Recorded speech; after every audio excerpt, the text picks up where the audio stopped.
on a couple. Hey guys. Guys, What's going on, everybody? Congratulations, Gig. You are first. Ugh. Jesus. Frank makes me cringe so hard, dude.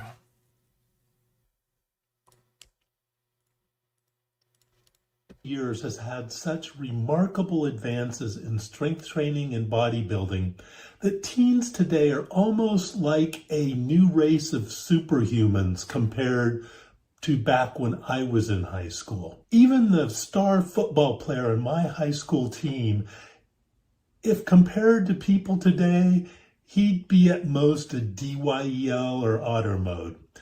In this video, I'm going to talk about the reasons for this amazing advance and also what some of the consequences might be.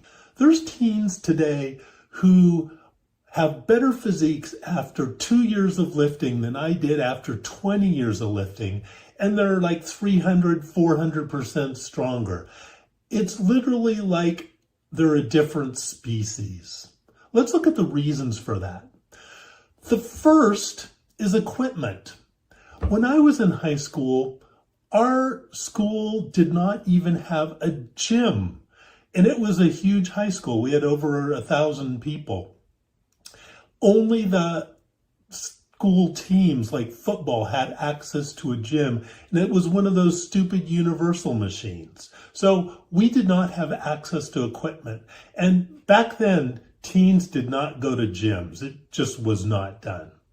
The second reason is information. When I was in high school, it was the pre-internet era. Up?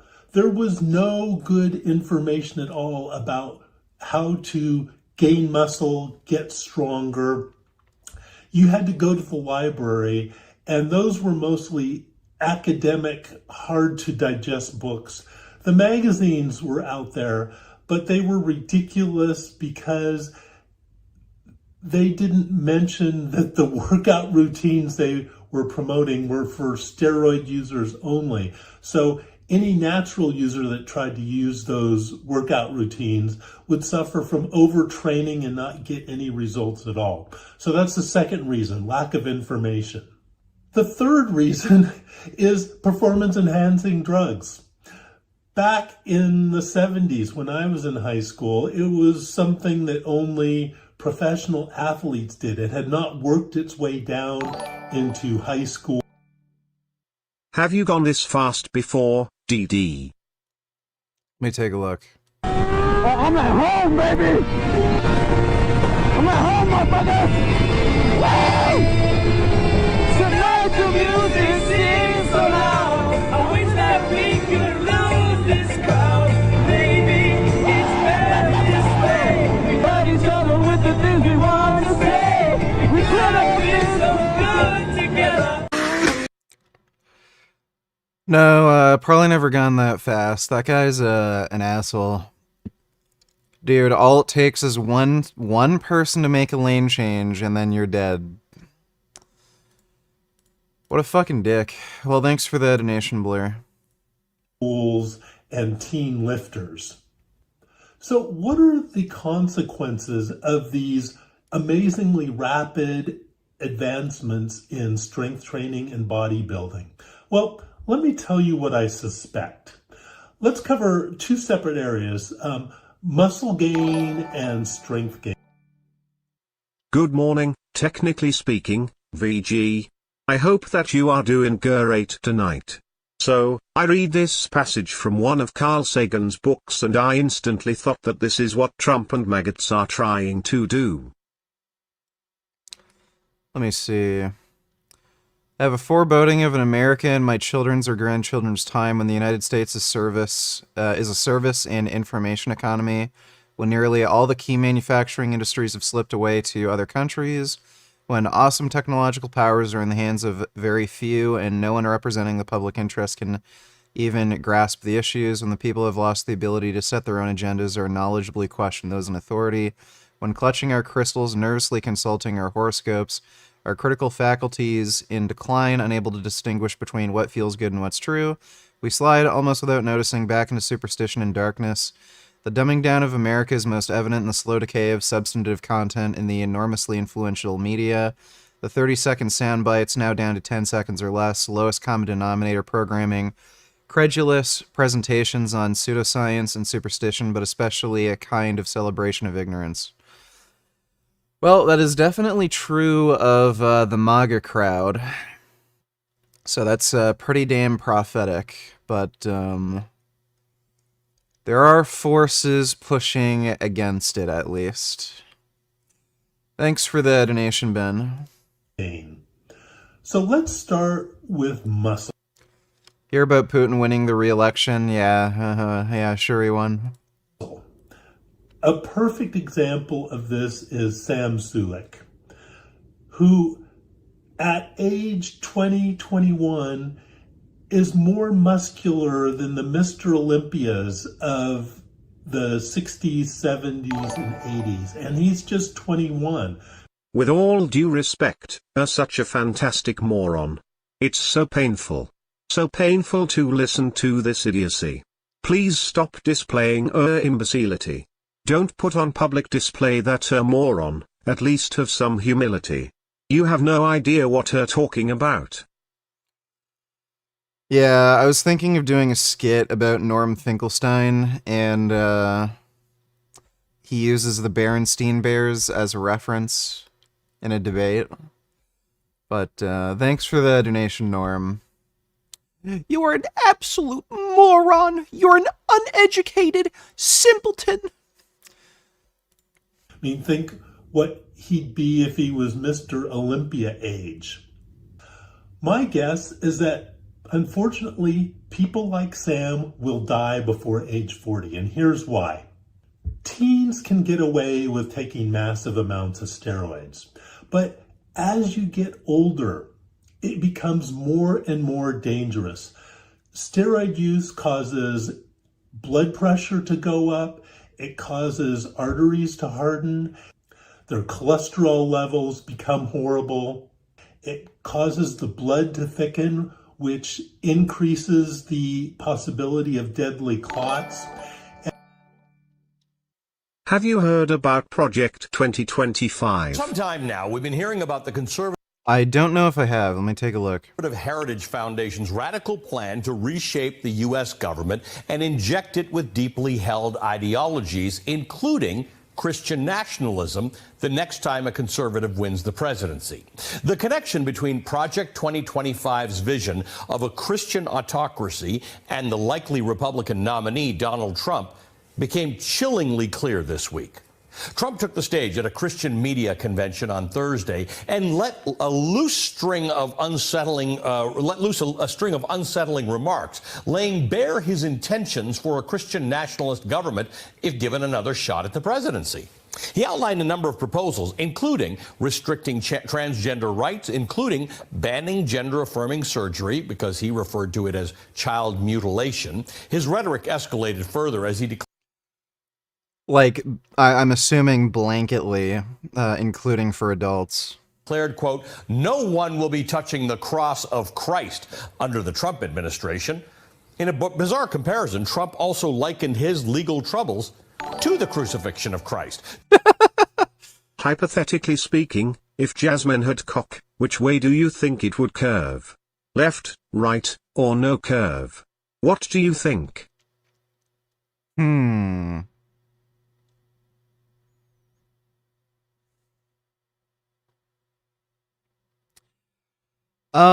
Probably a little to the left.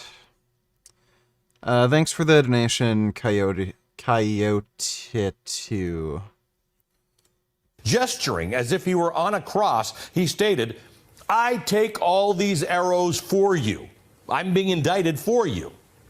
Trump's speech on Thursday Dude, this is, like, absolutely insane. echoed the blueprint outlined by Project 2025, which is a multi-million-dollar effort by Trump's allies aimed specifically at overhauling key government agencies in a potential second term. The project's mandate states that freedom is defined by God, not man. The radical plan calls for defunding the Department of Justice, dismantling the FBI and the Department of Homeland Security and Health and Human Services. It also aims to consolidate power by placing agencies like the Federal Communications Commission under direct presidential control. Imagine the effect that... Dude, that is crazy. That is absolutely nuts. ...that will have on government control of media by a man who's already strongly suggested that he will pull media licenses and he will sue and prosecute journalists. Project 2025 also proposes putting the Federal Trade Commission under direct presidential control, a boon to companies that want the freedom to merge and avoid regulations that are designed to protect consumers and a fair market. Stormy Daniels describes how Trump compared her to Ivanka. Whoa! A big loss for Trump in the New York hush money criminal case. The judge...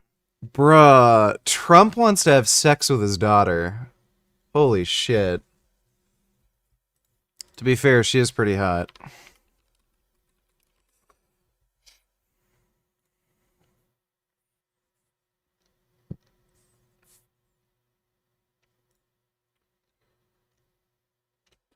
Ugh.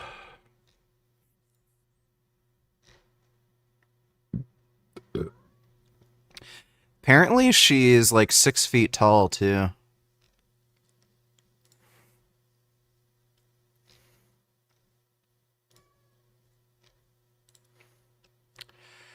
Yeah, she a pretty fine babe.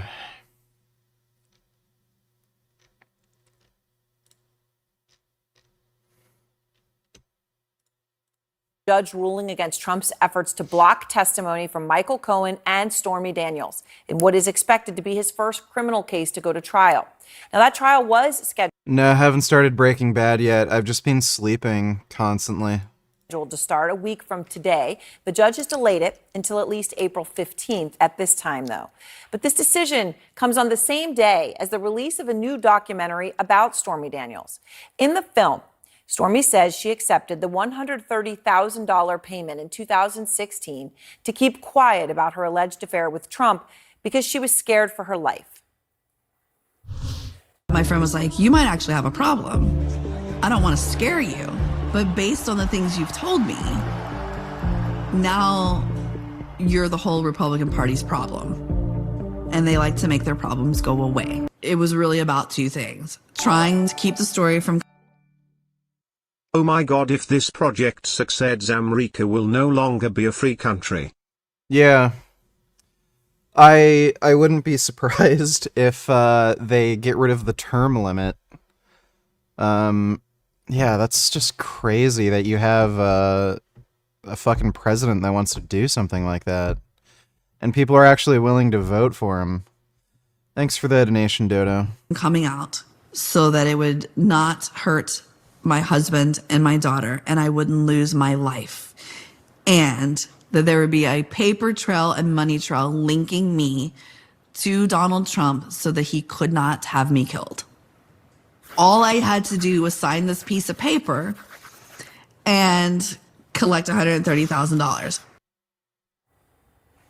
Now, of course, Sarah Trump, has denied having an affair with Stormy Daniels and claims he didn't know about the $130,000 payment made by Michael Cohen.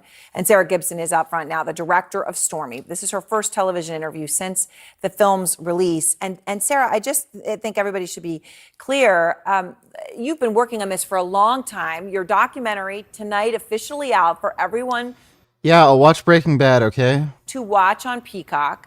And it happens to come as It's too bad I can't watch it on stream. Fucking copyright. we have this breaking news when a judge in New York says Stormy Daniels is able to testify in the criminal trial for Trump.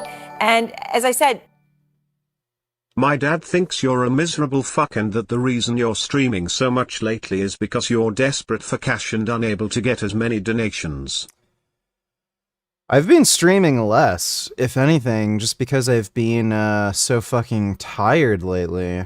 I've just done the short streams in the morning, and then, like, the last few days, I've either missed the streams at night or, again, they've been short streams at night. But thanks for the donation, Richie. Make sure to donate lots of money because I need the cash. You've worked with her for 5 years on this documentary. Do you think she is eager to take the stand? Is she ready to take the stand in this case against Trump?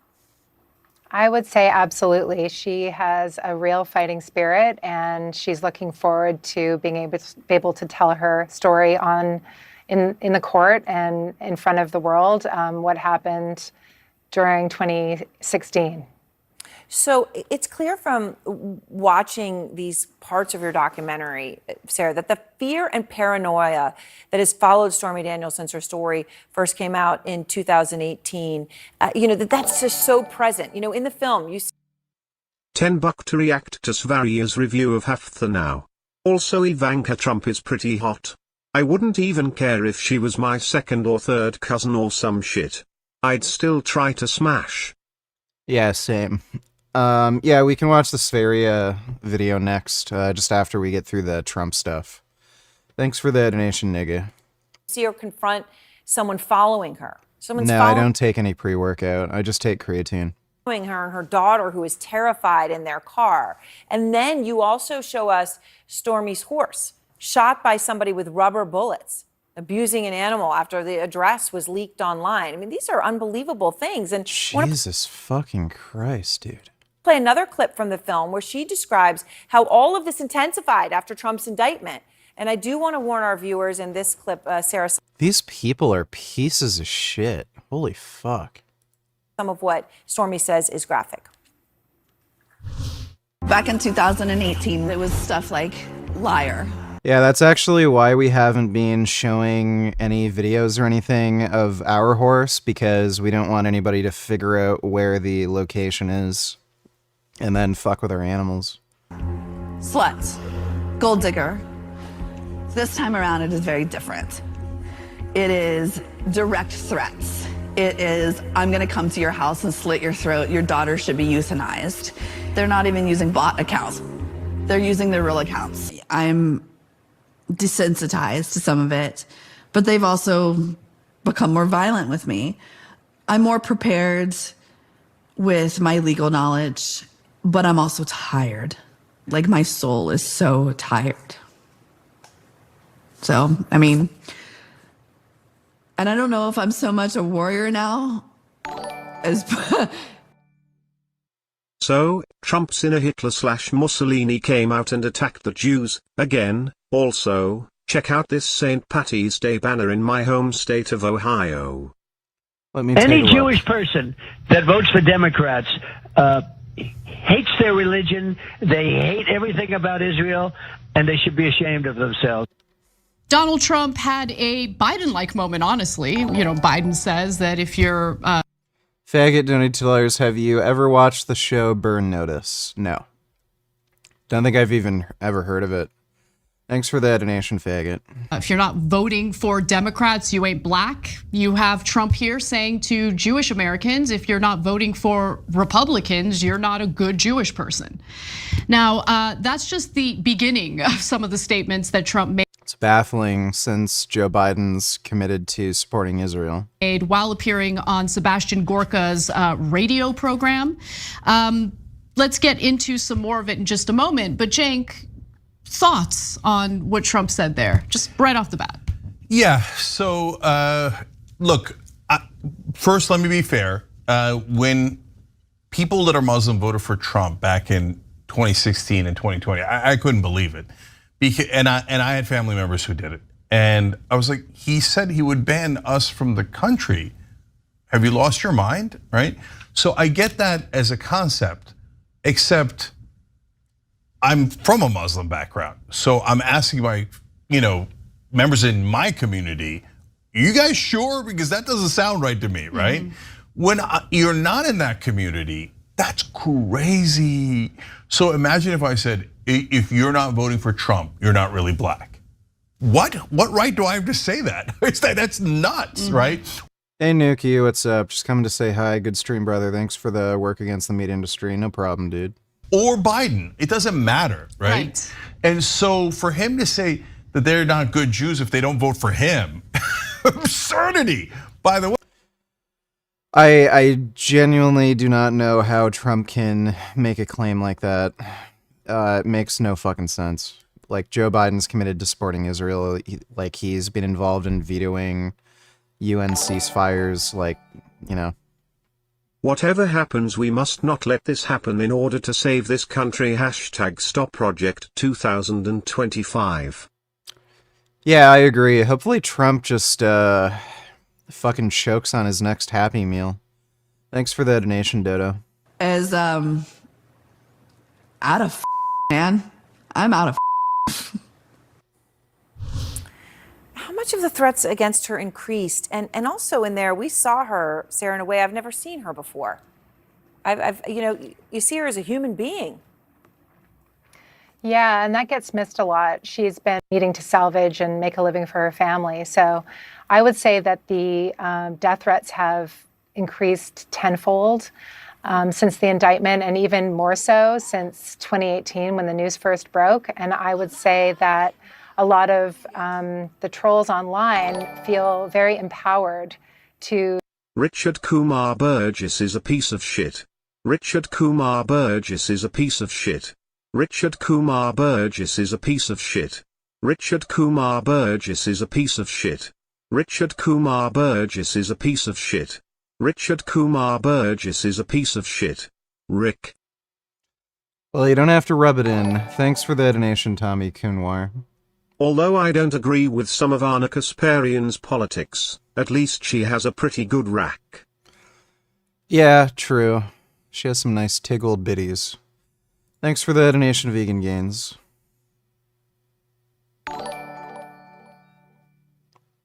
Say my name, nigga. Gig. Thanks for the donation, Gig. Say whatever they want to her and to threaten her in whatever way they choose.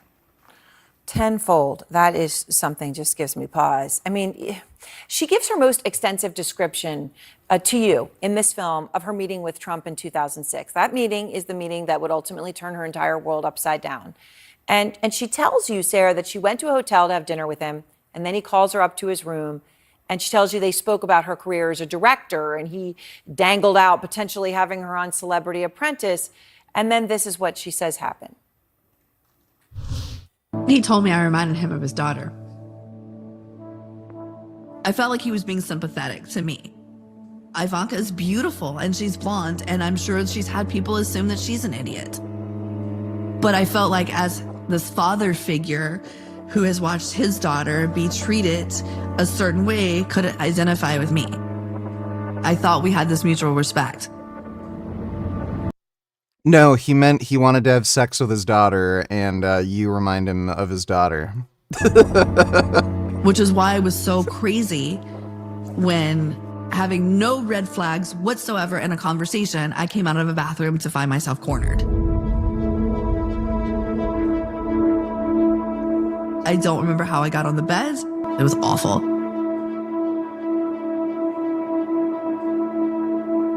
But I didn't say no.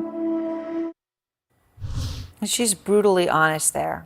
And obviously, the former president has brutally attacked her, insulted her appearance, many other insulting things. Jesus Christ. What motivates her to keep speaking out? I think Stormy. Dude, that is absolutely fucked. Who the fuck could vote for Trump after all this shit comes out? For months now, Project 2025 has also been vetting Trump loyalists to replace career civil servants throughout the government, including MAGA zealots Stephen Miller and Jeffrey Clark, the latter of whom is charged alongside Donald Trump in the Georgia racketeering case. When it comes to his next running mate, Axios reported in December that the vice presidential shortlist includes the likes of Tucker Carlson, Marjorie Taylor Greene. Tucker Carlson. Oh my god, and Sarah Huckabee. Dude, didn't he call Huckabee, Sarah Huckabee, like a fat, disgusting pig? And the failed Arizona gubernatorial candidate, Kari Lake, a chilling sign that loyalty is being prized above all else. This week, Trump himself also chimed in with a few names of Republicans on his VP shortlist, all people whom will likely demonstrate fealty to him if selected. For more on this, I'm joined by Ruth Ben-Ghiat, an expert on authoritarianism and a professor of history at New York University. She's the author of the Lucid newsletter, which follows threats to democracy, and the important book, Strong Men, Mussolini to the Present. Ruth, it's good to see you. I don't know if you should send flowers or thank you to the Heritage Foundation, because they have put meat on the bones of something you've been talking about for a long time. They've actually got a blueprint for how America goes from being a meritocratic democracy into something entirely different. And they mean it. I mean, this is a real thing. This Project 2025, for people who are unsure about who they want to vote for next time around, it's a real plan.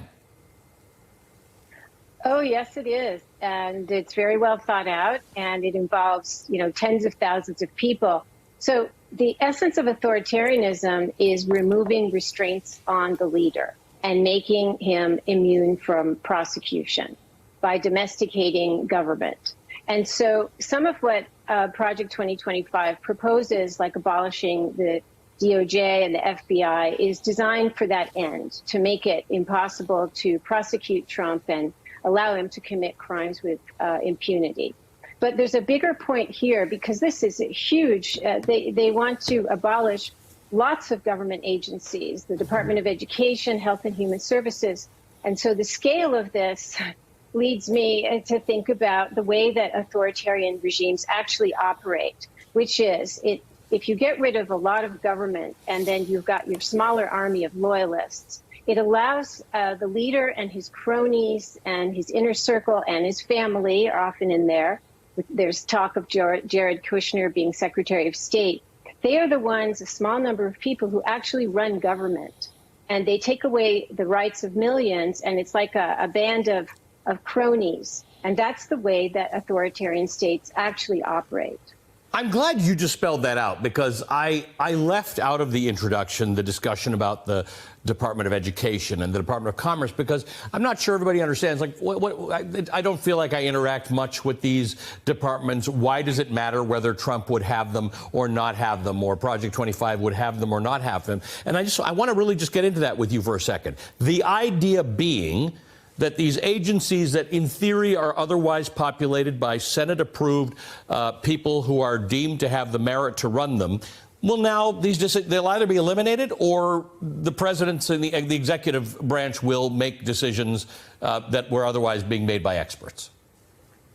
Well, if you're eliminating whole departments, you're also eliminating those cabinet positions. So you end up with what I describe in Strong Men, which is a structure of governance which allows a band in many places like Putin's Russia, which is a kleptocracy, a band of criminals supported by oligarchs. So there's very big ties inside and outside of government, and they run things. And then the party institutionalizes and circulates the talking points, and the party is also becomes a haven for corrupt people. You need corrupt people to come into power to sustain an autocracy. And Parliament becomes a kind of rubber stamp, and the media is domesticated.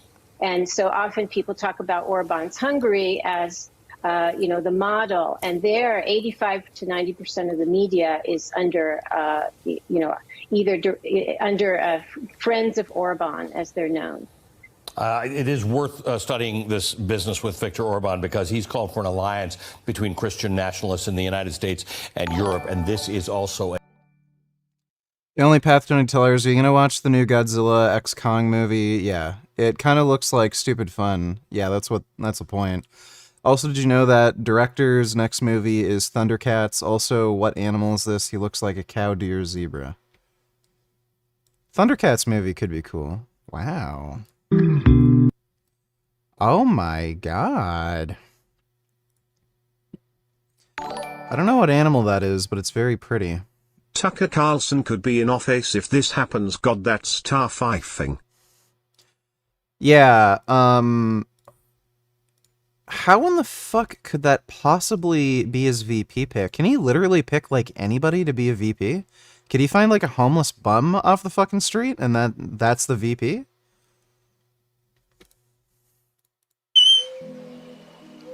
Oh my god, so squeaky.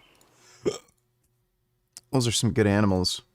Thanks for the donation, The Only Path. Thanks for the donation, Dodo. Ben Decker donated $2. Here's the link you missed earlier that I sent with regards to the banner that was displayed in Ohio. Oh, sorry. Forgot about that. Save Ireland from the Jews. I don't think the Jews are ruining Ireland. I think the Irish are ruining Ireland. But thanks for the donation, Ben. I don't even know how this could possibly make sense to anybody. A part of Project 2025. I'll have you back to talk about. That is terrifying. What's up? I'm going to review the latest Full Day of Eating by Heftor Björnsson. What's And Kindu, thanks for the membership, dude. up, everyone? How are you guys doing?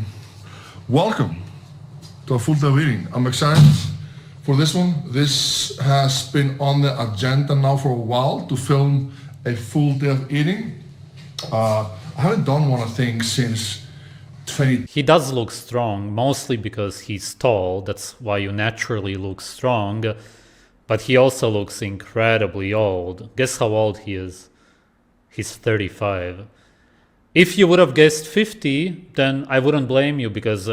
he does not look 50. He looks like about in his 40s.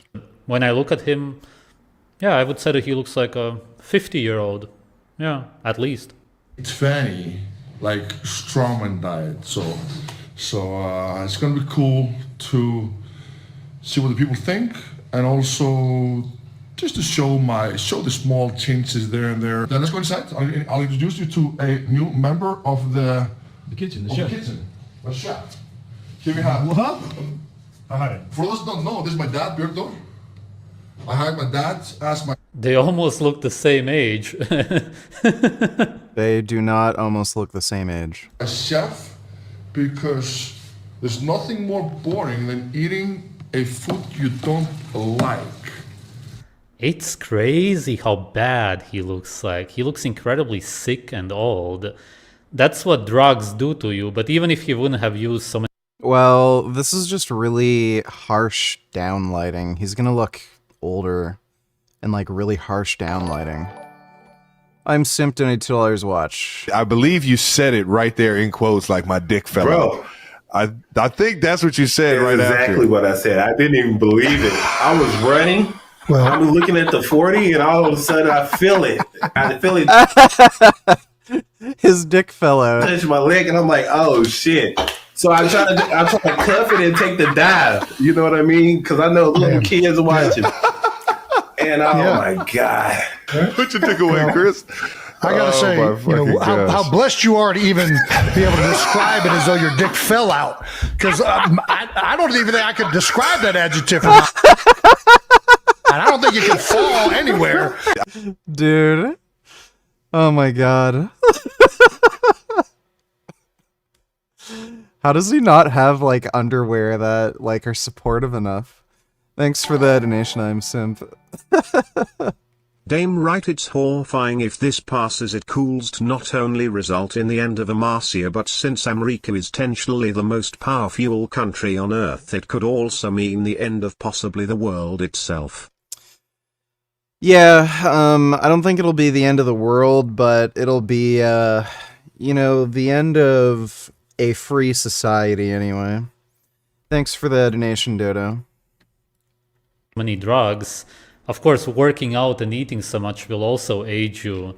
He just looks insane. Wow, man, you really destroyed your life. IcelandicBear.com or no, maybe that's not good. No. Don't go. Don't go. I like their accent. What are you making now? We're now making my beautiful morning drink. Actually, I took this with every single meal, and here I'll have 245, 48. Oh, man. Grams of orange juice, and then 200 grams of skyr. What kind of skyr is this? Hot skyr. Oh, the best skyr available. Okay. So there's the protein. The fuck is that? Is that like Greek yogurt? I'm sorry for the logo. All right. Oh, 91. It's probably some kind of Icelandic yogurt, I assume. I've never heard of it. And the orange juice wouldn't be too bad if it was raw orange juice. I don't know, it's from a glass bottle. Maybe we can assume that it is. 208. Good. So it's okay. No wasting food. No wasting food, yeah. No extra protein. And we'll add some blueberries. Like to get some berries. So we'll do this one out. We'll put 100 grams of wild blueberries. If it's actually wild blueberries without pesticides, then it's pretty nice. Maybe you can get them in Iceland. I wouldn't be surprised. It's actually funny what a loser slave he is.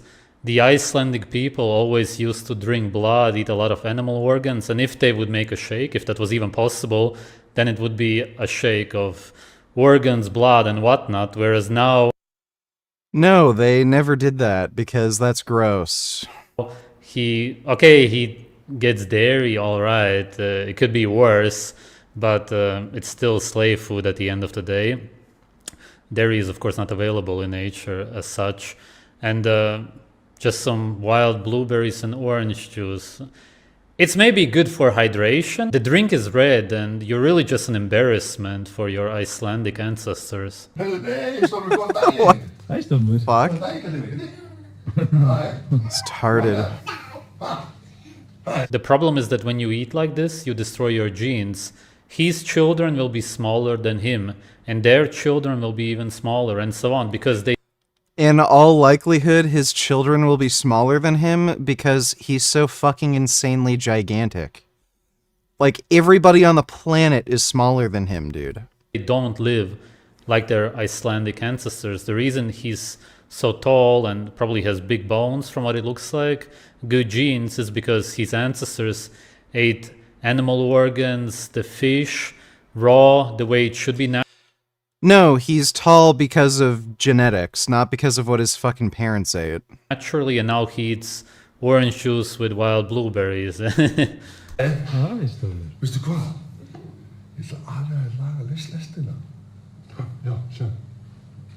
Ta-da! Also, oh my god, what is he giving him? Wait. Oh, Grandpa fixed it? Okay, for a second I thought that it's some kind of garbage cake or some kind of food, but no, it's just a toy. They probably do give the child garbage. I already said this in the Eddie Hall video, but it's the same problem here again.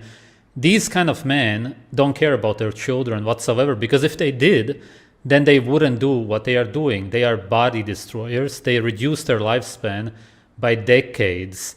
He consciously knows that he... Yeah, I'm pretty sure he knows what he's doing isn't the healthiest. He is just doing it because he enjoys it. He will not be around when his child grows up. His son is definitely, if he continues now, gonna grow up without a father. And he just doesn't care. For him... This is coming from the guy who abused his ex-girlfriend and child. She broke up with him, and then he tried to murder his ex-girlfriend and child. So he has a child that's growing up without a father because he ruined the relationship and tried to murder them both. His stupid career and getting attention from people, proving to people how much man-made metal you can lift for no reason like a slave is more important than being around for his child. That's gonna traumatize his child, and his child is, you could say, 50% him and 50% the wife.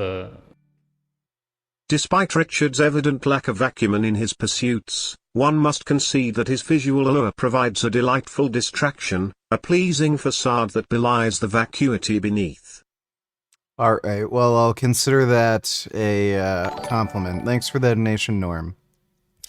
Dodo donated $2, you whole liar. So let's take a quick look at that portion. So you said if they kill the company, it's them. But doesn't the buck stop with you? I mean, you're on it. I have to say, choose your question carefully. There's 5 minutes left. Okay, but so is this the question you want to ask? The same question is, you said that they are killing the company, but you're the head of the company. The buck doesn't stop with you?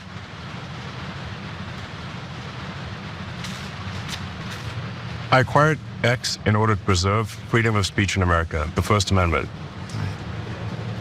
And I'm going to stick to that.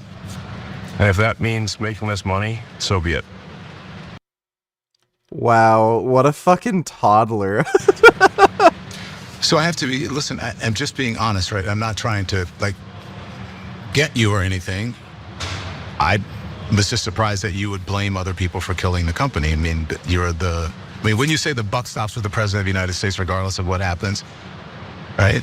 So, why would that question upset you? You seem upset by it, are you? I think you're... And I'm not trying to upset you. Well, you are upsetting it because the way you're phrasing questions, I think, is not cogent. I thought it was rather cogent, and he... Apparently when you own a company, you're not responsible for the company's success or failure? He looks incredibly upset. Were you afraid for your safety at any moment during that interview? Because it looked like he was ready to murder you. No, he did have some big security guards, some big dudes around him. No, I wasn't afraid for my safety. And listen, I have interviewed all kinds of people. Yeah, I always say I've interviewed presidents to convicts to, just all kinds of people. Many people who I disagree with. I've had many tough interviews. I've never had someone this sensitive. And I actually agree with Cenk. I didn't feel sorry for him during the interview. I'm not, there's nothing to feel sorry for him about. Elon Musk has a good life. He said he had a hard life as a childhood. So did I. So did many people. But he did not have a hard life as a child. Feel some empathy for him because I thought that he has a lot on his plate. I mentioned that in the interview. And I think that he is uncomfortable with people challenging him and presenting him with facts. And I think that he is, in my opinion, a bit emotionally immature, or maybe a bit emotionally vulnerable might be a better way of putting it. So I did empathize with him in a way, but my intention was not to have a gotcha interview or to get him. It was to allow him to be able to speak. They said they wanted at least an hour, which is what we granted them, because I don't like sound bites. And I said that in the beginning. So I was glad about that, to get to know him. And that's all it was. So, all of the talking he did himself. Yeah. So, dude, he has the both intelligence and emotional intelligence of like probably a 9-year-old.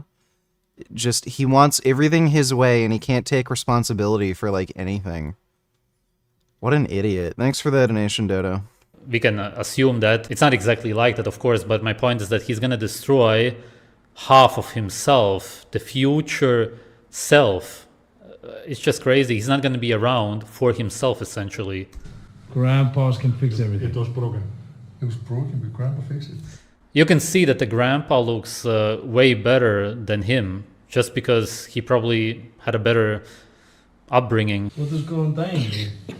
How do you say quarantine in English? Ew. Gross.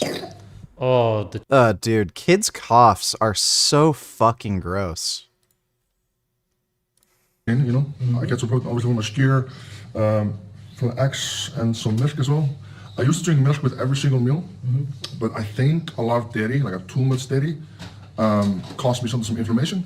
But I have skyr with every meal, and that seems to be. You should get raw milk instead of the pasteurized garbage that you consume. Surely you can get raw milk in Iceland. There must be tons of... Yes, drink raw milk so that you can get bovine tuberculosis and die. Cows and other animals. Fine. I love skyr, obviously. But too much milk seems to not agree to me. Wow. What? Come in, man. Wow, he showed me all this. Everything. Yeah, he showed me everything. I get started, yeah. With the breakfast, The kid is already getting brainwashed. Oh my god. I have cooked rice, 550 grams. Yeah, eat rice like a freaking slave. What is wrong with you? Such an embarrassment for Icelandic people. Rice. Yes, a world-class athlete. What an embarrassment. Where can you find rice in Iceland? How stupid are you? Rice only has arsenic, sugar, and fiber. It's basically the worst food on earth. What the hell are you doing? Oh my god, dude. 550. Oh. And so incredibly much rice. What's wrong with you, man? That is a lot of rice. The eggs were good. The whole bowl should be full of eggs and ideally animal organs and blood. Yeah, so that he has diarrhea and then, you know, doesn't make any gains. 550, fuck 3, okay? So big, I guess. I put chicken stock with all my meals because it just makes it so much easier to eat. Ew, what the fuck? Like, look at this rice. Why wouldn't he cook it with the rice? Who the fuck just adds chicken stock? That's fucked. Yes, exactly, because rice itself tastes horrible or just bland. Of course, you need to add something to it. Everybody who eats rice adds something to it because they don't like the rice itself. Really dry, but just puring some chicken stock in it makes it so much easier to eat. So, I promise you guys, try it out. I got the tricks from Stan, the man himself. 520, I'm supposed to do 500, but... He looks like he has a huge gut that's shining through the t-shirt.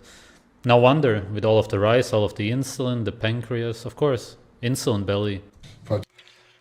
Like, he's not lean. He's bulking so that he can be as strong as possible. It's better than 500, so... Alright guys, breakfast, 3 eggs, 550 grams rice, 100 grams strawberries, 500 grams milk. He still drinks milk. For sure, it's not raw milk. I can bet on it. The strawberries are full of pesticides, 100%. The rice I already talked about. The worst slave food on earth, besides bread. And the eggs. Only the eggs are good. 245 grams of orange juice. What orange juice? What wild blueberries? Stop it, you loser, man. Your Icelandic ancestors are turning in their graves. Get some freaking blood. That's what... By the way, this is like the best strength athlete in the world right now, and he's calling him a loser. should be in that jar or whatever. Drink that. Be a man. How are you a man?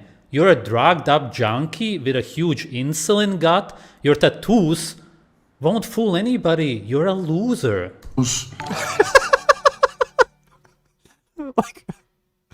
My God, Sv3rige is such a fucking loser, dude. Russian advert made to mock Russians that leave for the United States. В Америку летите? Да, переезжаем. Америка самая свободная страна. Страна возможностей. А вы с мужем летите? Да, мы вместе. Он сейчас подойдет. А вот и мой муж. Знакомьтесь. Эмили.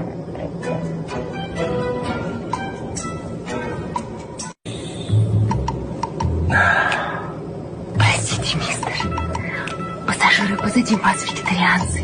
Им неприятно, что при них употребляют мясо. Мы же их не заставляем это. Простите, но в США принято придерживаться принципа демократии. Позвольте, я это заберу.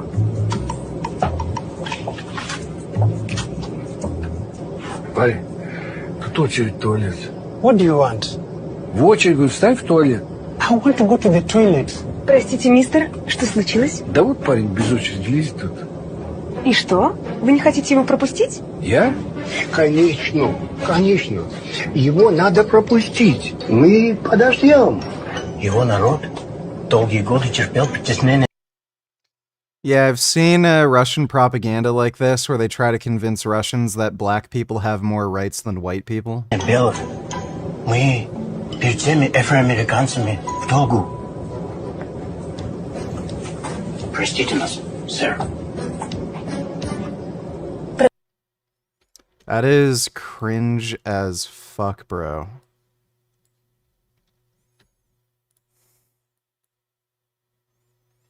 An Estonian journalist interviewed Russians who voted for Putin in Tallinn and didn't seem to like what we heard. Я проголосовала за Путина. За Путина? Да. А почему за Путина? А почему вас так это удивляет? Он сидит у власти 25 лет, больше, чем Брежнев, не надоел? Нет. Человека вообще-то судят по его делам. Вы вообще были в России 25 лет назад и вот в настоящее время? Если Путин решит, что Эстония нуждается в защите, это будет правильно? Вы поддержите? Если в Эстонии нас будут бомбить наши власти, убивать. What? In Estonia, our authorities will bomb us, kill us. What the fuck are they? These are like Trump fucking supporters. Наши власти убивать. 25 лет сидит у власти этот человек. Вас это не смущает? Нет, в Беларуси тоже сидят и живут прекрасно. Меня не смущает. Говорю, что мы голосуем за демократию. I say we vote for democracy. Well, that failed. Вы не можете понять, где демократия, а где внешнее управление государством. В Эстонии внешнее управление. Да, здесь нет демократии. Скажите, пожалуйста, Владимир Путин начал войну в Украине, вы знаете об этом, в 22 году. Ну да, а с 14 года кто начал войну? Вас не смущает, что Владимир Путин 25 лет у власти? Нет, не смущает. Если человек справляется с работой, пусть он работает хоть 100 лет. Возьмите даже любую работу. Скажите, как прошло голосование? Отлично. Если не секрет, за кого голосовали? За Путина. Почему? Потому что он лучший. После Жириновского. Жириновский умер. Он лучший. Путин ее не начинал. Это Зеленский. Zelensky started the war. How? He bombed Donetsk. Oh my god, this is insane. Что это не война? Убивать собственный народ. Он, во-первых, на Украину не нападал. He didn't attack Ukraine. Ukraine invaded the Donbass. Holy shit! Откуда у вас такая информация? Oh my god, fucking Russian boomers. Откуда? Откуда? Читаю все, смотрю по интернету разные программы. Все, поэтому я не так, что просто... I'm not a stupid person. Yeah, when you have to explain that, I think it says a lot. Кто-то сказал. Я не глупый человек. Holy shit, these people are fucking psychotic. Good news in Myanmar. Rebels are winning. Myanmar junta regiment's entire battalion has surrendered to Karen National Liberation Army in Karen State. 16th March, the entire battalion of the Myanmar junta regime in Kyaidon, Karen State, led by Battalion Commander Colonel Ong Kao So, surrendered on Friday to the Karen National Liberation Army. This capitulation came as a result of the successful cutting off of the supply line by the KNLA since 27th January 2024. Local media sources in Karen State have reported that around 60 junta soldiers in the battalion surrendered to the KNLA. Kyaidon is situated in the township of Kyainsekigi. I'm probably mispronouncing all these. Township in the southern region of Karen State.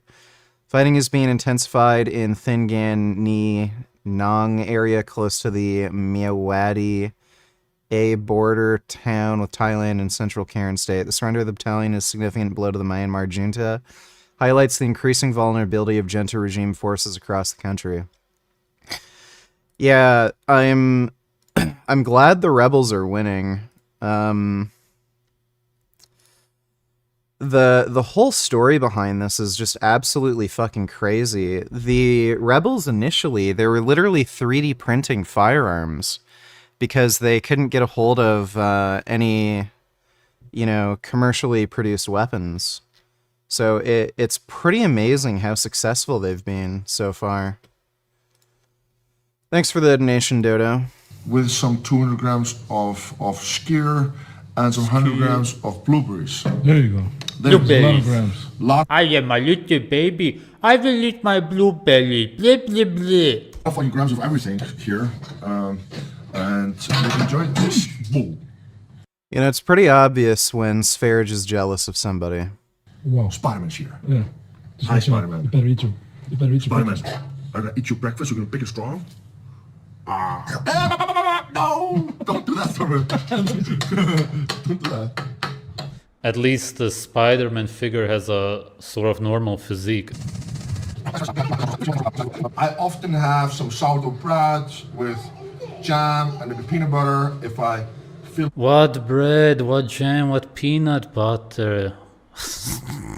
like I can eat more. I'm not gonna do it now because I just feel I'm full but not uncomfortably full.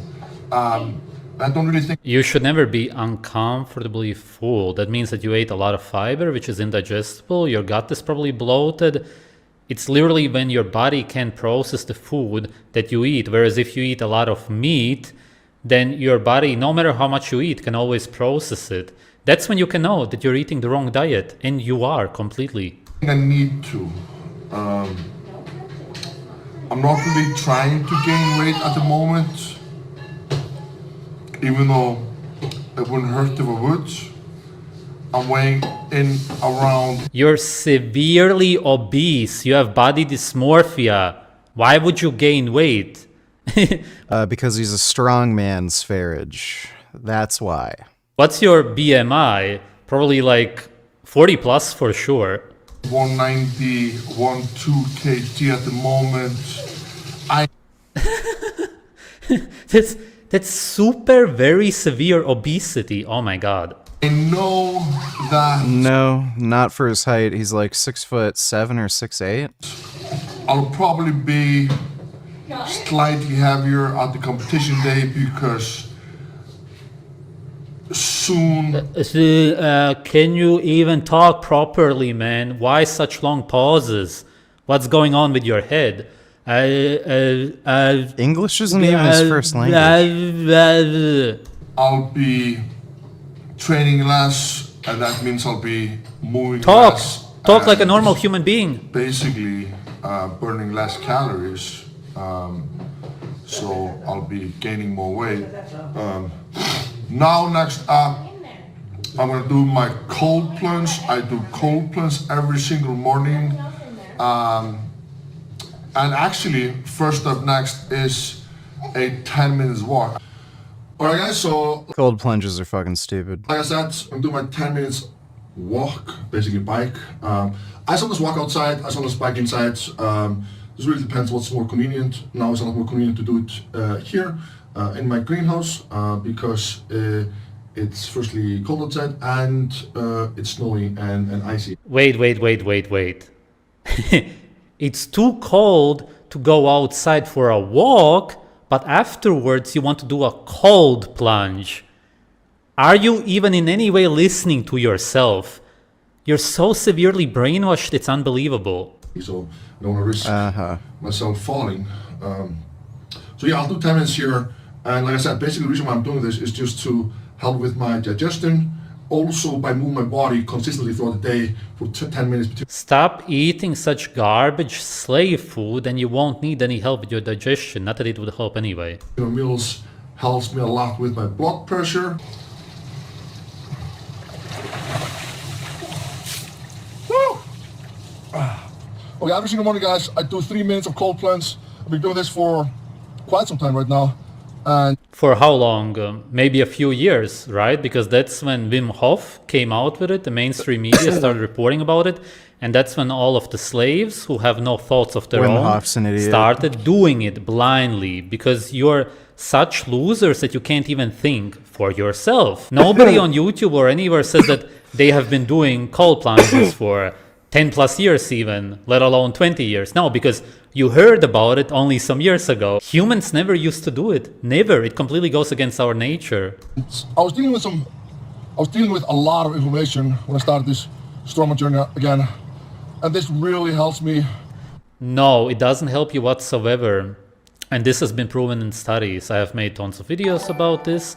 What cold Sv3rige talks about the Icelandic ancestors like their diets was something to be happy about. The traditional diet there is disgusting shit like fermented shark lol.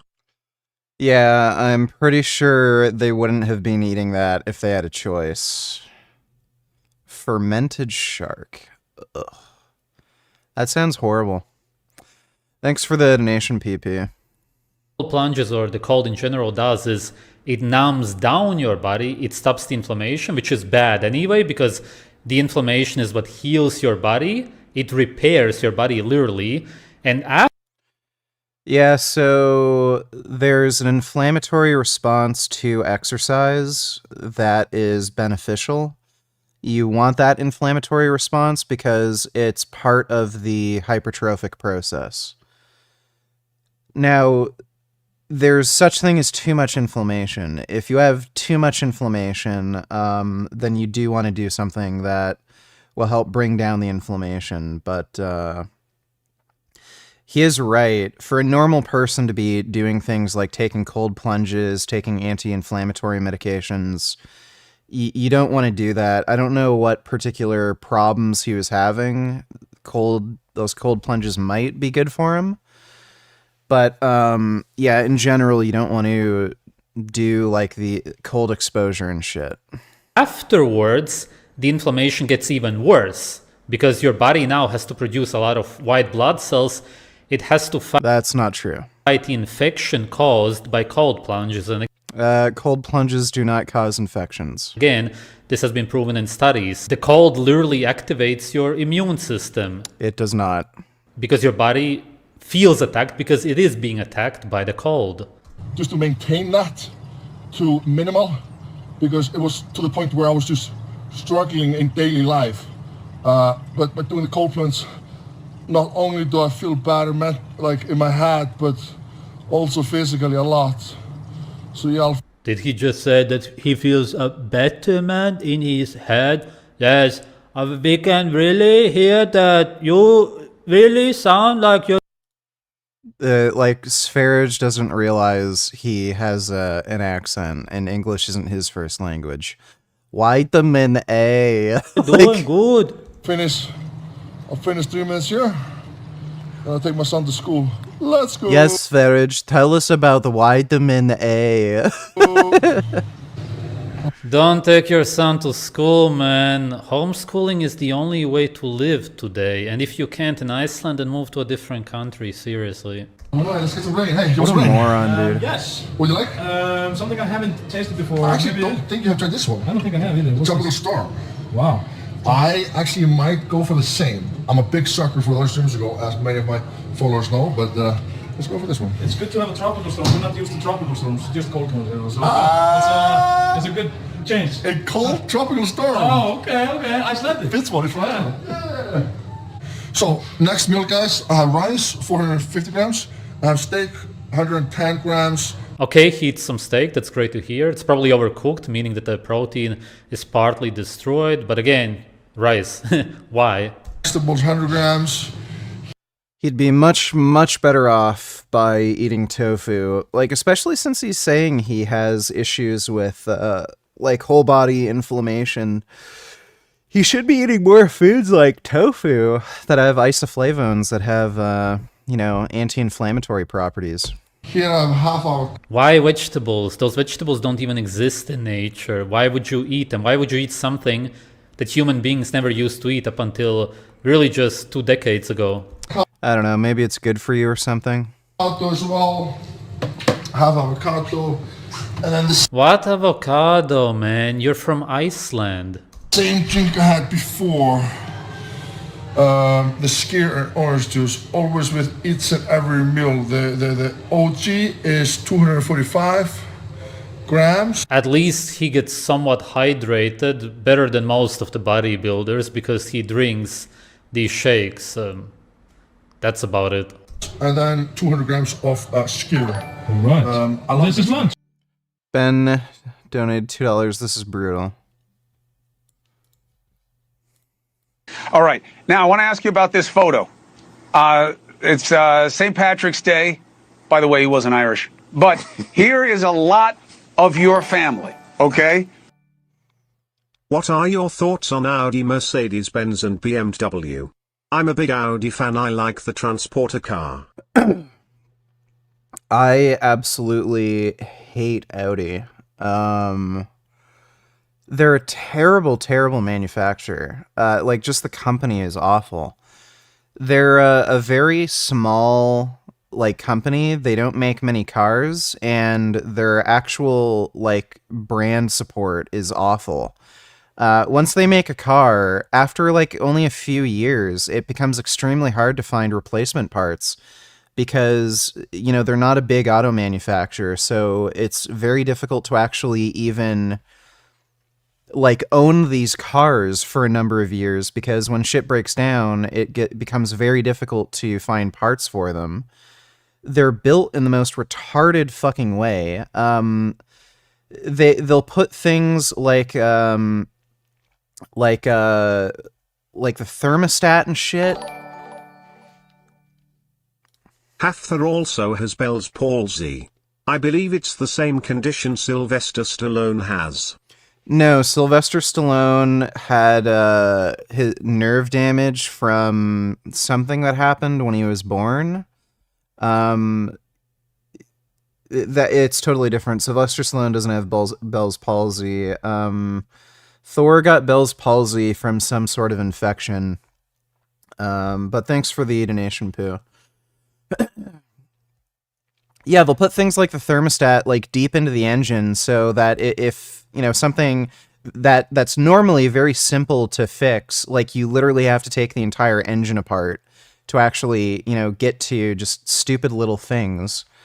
They break down like fucking crazy. You'd be lucky to get like even 100,000 kilometers out of the fucking car until like before they take a shit. Audis are terrible fucking cars. I was driving with Turkey Tom. He had an Audi, and he said it was really fucking expensive. It was like an $80,000 car or something. And, like, the interior wasn't any better than my fucking Kia Forte. They're not good. Like, they're bad cars. They're way fucking overpriced. They're built like shit. They have the worst fucking reliability. And even if you have the money and willingness to invest in the car to keep it running, a lot of the times it's not even fucking possible because Audi won't continue making the parts like past a few years. BMW and Mercedes are a better make, but BMWs are also, they're just over-engineered. They have really, really fragile plastic parts, and they use plastic parts in places where they really shouldn't. So, again, they break down a lot, and even when you're trying to get them fixed, the mechanics will accidentally break plastic parts in the car because they're so brittle, and then they'll have to order new parts and shit, and then they take longer to fix. And they're not, like, again, they're not particularly reliable, and they're very, very expensive to work on. They have great performance and handling and everything, but, like, to actually own, they're kind of a pain in the ass. Mercedes is probably the most reliable make out of all of them, but again, Mercedes, they're an expensive luxury car. It's not really my kind of thing, but I would say Mercedes is the best make out of all of them. They have particularly good part support. Thanks for the donation, though, Pooh.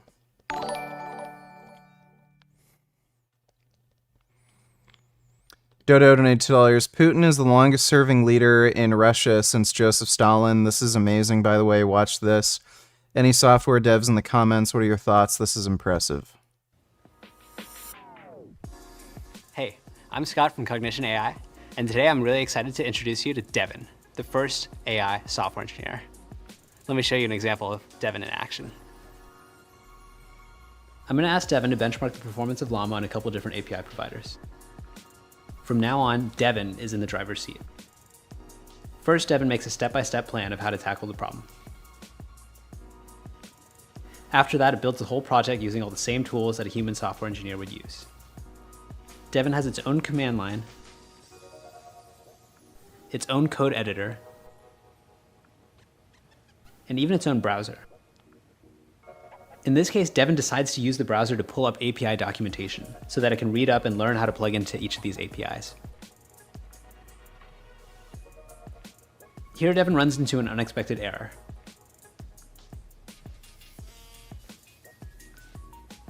Devin actually decides to add a debugging print statement, reruns the code with the debugging print statement, and then uses the error in the logs to figure out how to fix the bug. Finally, Devin decides to build and deploy a website with full styling as the visualization. You can see the website here. All of this is possible today because of the advancements that we've made in both reasoning and long-term planning. It's a really hard problem, and we've only just started, but we're super excited about the progress that we've made so far. In the meantime, if you'd like to try out Devin on your own real-world tasks, send us a request below, and we'd be happy This guy looks like a nerd. to forward it to Devin.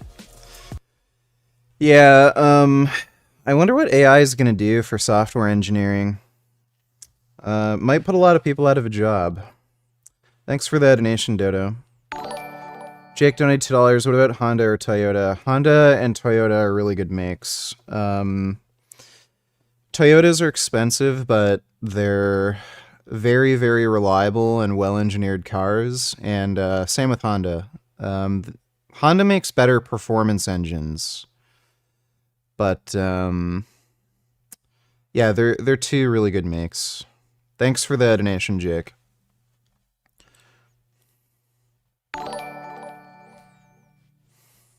I love the BMW M cars like the M2, 3, 4 and 5. I actually think they're pretty fucking fast. Also, what do you think of Porsche and Lexus and Cadillac? Thanks. Cadillac is complete and utter trash. It's a garbage, overpriced piece of shit American make. Lexus is just Toyota, but it's like a luxury version of Toyota. So Lexuses are nice. Porsches are really good. They're, again, they're probably the most reliable German manufacturer. They, by far, have the best interiors of any auto manufacturer. Their cars are just built better. Just everything feels very sturdy and well put together.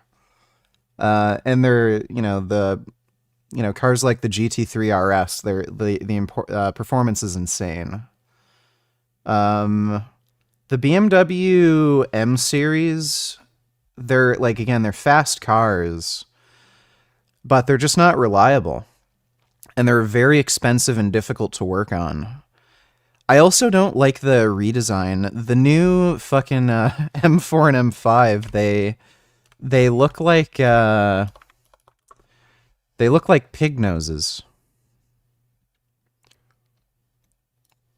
It literally looks like a pig nose looking at you.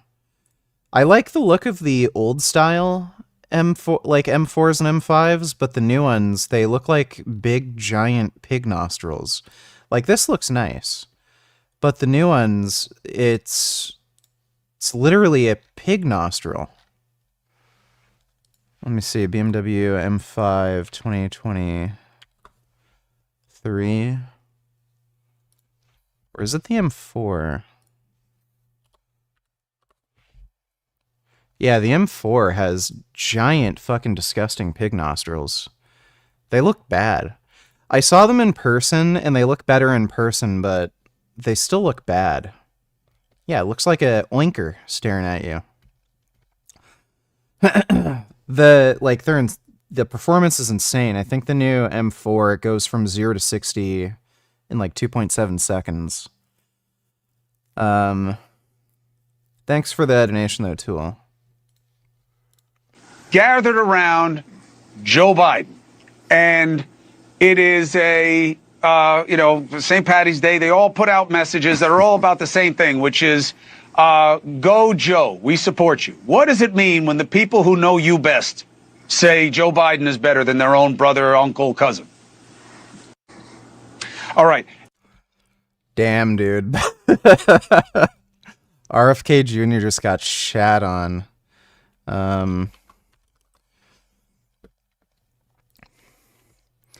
I might be able to get an Ariel Atom in about the next year. I might be able to get one. Yeah, the Ariel Atom is fucking sick. Yeah, this has a Honda whatchamacall engine. It has a Honda Civic engine in it. But yeah, this is the car I want. something ridiculously impractical, but very, very fast and cool. What it lacks in practicality, it wins in cool points. Did you see this? Fresh and Fit coped and are Holocaust revisionists. It's time-stamped. The property you're working in, I'm the one paying the bills, the electricity, I'm the one who's, and the electricity and every other maintenance cost of this property, I'm the one who bought the equipment, I'm the one who knows what he's doing, I'm the one with the knowledge, I'm the da-da-da-da-da-da. Shut the fuck up, go online. Yeah, and he runs the business boss just like you are of H3, and you make significantly more than all of your employees. Yeah, I don't steal their money and lie to them about taxes. That's illegal. No, well, the point is, again, he's in Romania. He's not in the United States. So it's okay to steal from people when you're in Romania? Pretty sure it's illegal to steal money from people in Romania. It's not about that. He's employing these women. They're making more money with him than they would have ever before. The average salary doesn't matter. He's stealing their money. In Romania is about $400. Apparently, you can get aerial atoms legalized for the road in Canada. There's at least one guy in my province who did it. He's a lawyer, and he actually lived pretty close by to me. So I know you can do it. I've read some forums. I think there's 2 or 3 other people who've gotten them legalized for Ontario. So I might be able to do it. Depending on if I can get it road legalized or not, I might actually be able to get an atom. US. You Bro, understand the amount of money is literally immaterial. He said, I lied. Walter, what do you think about this? He said, I steal money from these girls and lie to them about it. He literally said that. Ethan, if we need to... Wait, hold on. Don't talk over Walter. I want to hear from him. No, there needs to be context here because you asked me this situation, right? You asked me for me specifically, so I'm going to go ahead and answer you. These women, okay, were making no money prior. The average salary in Romania is around $400 US. These girls are making $10K plus a month at this point, okay? He's taking a percentage. They're still getting thousands of dollars. Bro, that's insane logic. You're saying... Okay, I don't think you sent me a link with a timestamp. Ethan, if we need to... Wait, hold on. Don't talk over Walter. I want to hear from him. No, there needs to be context here because you asked me this situation, yeah, right? I don't think you gave me a link with a timestamp. Give me the... Maybe just tell me the actual timestamp and I'll go there. Because I know they are Holocaust revisionists. They spent way too much time with Nick Fuentes. But I'd like to actually see a new clip. Thanks for the donation, Grandam. Dodo donate tillers, we gonna live in Stray Universe soon. What you think?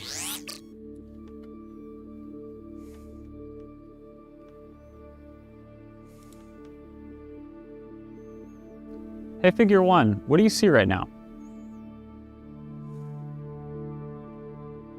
I see a red apple on a plate in the center of the table, a drying rack with cups and a plate, and you standing nearby with your hand on the table.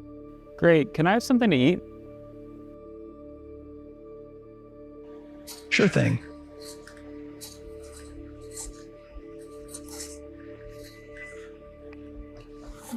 Great.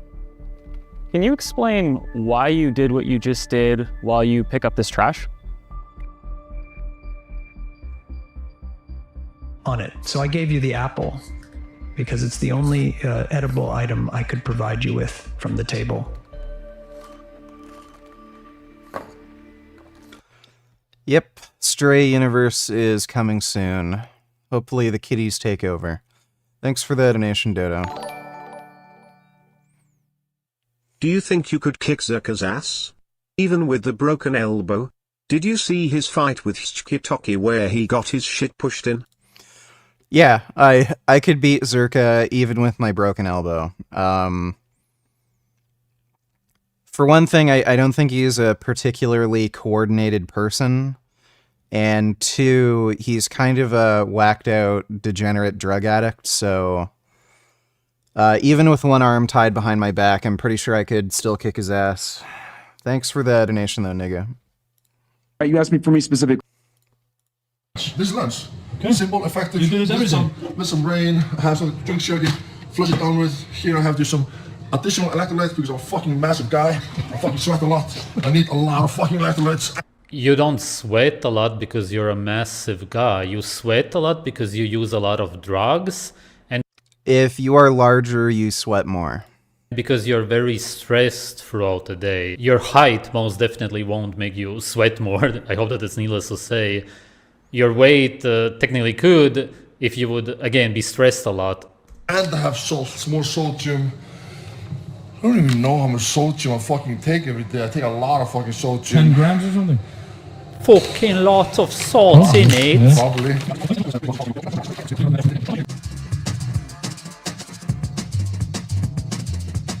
He doesn't in any way look like he enjoys his meals. Oh my god, look at those wrinkles. That's crazy. Wow, he doesn't even look 50. He looks more like 60 here. And that's of course no surprise because he generally seems very depressed. Ladies and gentlemen, here I have meal number 3. I have... The guy can hardly even move. It seems... Could you defeat 100 pugs single-handedly? I don't know, that's a lot of pugs. Like any kind of movement is a little bit of almost torture for him. Some rice, steak, same amount of rice as before, so this is 450 grams. Same garbage again, whatever. What are you having? Ew, gross kid. Popcorn! He gives the child popcorn. He's a worse father than I thought. Dude, what the fuck? This is coming from the guy who paid a hitman to kill his ex-girlfriend and child with fire. He paid a hitman to throw a Molotov cocktail into his son's bedroom. Like, and then he's like, he gives his kid popcorn. What a terrible father. Like, what the fuck, dude? What a fucking whack job. Do you believe certain theist beliefs are more irrational than others, or do you view all theist beliefs as equally irrational? Yeah, I mean, there's certainly some, like, religious beliefs that are more insane than others. Like, Islam is more insane than Christianity.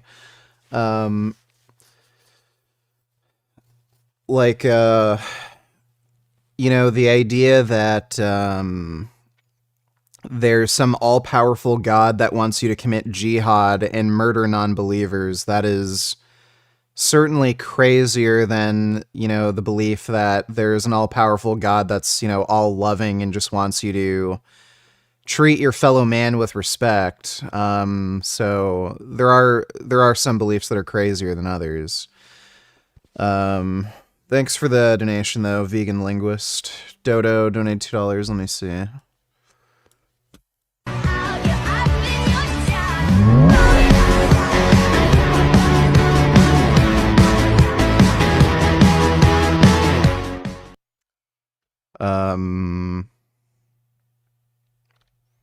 What?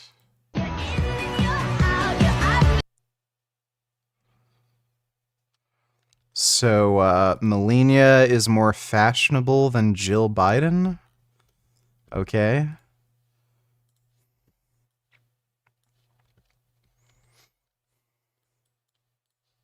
Are we close to seeing Mr. Kim here at the White House? Could happen. I mean, they talked about that yesterday with Mike Pompeo. Yeah, I think it's something that could happen. Yeah. Hey, he's the head of a country, and I mean, he is the strong head. He wants to invite Kim Jong-un to the White House. Don't let anyone think anything different. Right. He speaks and his people sit up at attention. I want my people to do the same. Oh my god, dude. He, like, worships all these... Like, he is clearly envious of all these dictators.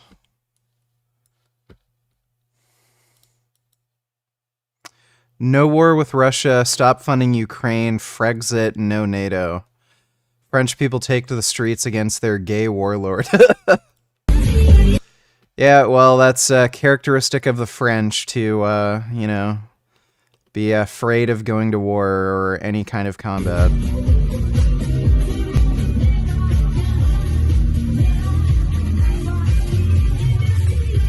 You know, I'm noticing this crowd is pretty much all fucking boomers. Just, like, really old people.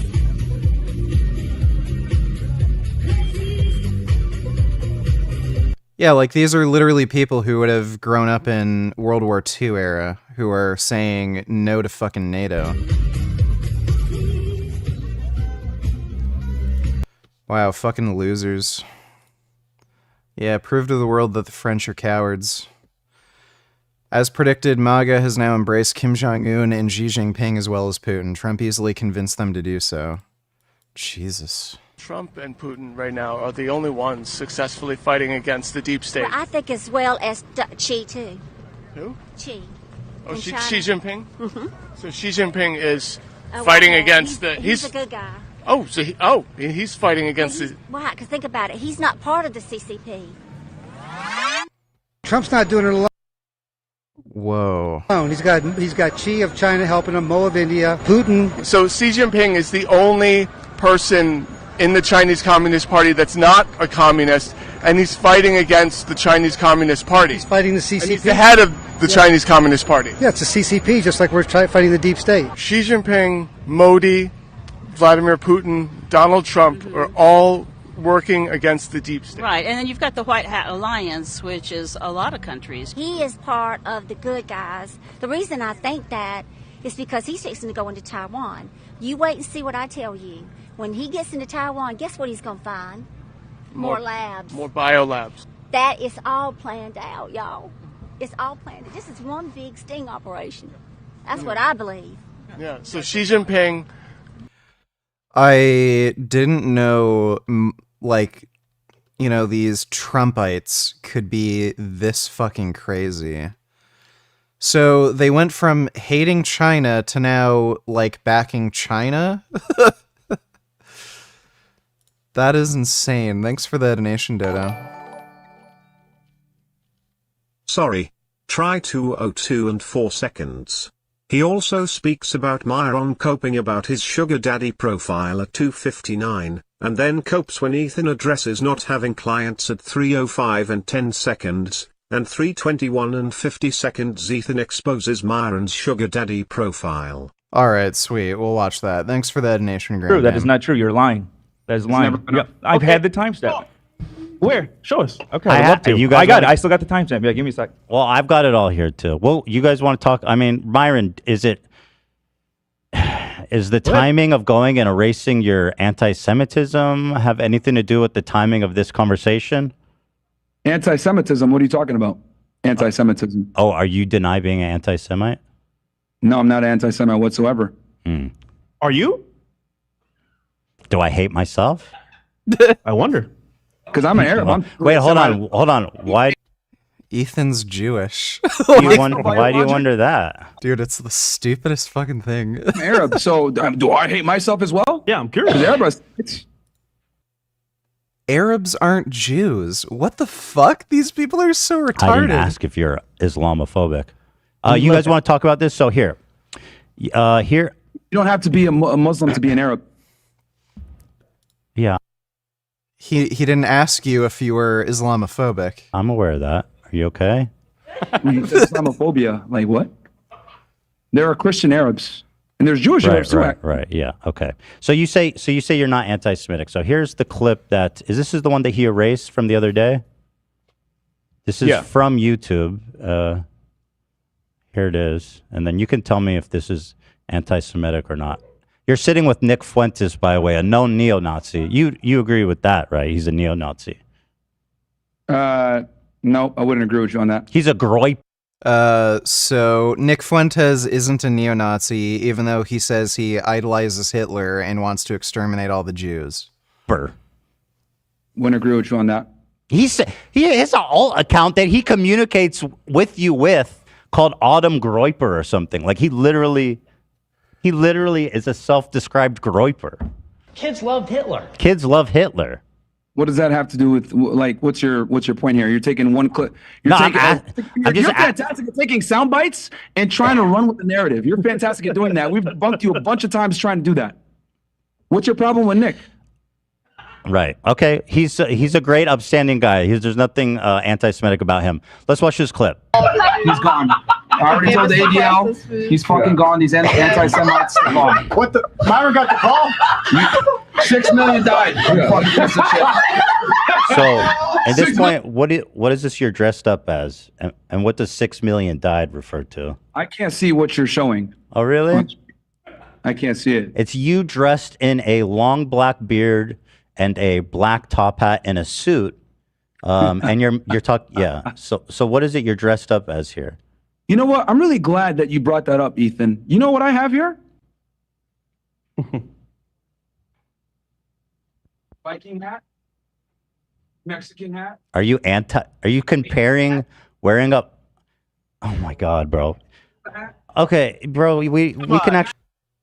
A Viking hat is not the same as like this weird Jewish getup. Actually talk. We don't need to see your whole wardrobe, but that's very sassy and zesty of you to have a. No, because here's the thing, friend. Because I love when you guys do this. Because you're gonna go ahead and take one clip. Let me just show you the clips, man. You're getting so emotional. No. Because this is fantastic. I knew you would do this. I knew you would do this. All right. And here's the thing. I make fun of everybody. I got hats for every single race, every single religion. Okay, so you're racist to everybody? Okay, that really makes a strong argument against you being racist. See, Dodo donates $2. That Melania Trump edit is trying to say Melania is better than Jill Biden, so Biden sucks and Trump good for economy. Republicans eat that shit up. They love that. Look at this one. Trump hit ball.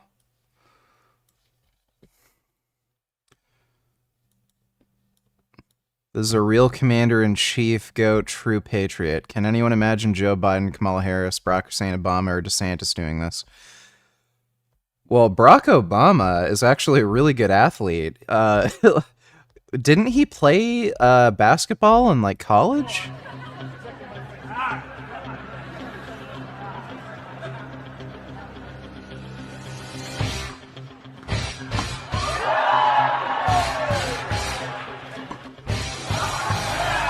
Well, that was out of bounds.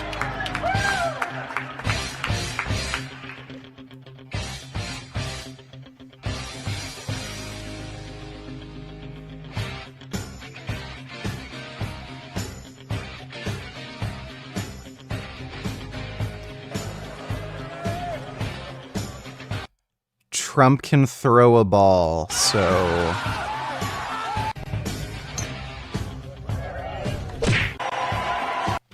Dude, that's crazy that he mentioned Obama, because Obama's actually a really good basketball player.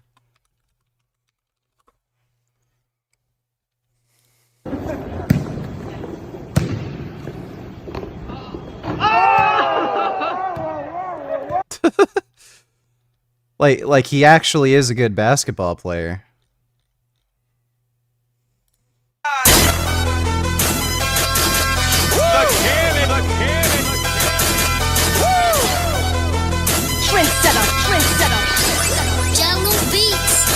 Look, I be riding through my old hood, but I'm in my new whip. Same old attitude, but I'm on that new shit. They say they gon' Yeah, I'd say Obama's quite a bit more athletic than fucking Trump.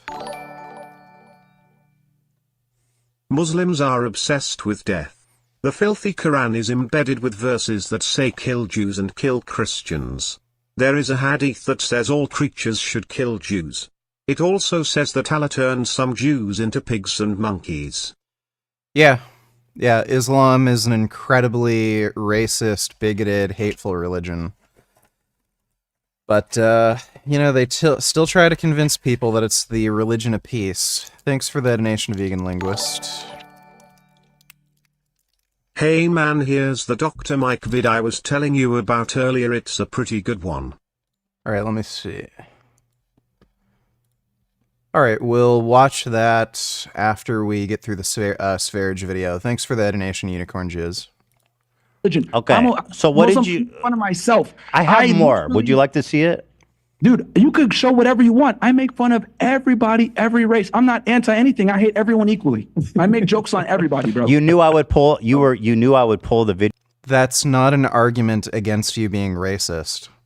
This is like if you're a KKK member and they're like, and somebody's like criticizing you for hating black people, and then you're like, I don't just hate black people, I hate Jews, I hate spics, I hate chinks. Like, okay, well, that doesn't make you not racist. That just makes you racist to every group.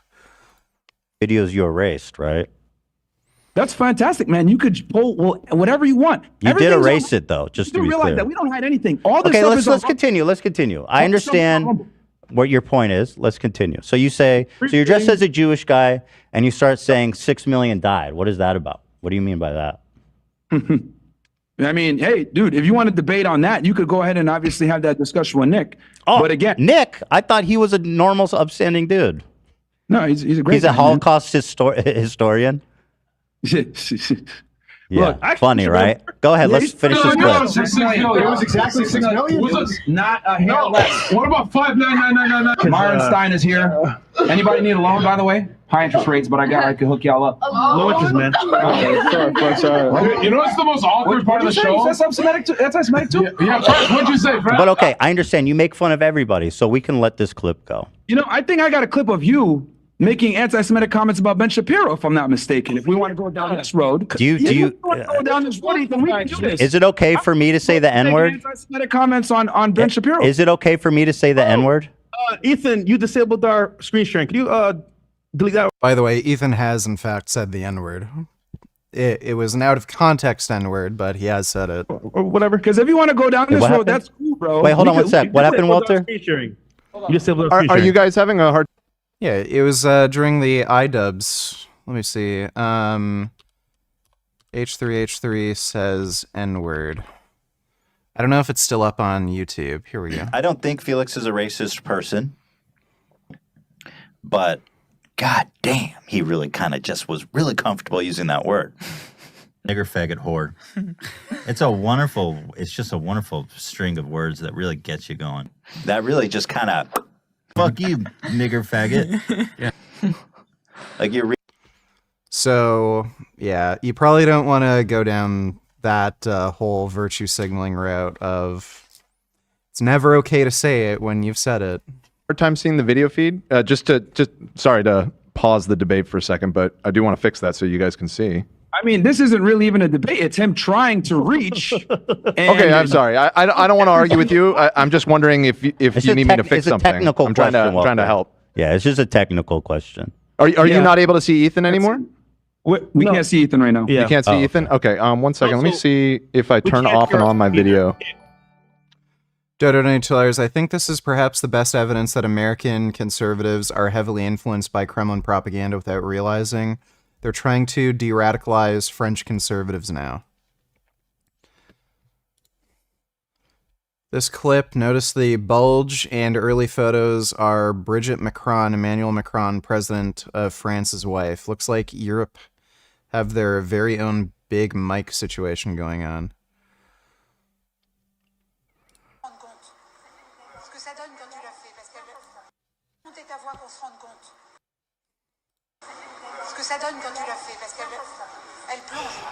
Oh my god.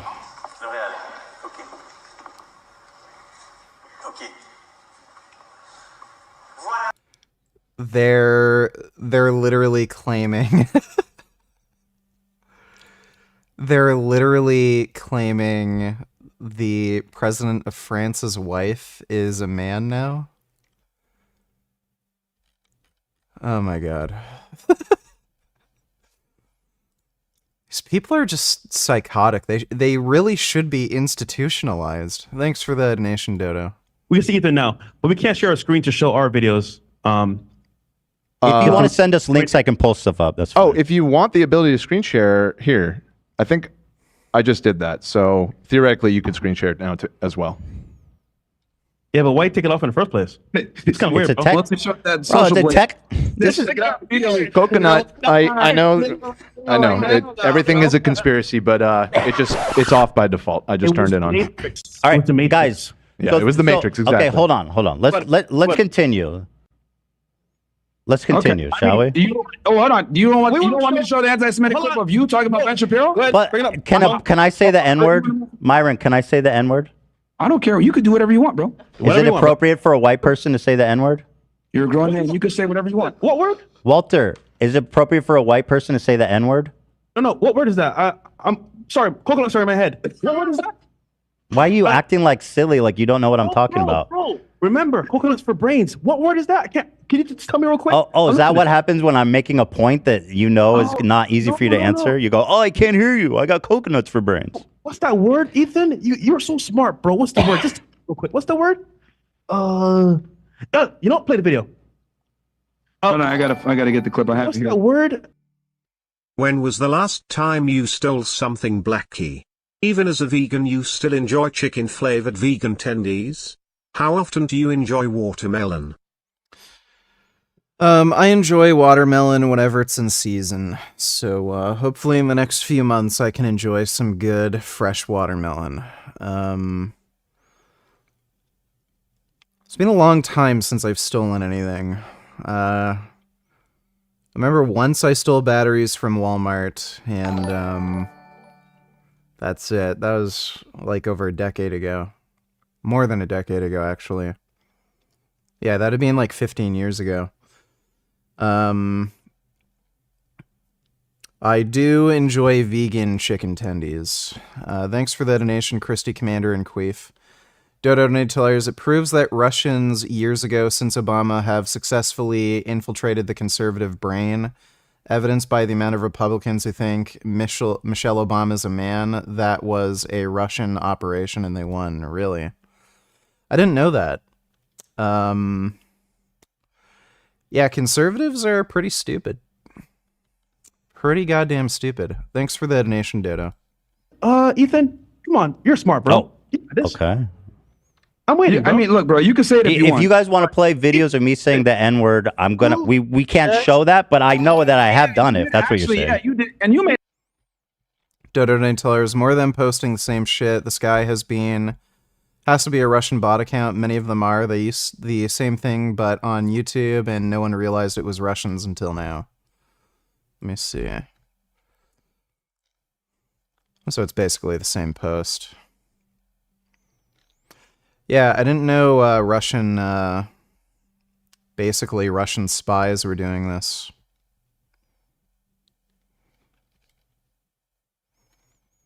Okay, she is just a masculine woman. So weird.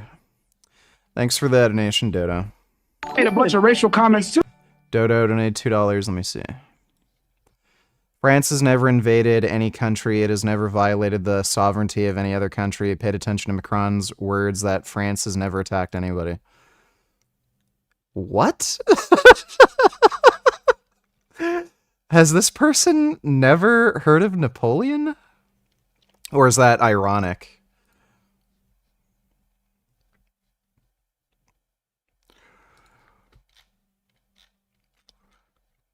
Okay. Yeah, I don't know how defending Ukraine is violating the sovereignty of any nation, but besides the fact that 78-year-old Brigitte Macron back in the day was school teacher who courted a child, alleged pedophilia, and Brigitte Macron potentially being a male, what else could they be holding over their heads? Did she actually say that? This is crazy. I'm talking crazy, crazy, crazy, crazy, crazy. Stop everything. Pay attention. If you're driving, pull over. Just kidding. You don't have to pull over. You can keep driving. But you just prepare yourself for what is happening right now in France. So let me give you guys the background. Emmanuel Macron is the president of France. He is married to Brigitte Macron. Okay? Their love story has always been extremely weird and extremely creepy. She is 70 years old, allegedly, and he is just 46 years old. So, but Donald Trump wanting to have sex with his daughter, that's just fine. Already right there, you have a 24-year age gap between them. And at the very least, just looking into their love story, you're looking at what might be, because they changed the age throughout the years, a story of pedophilia. I'll tell you what their official narrative has been. The official narrative is that when Emmanuel was just 15 years old, he was a drama student at a school, and his teacher was Brigitte. And while he was very young, they somehow managed to fall in love. That was so, she's friends with Andrew Tate. Andrew Tate had a sexual relationship with a 15-year-old when he was an adult. So she's fine with that, but apparently when somebody else does it, it's a problem. Would have made Brigitte way too old to be falling in love with a 15 or 16 or 14-year-old, depending on which article you're reading. But yes, apparently she was just so moved from his depth, this little boy's depth and the poetry and the way that he would write, that they fell in love, so much so that the now First Lady left her then husband, despite the fact that they had. Just ignore the countries in Africa that have French as a language, bro. Well,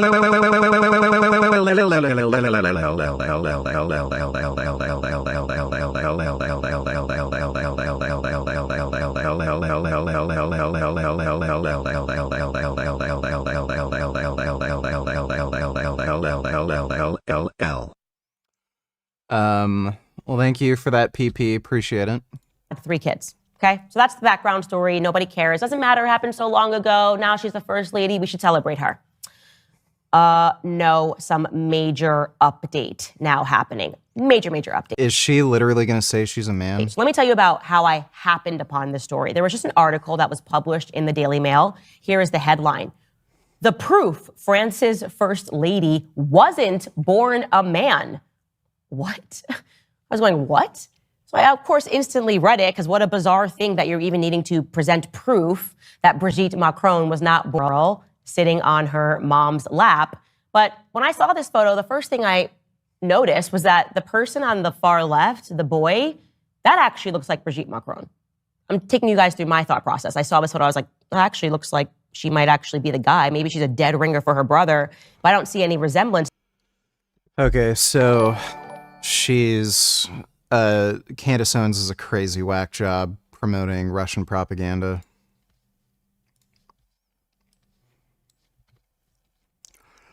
Bernie Sanders proposed a bill establishing a 4-day work week in the U.S. with no loss of pay, citing productivity gains from AI and automation. Dope, dude. That's based. Moving to a 32-hour work week with no loss of pay is not a radical idea. It's time for working people to benefit from advancements in AI, automation, and new technology, not just corporate CEOs and wealthy stockholders on Wall Street. Yeah, that is absolutely fucking based, dude. There were engineers in the early 20th century who actually predicted very short work weeks, like 8 hours, because of, and they imagined a world where machines would do most of the work for you. And that didn't end up happening, so... Maybe it's about time to, make sense and use machines and automation and shit to actually make our lives easier, rather than it just allow us to work more. I don't know. That's actually a big-brained idea. Why do camels spit out this pink sac from their mouths? Some people think it's their stomach, and that's probably where they store water to survive in the desert for months. But that's actually not true. You see, camels have a unique ability. They can close their nostrils and push air from their lungs into their lower soft palate, causing this sac in their throat to inflate, which is called a doula, which might seem gross to you, but the reason behind this behavior is to show dominance over other male competitors and to impress the female camel. Why do camels spit? That is really weird. I like camels, though. Camels are pretty cool. Didn't know that. Thanks for the donation, Dodo. Dodo donated $2. Candace Owens says the Macron's age gap is a problem, right? Go do the math to figure out the gap between Trump and Melania. Yeah. Like, Trump, I don't think with any doubt you could say Trump wants to have sex with Melania. Like, clearly he does. That's not a problem for her, but a big age gap between an adult married couple, that's a problem for her. Thanks for the donation, Dodo. You're saying the N-bomb all over the place. I actually, yeah. If you're going to call me racist, bro, we're both racist together then in that case. Well, no, not quite. I thought you guys were going to play the Ben Shapiro clip. Yeah, let me get it real quick. Quite a few, but by the way. But I don't think it matters because I'm a Jewish man talking about another Jewish man. Obviously, different rules apply there. But let me. Oh, okay. Yeah, So I it's mean, all- you understand that. You No, say I the said N-word all the that- time, you and say it. obviously that's okay for you to do. It's not racist if you say it then. Show you this point. You're obfuscating so hard. Let's just focus. Okay, what do you want to focus? Okay, so the clip I showed you, You were dressed up as a like Hasidic Jew, talking about the 6 million who died in the Holocaust, but you make fun of everyone, so that's fine. So let me go to some of the tweets you made. Nick Fuentes is a nice person. He was a pleasure to have on the show, said Pearl. They hate Nick because he criticizes Val problems in American foreign policy and dem boys. Can you tell me what dem boys means? So, I mean, you want to go into this realm? Sure, yeah, of course. I asked you, didn't I? He has very valid critiques of American foreign policy when it comes to Israel. So what does dem boys mean? Whatever you want it to mean. Yeah, well, you know what it No, means. well, what does it mean when you say it? It means Jewish people. The boys in business, whatever you want it to mean. Yeah, it could be whatever you want. Well, no, you said I know what it means. It means Jewish people. Okay. Is that what you want? That. You know, it makes it really obvious that you're racist when you're trying to cover up your racism. Okay. Coconuts. I'm living in a reality where we're all sharing the same. You trying to create this like weird situation where we pretend that we don't know what anything means and we just pretend we have coconuts in our brains. Said it before, bro. Guys, let's just try to focus and do a point so we can actually talk about something. Sure. Continue with the dem boys things. Okay, let's go. The Bolsheviks killed millions of Russians. Who's going to tell them they were dem boys? Yep, that's a fact. Yeah, and then you say this one is real interesting. You say the movie Europa is the. See, Dodo Nutellers. No, Melina is Trump's wife. Oh, sorry, I fucked that up. And the age gap is 24 years. I mixed up Melina with Ivanka. And she was complaining that Macron age gap is 24 years. That's insanely stupid. Also you should watch this vid. It's interesting. Jensen Huang, co-founder and CEO. All right, we'll watch that later.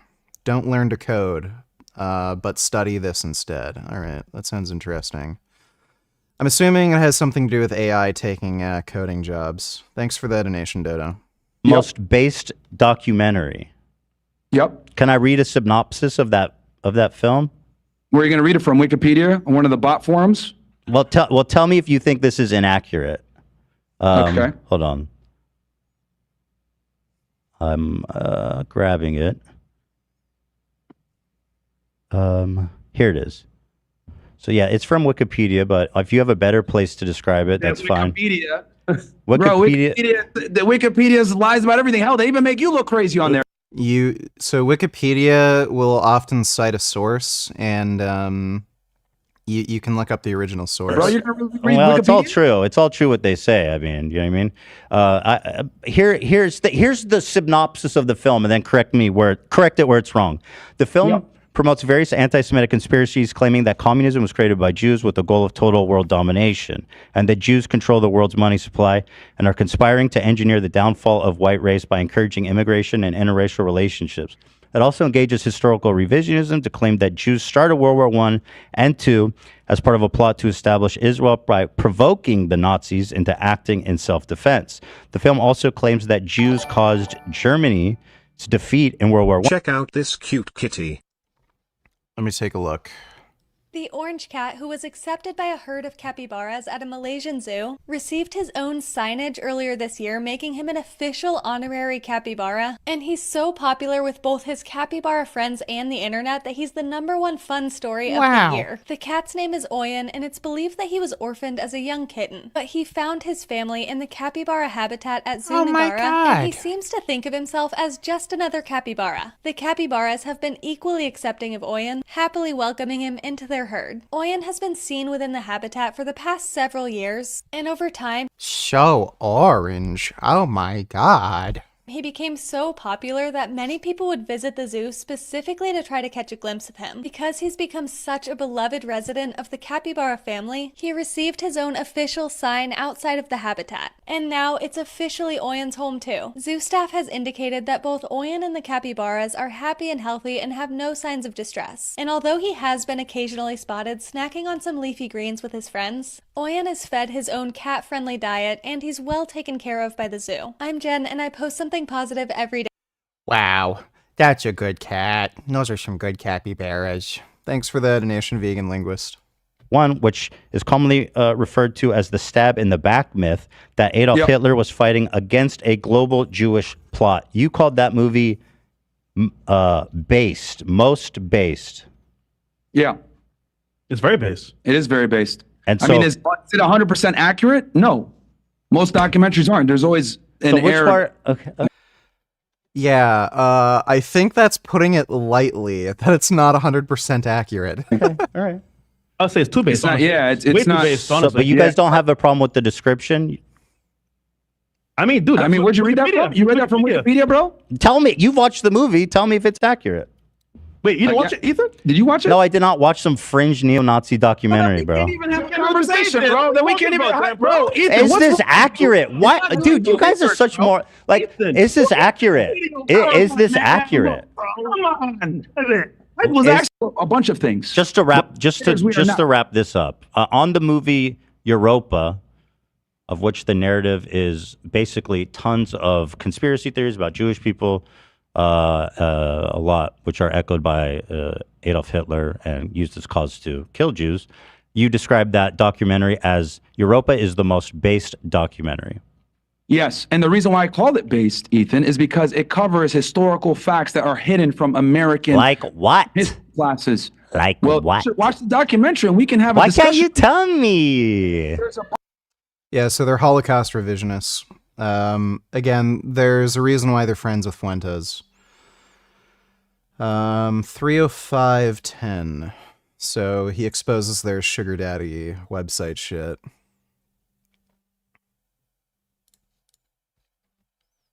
Matters. On your sugar daddy profile, you say you guys do one-on-one coaching? I never said that. It's right here. You do one-on-one coaching. It's on your website. What, the consultations? Yeah, 30-minute one-on-one. Oh, yeah, we need to update that. I don't do, I raised my prices significantly since then. Yeah, because it's on your website and it's open for enrollment. And your schedule is fucking wide open, bro.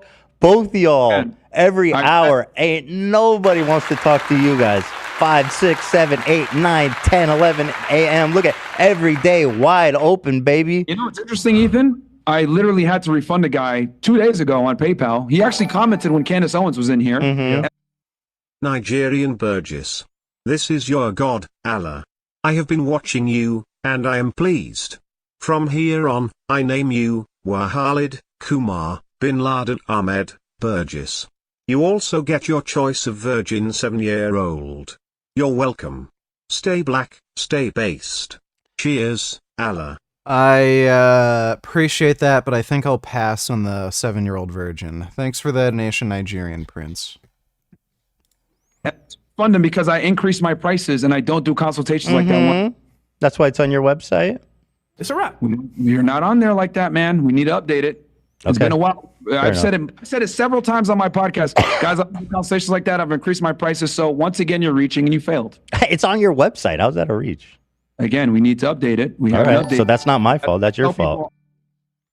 Curiously, the Fresh and Fit podcast, muddled in almost every domain, lost in its mist of misogyny, emerges as an unlikely herald guiding the youth against Israel, a case of getting it right for all the wrong reasons, some would posit. They're getting it wrong for all the wrong reasons, but thanks for the donation, Norm.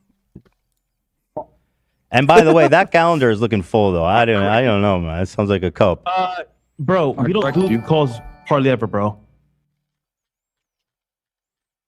So Dodo donate $2. Have you ever wondered where's the North Korean soldier who risked everything to flee to South Korea? Back in 2017, a North Korean soldier attempted to escape by driving a military vehicle through the heavily guarded border, but it got stuck in a ditch. He then ran across the border while being shot at by his fellow North Korean soldiers. Although he managed to cross the border, he sustained multiple gunshot wounds. As night fell, South Korean troops crawled towards him and dragged him to safety. After fully recovering, he appeared on numerous TV shows, briefly becoming a semi-celebrity until he Wow, dude, that is crazy. was caught drunk driving. Have you ever wondered?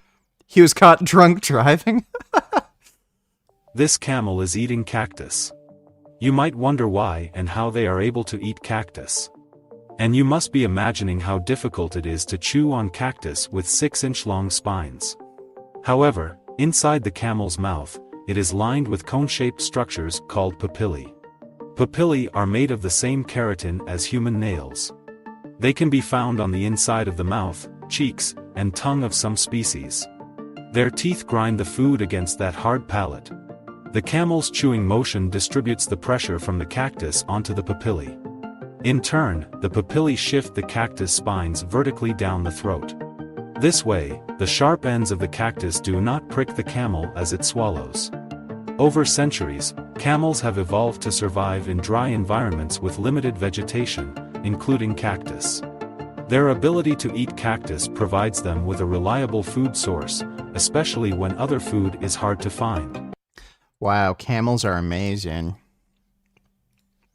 Why don't cargo ships have armed guards to fight off pirates? I mean, wouldn't it make sense to have marshals on board ready to take on the pirates? Instead, shipping companies use water cannons and loud sound emitters to scare them away. Some people think they would have to train those guards and also pay high insurance premiums due to the high risks of escalation. But that's only partially true. You see, things get complicated when ships navigate through international waters, as different countries have different rules. And most countries do not like the idea of foreign vessels with weapons in their territorial waters. Why don't cargo ships have...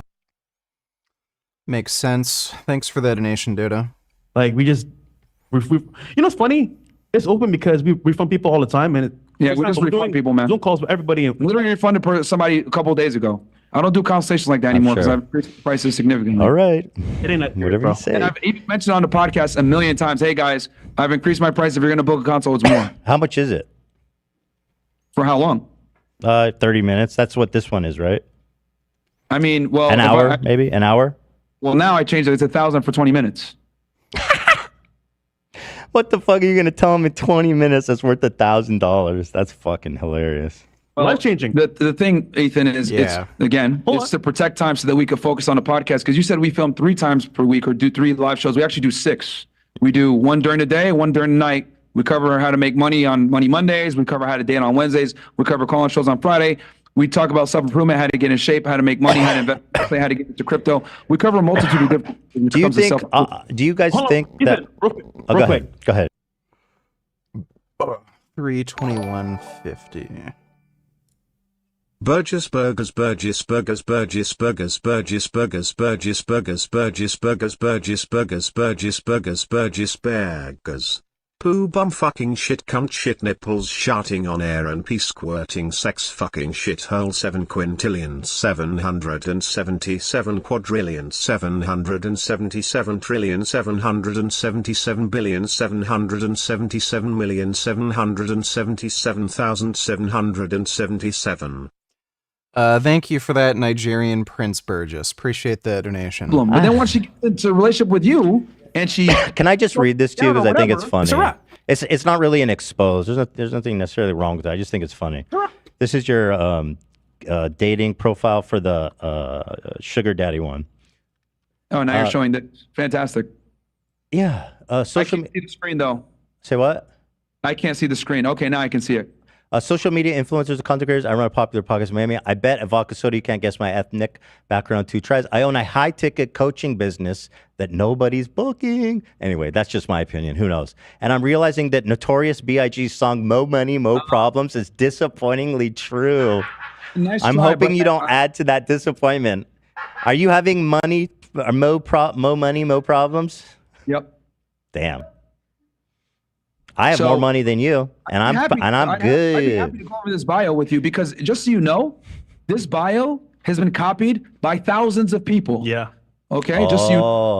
And I can explain to you why I use this term for phrases. Not to sound cocky, but here's some of my numbers. Only 4% of male population is over 6'2". Less than 3% of males make over 300,000. Only 5% of men are in shape with abs, and only only most other men's have a personality that's actually makes them desirable to women. I have to invest in these other 3 so that we don't have to think about that. You lucked out. I have all 3 in one package. So yeah, yes, girl, zesty snap. I'm picky for a reason. Beauty in women is common, but high value men are not.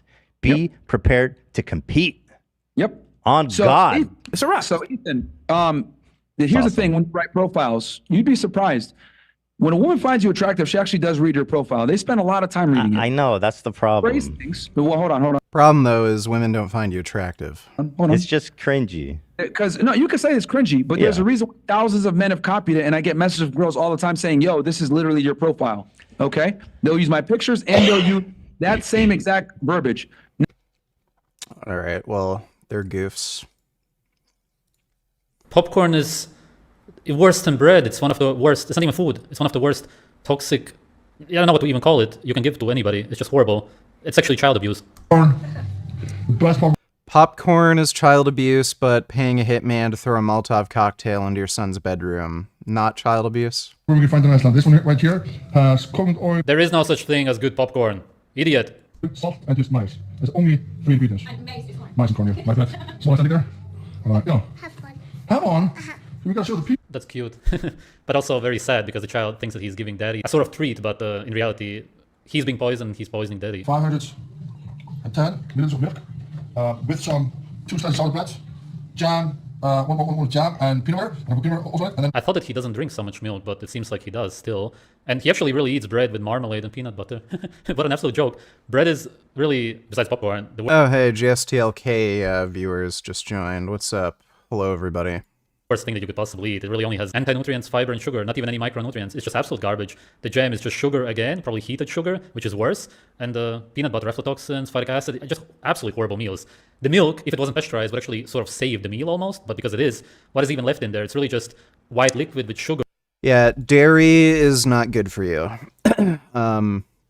Milk actually has a pretty strong and consistent relationship with prostate cancer, and it does have some relationship with breast cancer, but the link between breast cancer and milk is more mixed, but there's an undeniable link between milk and prostate cancer. And raw milk is not good for you. Same thing, only you have the risk of, getting bovine tuberculosis. Because the pasteurization destroys the micronutrients, such as vitamin D, which is why they always add synthetic vitamin D to the milk, but that's fake vitamin D. Raw milk does not have an appreciable amount of vitamin D. Actually a toxin. Look into what supplements actually are. 99% of them are toxins. one with bananas. And butter. And butter. Which, personally, you guys, I think this is the weirdest snack. This is the perfect example of how to destroy your genes. How to make the next generations way smaller than you. Here we have 450 grams rice, 150 grams steakos. The steak looks kind of raw in the middle, which is great. More arsenic, of course, because of the rice. This is like almost 100 grams of some beans. Green beans. Green beans, just like that guy that I reviewed. He ate green beans with almost every meal of his, for no reason. There's just nothing in green beans in general. There's just absolutely zero reason to eat them. They don't even exist in nature like that. Yeah, like fiber, micronutrients, phytonutrients, but, some people want to live long. Thank you, babe. You're welcome. You enjoying this meal, Summer? Yep. All right, the kid gets, oh my god, he actually gets rice. He eats rice. He gets arsenic. Oh my god, man. But at least he gets some meat, yeah? I knew it. All right, here I have, let me see half my face, but it's okay. Here I have a meal number 4, 5-ish, or you what's don't wrong with snack, him? 5 because it's snack. Well, all right, guys, so this is meal 5, 6 if you count the snack at earlier. Nice meal. So here I have half an avocado. Here I have 110 grams. He actually eats a plant-based diet.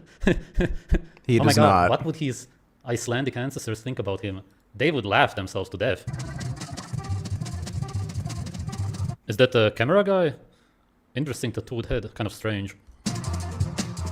All right, guys, just finished my meal. I am feeling satisfied. I'm feeling full. Now, I wonder if Thor saw my video of him and Eddie. He must have. He must have seen it. He must have laughed his ass off watching that. Everything gone. Yeah, that was good. That was good. What do you guys think? Let me know in the comment section below what you guys think. What I think is that you're an absolute embarrassment for your Icelandic ancestors. As I said before, they would be incredibly embarrassed if they would see... Yeah, like arguably the best strongman in the world is an embarrassment. What you eat and what you're doing to your family also. As I said, because you cannot care about your family if you're clearly killing yourself. That's what you're actually doing.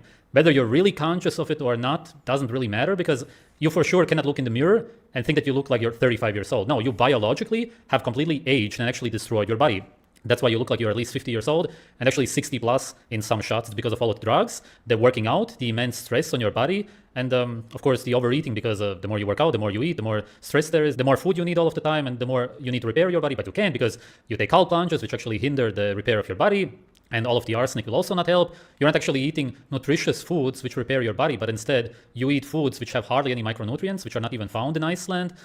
which generally no human being should be eating. It's absolute slave food. It's exactly what the government, not necessarily the Icelandic one, but a lot of other governments want the slaves to eat. When Sv3rige finally gets caught by Interpol, he is going to be eating tons and tons of slave food. Get used to eating soy, motherfucker. That's because it's way easier to control the slaves when they are malnourished and their brains are not working, and your brain is not working whatsoever. You can't think of what words you want to say. It was just painful to watch you, because I'm looking at an absolutely sick, destroyed human being who's actually mentally really unwell. I could actually... This guy has admitted to having hallucinations where he fantasizes about killing and eating people. He's being institutionalized for having anorexia. He's tried to kill and eat doctors. Stevens, that Zionist puppet, has unearthed evidence of my so-called racism by digging up court documents over trivial neighborly squabbles and noise complaints. A ruse, I'm sure you'd acknowledge, Mr. Berger. Oh yeah. No way did Finkelstein try to ethnically cleanse his own apartment building. I've seen this. His neighbors were making noise, apparently. And he made this unhinged rant accusing them of being illegal immigrants, and he's calling an INS, and he's saying, like, leave the apartment immediately or else I'm going to get you deported. Yeah, this guy is just an absolute fucking whack. And he called them apes, too. And apparently these are foreigners, so this guy is pretty fucking racist. Yeah, Finkelstein is fucking cunt. Thanks for the donation, though, Caleb.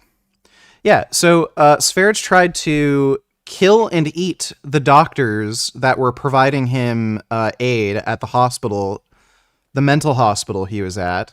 He committed a mass stabbing at his high school because he was inspired by some movie he saw to knife people to death. He tried to commit suicide, but he was too much of a pussy to slit his own wrists deep enough. He paid a hitman to kill his ex-girlfriend and his like newborn baby. And he also paid a hitman to acid attack his ex-girlfriend, and that attack was successful. Now he's on the run from Interpol.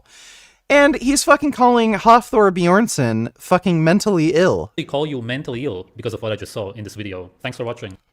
Fucking crazy. All right, let's watch this. The reach of social media and the funding of private equity, the evolution of misinformation has begun. It has become increasingly difficult to figure out what is true versus what is a sales pitch. Today, I want to highlight a viral example and give you some tips so you too can protect yourself from falling victim to it. The modern snake oil salesman is really just an IKA expert. I coined this term during my TED Talk in Monaco just before the pandemic. The epidemic of the I know all expert. There are too many of these experts out there claiming to have all of the answers when the rest of the scientific community has questions. Back then, these IKA experts flourished in what I called the gray zone. That is when a question within the field of medicine has not yet had a complete answer by modern science. 20 years ago, we didn't really have a proven and safe medication to help patients struggling with weight loss. Companies and medical gurus pounced and tried to sell you. I lost 21 pounds. 39 pounds. 31 pounds. Millions of Americans have made Hydroxycut the #1 weight loss supplement. Did you know that tea can also help you lose weight? Today I've got teas that will bust your fat for good. Well, now we have Ozempic. Suddenly, the fat burner supplement market is beginning to struggle. At the start of the pandemic, we had no answers for COVID. How could we? It was a new illness. But the gurus continued with the same game. We've just learned that Dr. Oz was sending emails urging the Trump administration to begin promoting the use of an anti-malaria drug, hydroxychloroquine. The patented nanosilver we have, the Pentagon has come out and documented, and Homeland Security, and said this stuff kills the whole SARS corona family at point blank range. Well, of course it does. It kills every virus. Now we have Paxlovid, a medication given to mitigate the effect. Most colloided silver supplements are actually ionized silver, and they can turn your skin blue. Of COVID.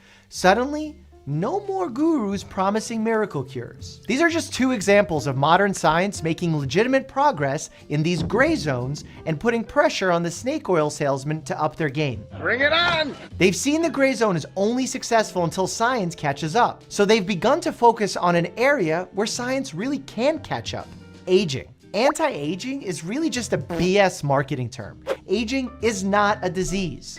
There's aging poorly. Yeah, so I'd totally disagree with Mike here. Aging is a disease. It absolutely is. And there are actual diseases that accelerate aging. And aging well.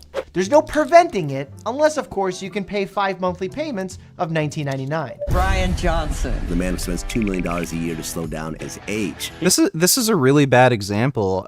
Brian Johnson is trying to develop technology to actually treat aging as a disease and at least slow it down, if not prevent it completely. I wouldn't call him a snake oil salesman. He's managed to reverse his biological age already to an 18-year-old. But that anti-aging market share was not enough for them. So they decided to target our worst weak spot: the entire healthcare system. Who is JSTLK and does he have a nice cock? I don't know. You'd have to ask him if he has an OnlyFans. I don't really know of him. He's been doing the stream share thing lately for my channel, which is nice of him. But I don't really know him. Thanks for the donation, terrible guitar player. Dr. Butterfingers killed Michael Jackson. After that, I was like, going to the doctor. It's official. Private health care companies are scamming us. There is a lot of corruption in medicine. They're always getting shit wrong. The system is truly crumbling and has too many problems to name. Many folks are paying for but not getting good care. They feel gaslit by their doctors and duped by their insurance companies. I don't blame them. The worst part? Those who've been hurt the most by the system become prey for the IKA experts. How? Well, they prime your emotions by pointing out real problems. And then they begin to sell you pricey BS solutions. They promise a better way, a shortcut, a more personalized approach, claiming to have better knowledge than scientists and doctors who have dedicated their lives to the art of healing people. Like they're all in on a secret that all medical institutions are not privy to. I know something you don't know. Or are flat out hiding from you. And it works, especially on social media. The videos often go viral. You send them to me asking for reactions. It also doesn't hurt when they have a celebrity co-signing their messaging. In recent times, one good example is when owner and president Dana White had his reaction dealing with some serious health issues. This is Gary Brecka. In 5 months, this guy completely changed my life. This is for all the naysayers that are saying it's not true and it's all bullshit. Everybody was saying, well, share your blood work with us. We just did my blood work yesterday, and here you go. He told all Gary Brecka did was get Dana White to follow a better diet and quit alcohol, and then Dana White thinks this guy is like Jesus. me things about me that I didn't even tell anybody. So he knew just from looking at my blood. I was on the verge of a stroke or a heart attack or something bad. In 5 months, he got those down to what? 143 from 7. Holy shit. Dude, his cholesterol is still high. He should definitely be on a statin. But holy fuck, triglycerides were almost at 1,000. 64 to 143. I don't think people were skeptical of whether or not Dana White's health improved. I think they were skeptical for the marketing and the promises that were made about why his health improved. Cutting out bad habits, improving healthy habits will make your health improve. That's evidence-based. It's only when information that is at best a theory is promoted as fact, or when miracle cures are given credit for the significant progress that's been made. That's when the naysayers come in. I will never go to a doctor ever again about my general health. All they want to do is put you on pills. This guy will change your life. Some of your favorite actors, some of the most powerful, richest people in the world are all now doing this with Gary. Now I have to be honest here because I'm pretty skeptical when a doctor uses a celebrity endorsement to build their branding. It's not 173 total is high. It ideally should be under 120, and your LDL should be under 70. intrinsically bad, but definitely a red flag based on historical precedent. So I had to look into who this physician was that saved Dana White's life. Well, it turns out he's not a doctor, but a professional human biologist. To be honest, I'm not sure what that means. That doesn't mean He does have a anything. bachelor's degree in science from Frost. Yeah, so that's a huge red flag. This guy's claiming he's an expert and he only has a bachelor's degree. Daryl, don't need tellers. Does Myron have a point here? Let me see. Because makeup in itself inherently is to deceive. Or to enhance. No, it's to make up for your lack of aesthetics. That's why it's called makeup. If I take my Yeah, well, it's true. Makeup for Dude, women get so fucking defensive about makeup. Makeup is designed to make up for your shortcomings. So whenever like men talk about how like you're not actually that pretty or good looking or they don't like makeup, they get super, super weird and defensive about it because they wear makeup because they're insecure about their looks and they put all this shit on their face because they think it makes them prettier. And then when somebody says they don't like it, they're like, ugh! For lack of aesthetics. I look the exact same. Oh yeah. Then why would you wear makeup? I do. I look the same. Like Yeah, and I got a 12-inch. Do you? That's fantastic. Probably Yeah. why I got so many hoes. Why? Because Yeah, Myron has a point there. Yeah, women cope hard for makeup. Thanks for the donation, Daryl. 120, lol, that's probably really good, but ridiculous also. No. I would say probably most people could get their total cholesterol down to 120 if they're at a healthy body weight, eating a high fiber diet, low in saturated fat and cholesterol. Most people. But most people don't eat that way. Most people are overweight. Most people don't exercise. They don't eat enough fiber, and they also eat more saturated fat than they should. And they also eat a diet, heavy in meat with cholesterol. It's unrealistic, given most people's lifestyles, to get a cholesterol that low without medication. But no, most people could get it that low without any medication, as long as they're eating properly and exercising. Pittsburgh State University. If you, so here are ranges for total cholesterol in adults: normal, less than 200. Yeah, normal doesn't mean healthy. Borderline high, 200 to 239. So normal doesn't mean healthy, dude. Most people have unhealthy lifestyles, again, where they're eating too much saturated fat, not enough fiber, not exercising, they're overweight. So yeah, normal is going to be high, but what's physiologically normal is below 120. You can actually, there's quite a few studies. The American Heart Association has funded a number of studies. What they found is atherosclerosis, or atherosclerotic coronary artery disease. It doesn't progress so long as you can keep your total cholesterol below 120 and your LDL below 70. Above that level, you do see the progression of disease. So it's hypothesized that's the physiologically normal level because you don't get progression of disease in that range. And if you already have established heart disease, so if you've already suffered a heart attack, if you have already been diagnosed with atherosclerotic coronary artery disease, you want to get your cholesterol levels even lower. I think the target is total below 80 and LDL below 35 to minimize the risk of a recurrent event. I don't think he's actually even able to call Dana White his patient, given that he's... Yes, somebody with a 173 total cholesterol should be on statins. Look up the updated guidelines for statin medication. They prevent heart attacks. The reason why they've updated recommendations for cholesterol-lowering medications is because it's absolutely proven at this point. We have very long-term cohort data and randomized trials on this, that the lower you can get your cholesterol, the lower the risk of a heart attack. And you want to get your cholesterol even lower if you've already had a heart attack. Not a doctor, but that doesn't stop his clips with medical advice from going viral on TikTok. Let's take a look. Dana White? They said, yeah. And I go, wow, what's the life-threatening alert? They said triglycerides are almost 800. Now, triglycerides...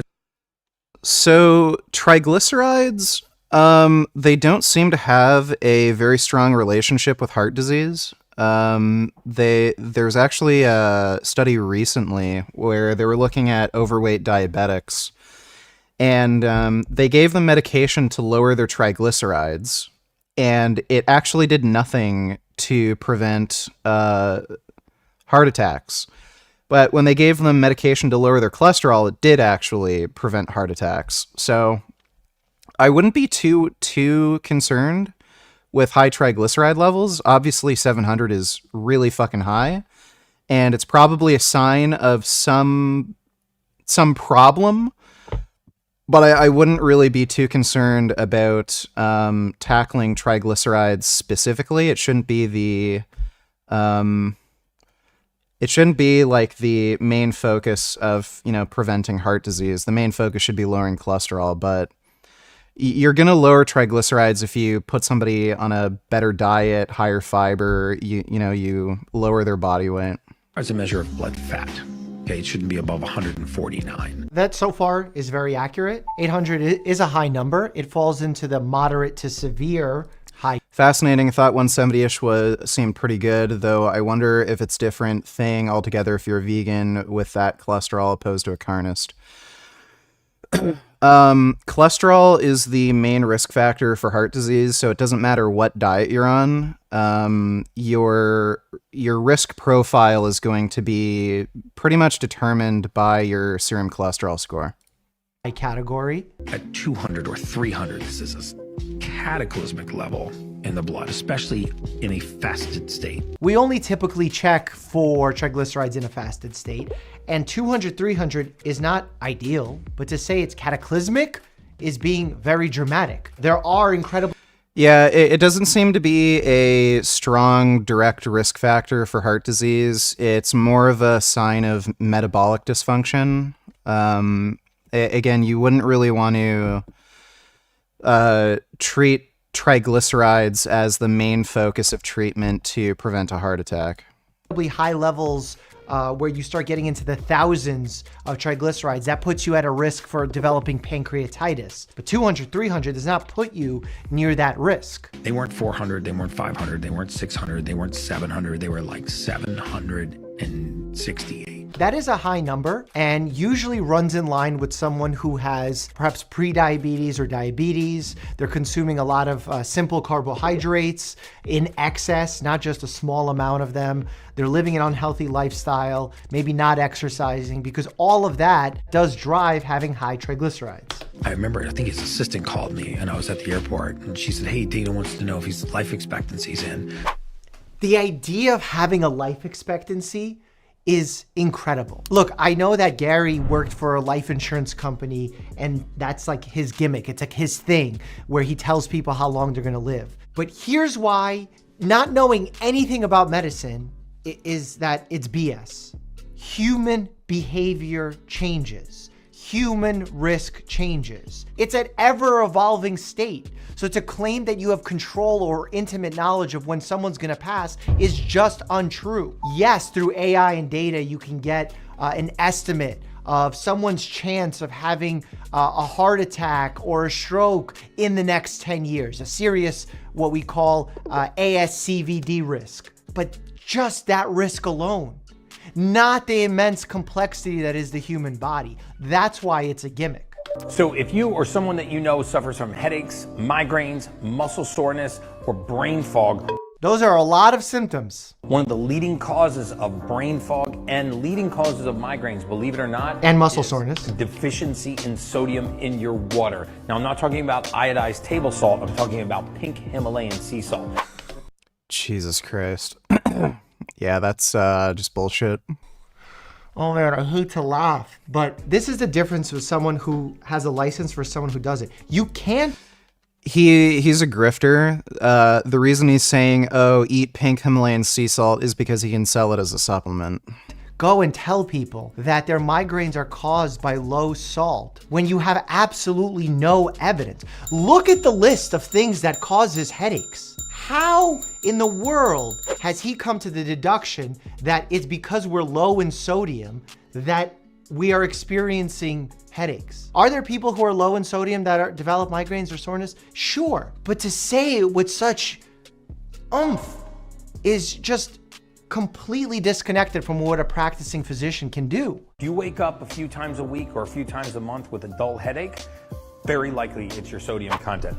How can it be very likely? When I look at my patients, they overconsume sodium, so much so that it causes increases in... Yeah, and by the way, that can also cause headaches, having a diet too high in sodium. blood pressure leading to hypertension. Putting patients on a DASH diet, which is a low sodium diet, actually improves their blood pressure. This is someone who is not practicing day in and day out as a doctor seeing patients, because this frankly is dangerous advice. Diagnosing a patient individually, you might be able to give advice like this. I just made some new vegan gains. Can you rate my latest bench performance? I just uploaded it. Thank you. Is your name in Streamlabs? You're gonna have to give me a link to the video, dude. Let me see. Where's the channel thing? You're gonna have to give me a link to the video. I can take a look at the video if you link it to me. Thanks for the donation, Wolf D. I say might. But if you're talking to the web on a video, how can you assume everyone watching needs this thing? What if they don't? What if they have too much of it and you just recommended that they take more? That's the consequences that are not being thought about because the liability threat isn't there. And Well, he doesn't care. He's a grifter. He wants to make money. the knowledge of being a doctor, I guess. Depression really exists. Anxiety really exists. But that's true. Anxiety and depression do exist. But if you actually look at how we define these conditions, take depression, for example, we define depression as an inadequate supply of serotonin. That is not how depression is defined. There's a number of symptoms that will classify you as having a certain grade of depression, but it's not defined as serotonin deficiency. No, we don't define it that way. We may have defined it that way years ago when that was our chemical imbalance model of depression. But now we've seen that it's so multifactorial that we don't have a good understanding of it. We, as not being IKA experts, are not afraid to say we don't know, and it's much more complex than a chemical imbalance. And while yes, we do give medications called SSRIs that aim to increase the amount of serotonin. By the way, I think Gary Brecka is just a fucking moron, like, for saying this, because there's a number of antidepressant drugs that don't actually target serotonin as their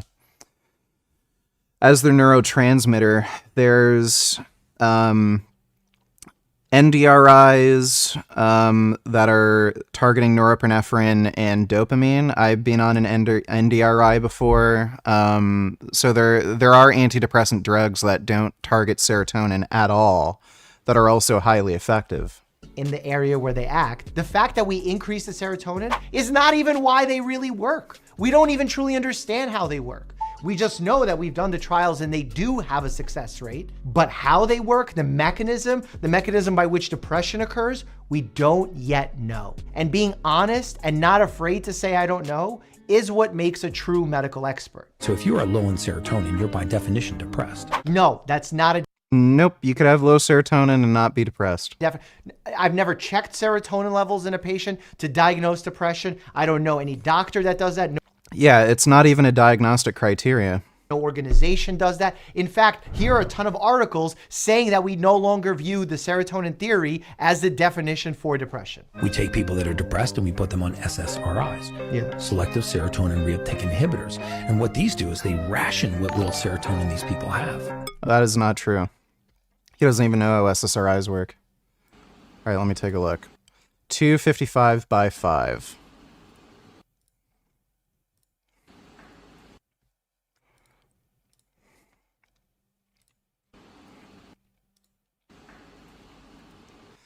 Okay. When you're lifting off the bench, it looks like your back flattens out a little bit. You may want to try to use a little more leg drive to like really try to force the arch because it does look like your back flattens out a little bit when you unrack. You might also be able to put the bar a little lower on your palm, just a little lower. You might want to try really getting it to the edge of your palm.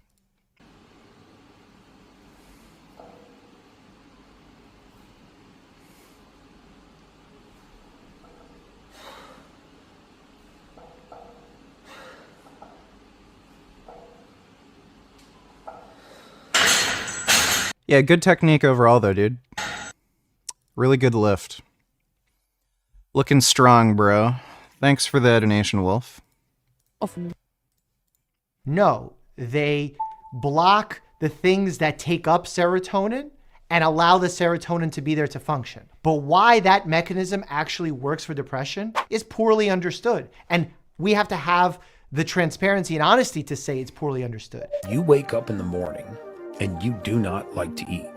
You're not hungry. Yeah. It's probably because your blood sugar is very, very low. You have very good blood sugar regulation. It's true that if blood sugar is poorly regulated, like if you're diabetic, your appetite can get thrown off and you could be hungry more often. You wake up in the morning, you're fasted, you don't feel like eating, your blood sugar continues to trend down. Okay. You eat late in the morning or early in the afternoon and it skyrockets, right? This is why you have an energy slump between 2 and 4 in the afternoon. Or your circadian rhythm. Because physiologically, it's part of your circadian rhythm.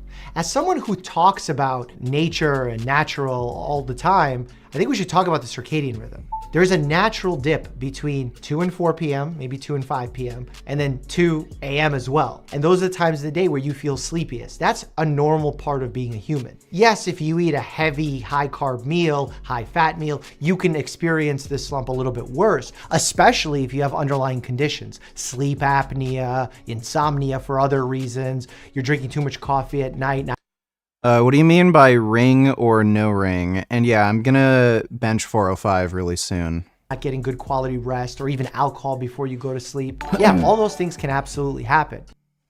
The Carnivore Lord.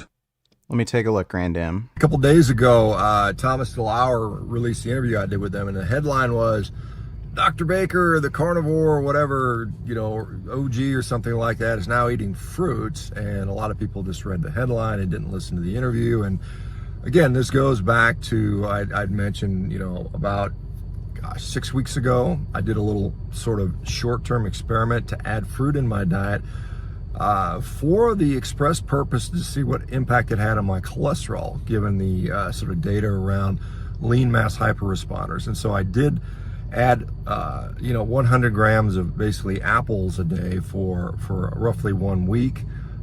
It had minimal to no impact on my cholesterol. Okay, 100 grams of apple, that's like 1 apple. And I can discuss why that may have been. Probably I'm not. Yeah, it's because you only ate 1 apple and you're eating a fuck ton of saturated fat and cholesterol. Energy depleted enough to where that's going to have an impact. Yeah, 1 apple is like 100 grams. He's literally only eating about 1 apple a day. I think that, when we talk about lean mass hyperresponders, it's usually in the context of someone whose cells are not replete with energy. Again, energy is being shuttled, to and from the liver continuously. And what drives that demand is, cells that are relatively depleted of energy. And so you think about somebody who's very lean, who's consuming a kind of lower side of calories. I was currently in a sort of, bulking up phase. So I was pretty calorie replete or energy replete. So that's not going to have a big enough impact. And additionally, 100 grams for someone my size at 260 some pounds may not be enough. So that's probably why that didn't have the impact it does. I personally did not notice any significant benefits by adding that bit of fruit in. In fact, as I said, Buddy, it's 1 fucking apple. Was ultimately a net negative for me, particularly when it came to sort of gut, how my guts felt. So I discontinue that. I do not eat fruit chronically. I don't plan to eat fruit chronically. As I've said before. Good, you'll die sooner. I am pretty much 99% carnivore. And I've said on many occasions, even on Rogan, that occasionally I'll have like a piece of cake on a birthday once in a while. But generally my diet is as close to carnivore as you can get 99% of the time. In fact, I've been eating nothing but steak and eggs for the last 6 weeks. I feel great on that.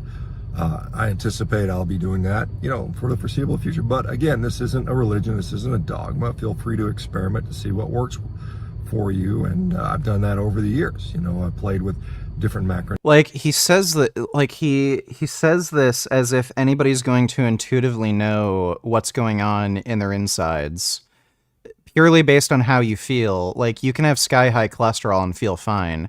You can be developing diabetes, feel fine. You can have high blood pressure, feel fine. Like, what do you mean experiment? For nutrient ratios to see how it impacts my body, I can honestly say I feel pretty much my best, pretty much just eating meat.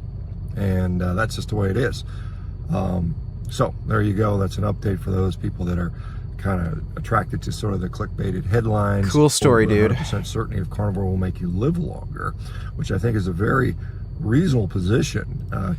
Carnivore will make you live longer, right? That's why people who eat the most amount of meat live the shortest. Considering the fact that no one knows the long-term outcomes of really any diet. And in fact...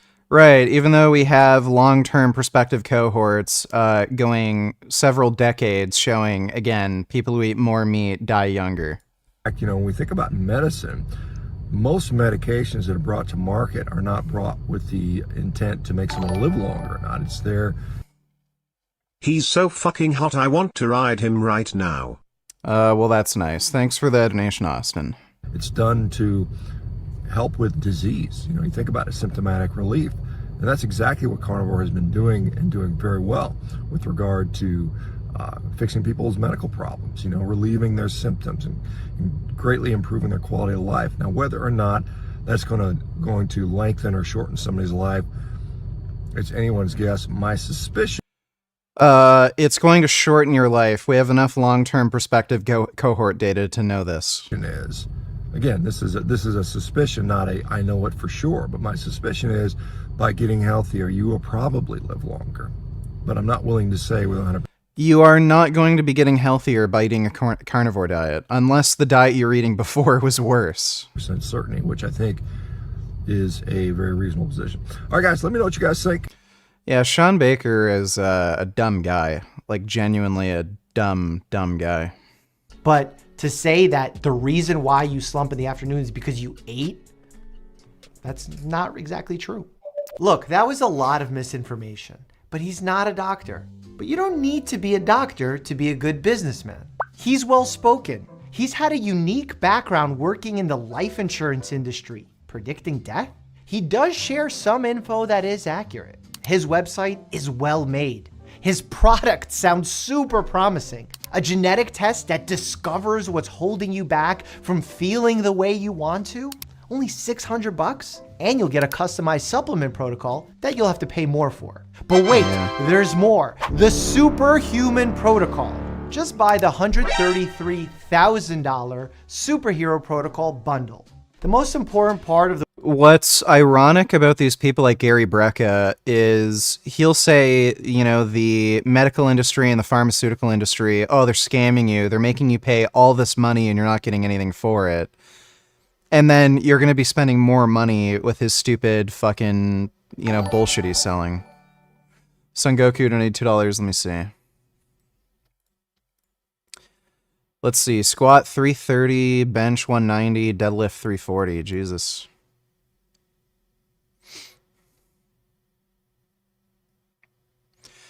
Yeah, Russell Ori is kind of a absolute It's freak. me again. Thanks for watching my bench video. How did you make so many bench gains in the last year? I hope we'll get to benching 315 someday. Any tips on how to keep making progress without stalling? Well, it's normal to stall, and when you do hit stalls, that's usually a sign that you just need to switch to a different training block. Best way to just keep making consistent progress is to not get so hung up on chasing numbers and realize that, you can't just linearly get stronger. you do have to go on hypertrophy blocks, get a bit weaker, your numbers are going to go down, but build some more muscle and focus on building more muscle. And then once you've built more muscle over like a long hypertrophy block should probably be at least 6 months to like a year or even several years. Then after that, go back and do a strength block. And then with that new muscle you've gained, you can build more strength. So the reason why I've been able to build my bench so much over the last year is because I went on a really long year-long hypertrophy block, and I built a lot of extra muscle, and then with that extra muscle I can just get stronger. So don't get too hung up on chasing numbers. If you want to hit a 315 bench and you're on a strength block and you're doing sets of 3, sets of 5 all the time, if you keep doing sets of 3 and sets of 5, but you keep hitting this block every meso where you can't get past a certain number, you just have to like take a step back from strength training, work on like sets of 8 to 15, build more muscle, and then go back to strength training. Hope that helps. Thanks for the donation, Wolf D.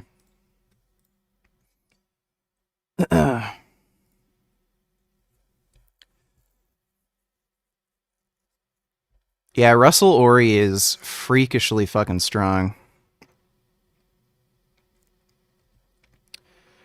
Thanks for the donation, Son Goku. The website for me, all the way on the bottom, in the midst of all that text, it states very clearly, testimonials shared are not intended to make claims that these products can be used to diagnose, treat, cure, mitigate, or prevent any disease. So what does this all mean for you? Well, I hope this unique example highlights the pattern to look out for in the future, but here's 3 easy actionable steps. Number 1, approach celebrity advice and endorsements with skepticism. Be equally skeptical of gurus giving medical advice. Jew, idiot, faggot, ride my cock, donated $2. Who's the dumbass that created the vertical diet or something? I forgot. That would be Stan Efferding. Stan has changed his vertical diet a fair bit. One, based on evidence, which I appreciate, and 2, based on client testimonials. Before, he was recommending people to not eat vegetables, not eat fruit, basically just eat a ton of red meat, fatty foods like butter, tallow, and like have a bit of rice. He's updated his diet a fair bit where he does recommend eating a lot of fruits and vegetables, which is good. He still, to this day, as far as I'm aware, recommends avoiding seed oils. He has told people to be wary of their serum cholesterol, which is good. But again, he's making diet recommendations that would, help to raise someone's serum cholesterol, like avoiding seed oils in favor of things like butter and tallow. But yeah, Stan Efferding's a bit of a dumbass, just a bit. Thanks for the donation, Jew, idiot, faggot, ride my cock. Thanks for the gifted membership, Isaac Thompson. Appreciate it. Advice who don't have professional liability if something goes wrong. If I give the wrong advice, my license is on the line. But what if there's no license to begin with? 2, be skeptical of medical advice from podcasts that sound too good to be true. Extraordinary claims require extraordinary evidence. And not to spoil it, but if there's extraordinary evidence, it's probably not a secret anymore. 3, there's very rarely advice that works for almost everybody, but the basics do work. In fact, the reason these celebrities usually improve with many of these programs is not because they bought the superhuman protocol bundle or supplements, but because they focused on sleeping well, avoiding bad habits like drugs and alcohol, maintaining social relationships, staying active, and eating a whole food diet. Barbara Corcoran from Shark Tank. Fucking true. And these things just get riskier and riskier. And as the person keeps... Is training each muscle 7 times a week fine if I adjust within 10 to 20 weekly sets? Probably not. That's an ridiculously high frequency, and if you're training each muscle group 7 times a week, that means you'd have no rest days. You absolutely need to have rest days. Like, recovery time will be less than 48 hours if I'm doing less sets per session, right? Like 2 by 7 over 4 by 3.5 frequency. So yeah, recovery time is going to be lower if you're doing less volume per session, but it's just not really a good strategy. You're not going to get a benefit from training every single day over, say, training 3 to 4 days a week. There's rest, recovery, adaptation. So,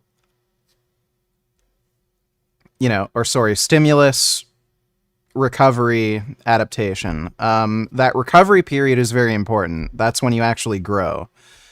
So you don't want to be training every single day. You're not giving yourself that opportunity to rest and recover.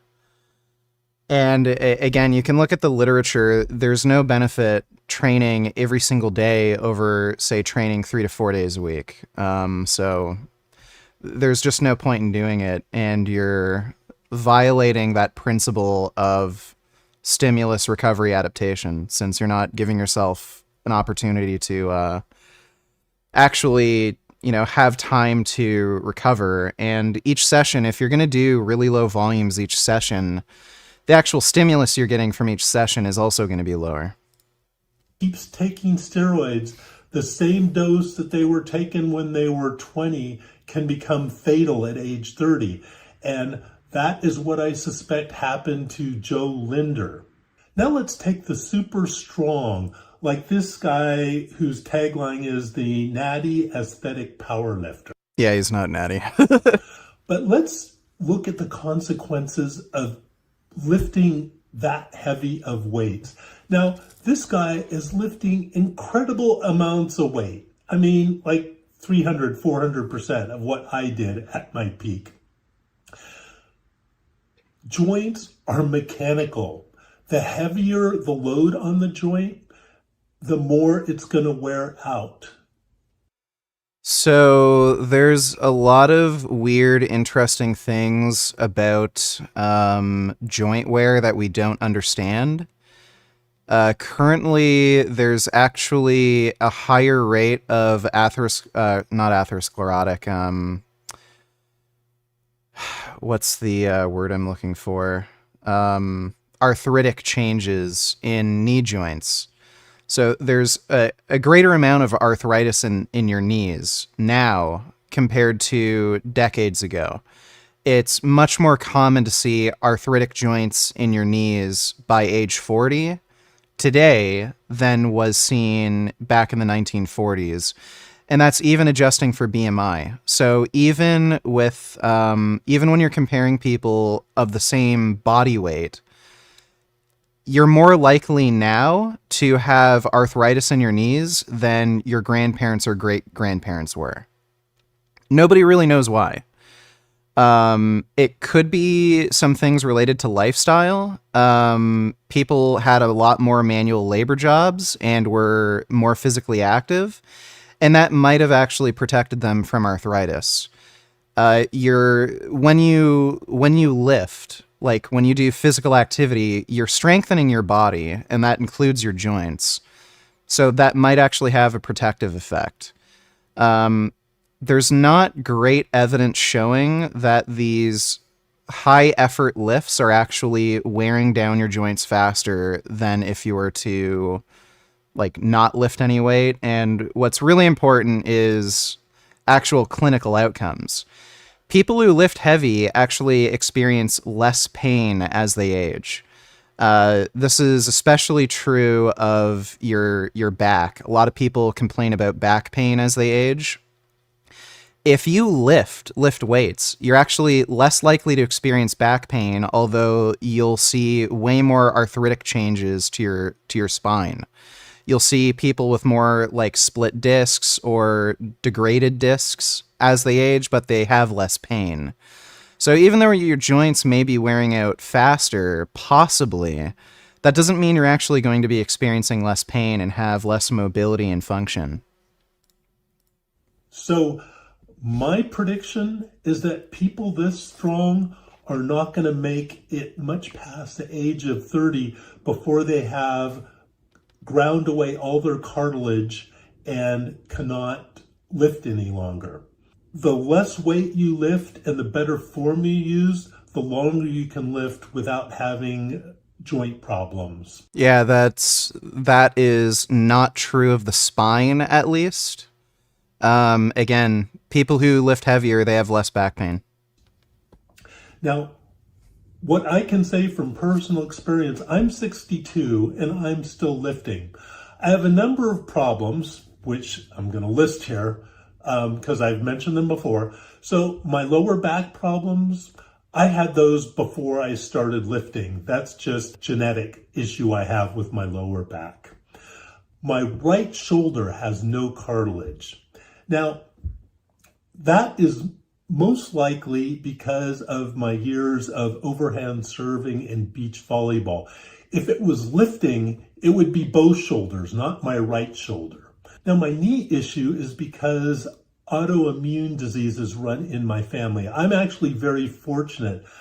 I just get rheumatoid arthritis in my knee maybe every 10 years, and it goes away. It's not related to lifting, but that is something that does slow me down on occasion.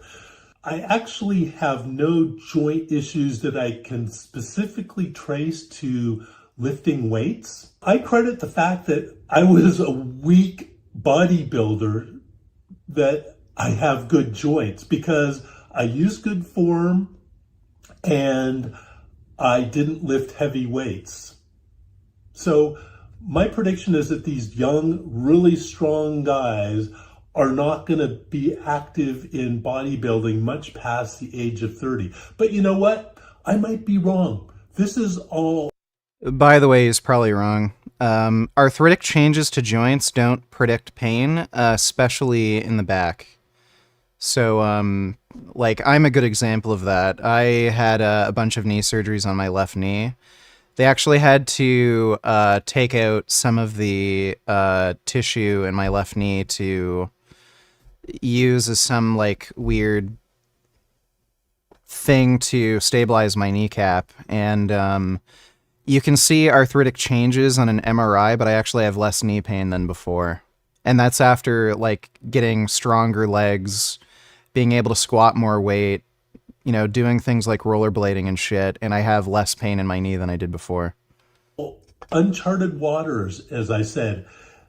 We're going to find out for sure whether taking massive doses of steroids and becoming, 250 pounds of muscle when you're 5'6", if that's going to lead to death by heart disease. We're going to find out if lifting like 4 times your body weight in squats and deadlifts, if that's going to cause joint issues. But, you need... Is upper, lower, rest, repeat a good split then? That would be training each muscle 2.5 times a week. You can do that. So there's not much of a difference between splits. The one thing you just need to keep in mind is how much volume you need per muscle group per week, and especially for strength, frequency can matter. So for hypertrophy, it doesn't seem to matter as much, the frequency in which you train, as long as you're training at least twice per week. But for strength, training more frequently seems to have a benefit, at least in the short term.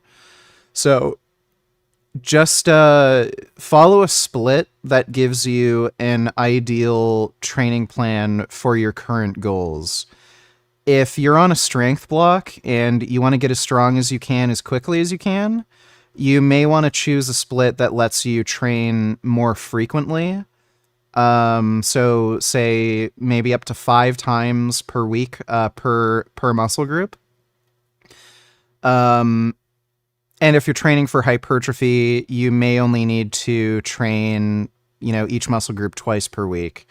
So as long as your split allows you to hit the frequencies and volumes that you need, that's all that really matters. Aside from that, there's not really much of a difference between splits. So an upper, lower, push-pull legs, full body splits, as long as you're equating volumes, you're not going to see a big difference, especially when you're talking about hypertrophy.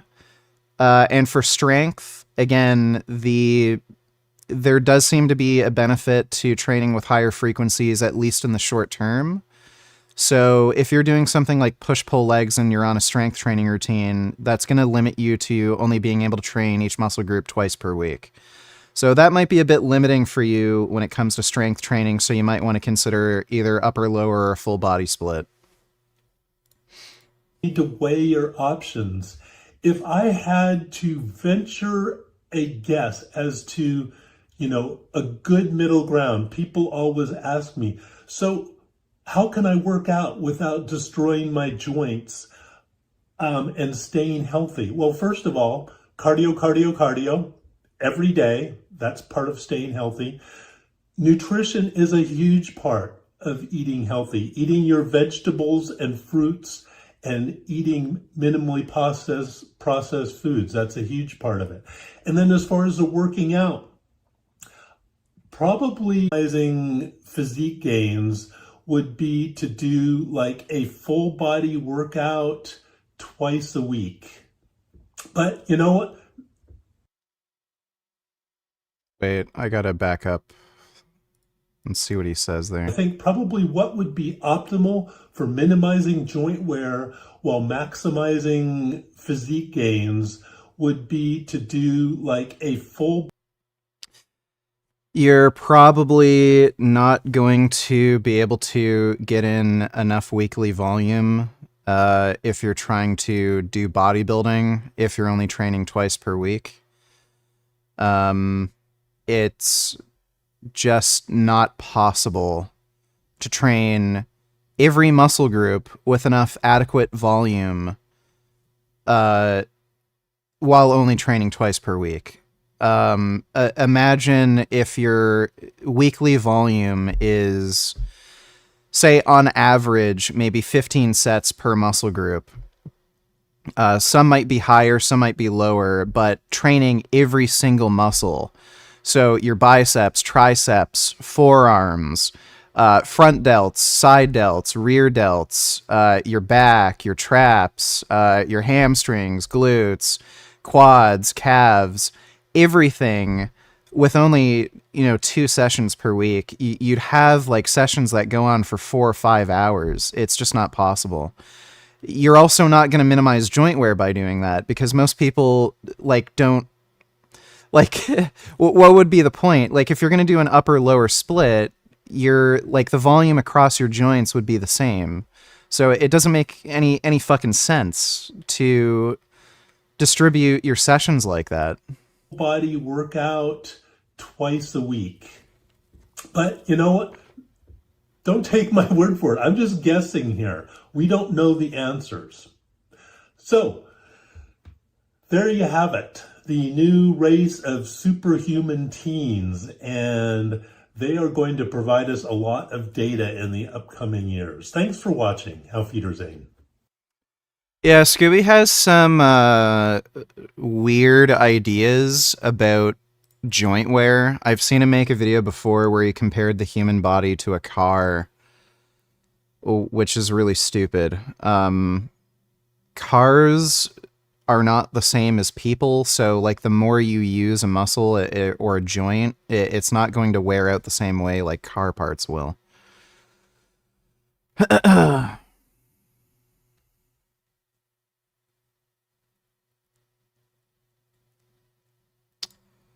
All right, let's see this NVIDIA. NVIDIA, the company that is at the heart of AI revolution, recently made a comment about what kids should learn in the future. How many rest days do you normally take per week? It's 2 to 3. And let me spoil it to you, it's not computer science or programming. I'm going to say something and it's going to sound completely opposite. of what people feel. You probably recall over the course of the last 10 years, 15 years, almost everybody who sits on a stage like this would tell you it is vital that your children learn computer science. Everybody should learn how to program. And in fact, it's almost exactly the opposite. It is our job to create computing technology such that nobody has to program. Jarvis, you up? And that the programming language is human. At Sv3rige, a full-service AI agency where I'm a co-founder, we're in a close relationship with NVIDIA. And later in this video, I will include a clip of what Jensen said people should study, which is also in alignment why we're expanding our team with people like Amy Zolotov, who comes from healthcare. Collectively, we trained and taught close to 20,000 people at this point, from people at all ages and walks of life who subscribe to my channel, to the amazing teams at the companies like General Electronics and Kraft Heinz. Plus, we've been developing AI educational material both for universities like Stanford or Yeshiva, all the way to developing courses on UpLimit. I think this shows that there is raising awareness about prompt engineering and the impact that you can have in your organization or your team if you just know better how to work with AI tools. And I understand that when a girl on the internet says that prompting is the new programming language, that's one thing. But I'm really happy to see that more people kind of receive a message when it is NVIDIA CEO on a stage at the World Government Summit, saying it out loud. Everybody in the world is now a programmer. This is the miracle. This is the miracle of artificial intelligence. For the very first time, we have closed the gap. The technology divide has been completely closed. And this is the reason why so many people can engage artificial intelligence. It is the reason why every single government, every single industrial conference, every single company is talking about artificial intelligence today. Because for the very first time, you can imagine everybody in your company being a technologist. This is a tremendous time for all of you to realize that the technology divide has been closed.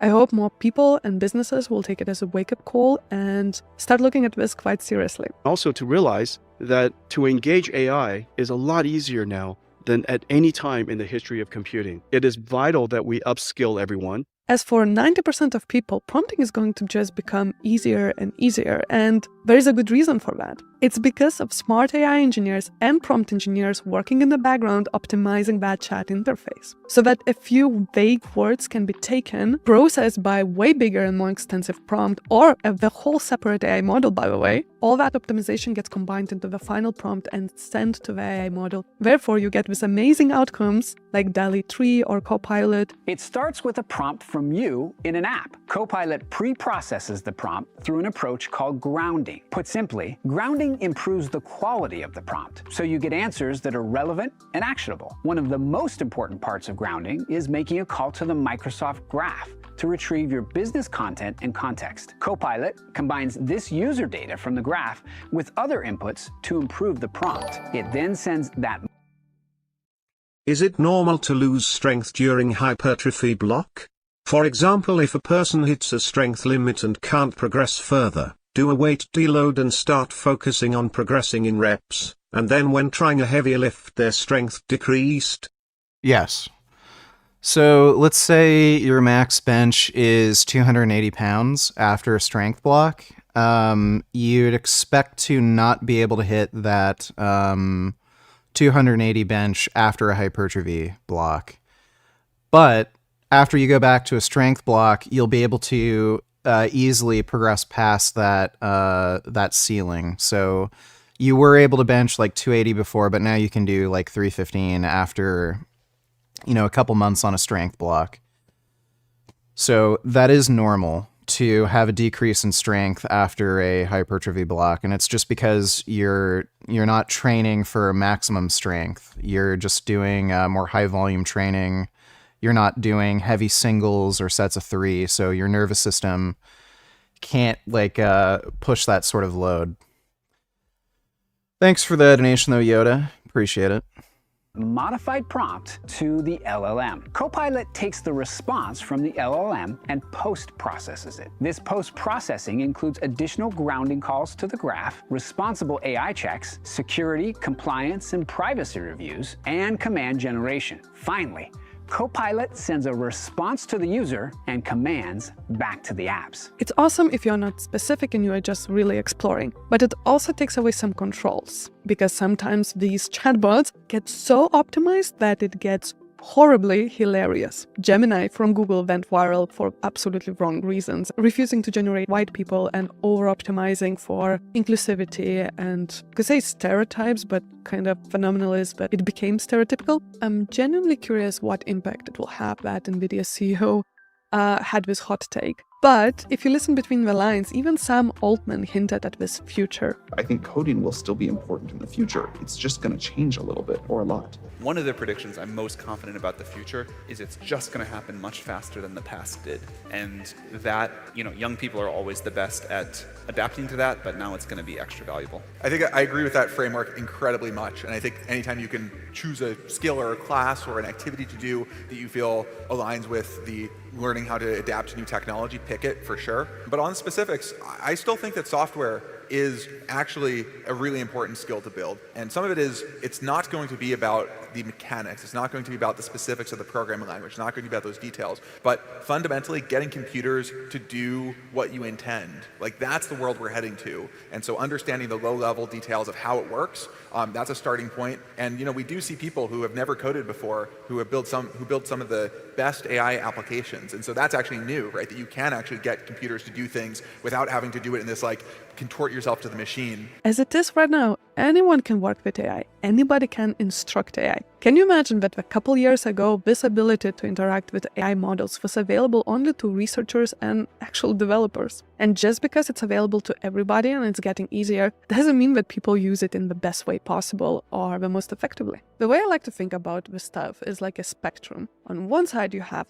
oh my God, prompt engineering is the only thing you need to know. On the other spectrum is oh, it doesn't matter, programming is going to be still there and it's a solid skill. And in our team, the way we like to look at things is a bit more leveled. Yes, prompt engineering is important. That also is going to change. If you think about in a term of 10 years, if we all walk with the Neuralink chips in our head. This morning, Elon Musk announcing that for the first time, his company Neuralink has implanted a brain chip in a human. Everything kind of changed again. And after the statement from Jensen, on the whole other spectrum, there's going to be a group of people who are okay, programmers, they are not valued, they are not important, don't study computer science and stuff like that. And I think that's also wrong, because programming and computer science as hands-on skill is one thing, but what it teaches people is problem solving. And that is a hard skill, which won't get obsolete anytime soon. And I want to say...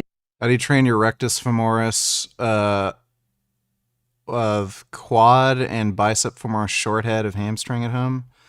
They don't get trained during leg presses and hip hinges. Well, you'd want to do... you'd have to do hamstring curls. So that's the only way to really hit that.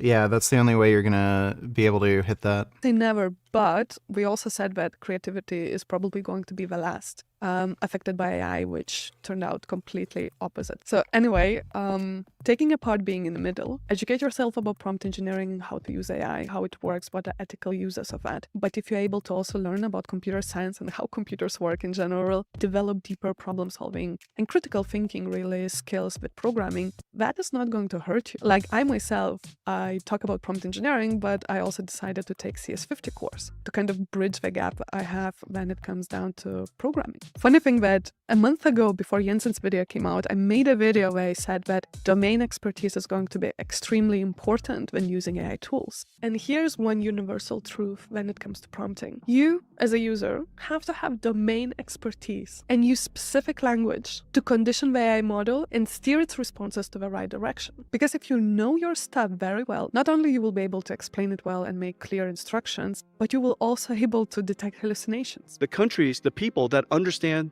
how to solve a domain problem in digital biology or in education of young people or in manufacturing or in farming, those people who understand domain expertise now can utilize technology that is readily available to you. You now have a computer that will do what you tell it to do, to help automate your work, to amplify your productivity, to make you more efficient. And so I think that this is just a tremendous time. And going back to that question, what kids should study in the future? This is what Jensen. To train those particular muscles, also you would need a leg extension for rectus femoris. I don't think that really targets the rectus femoris leg extensions. Oh,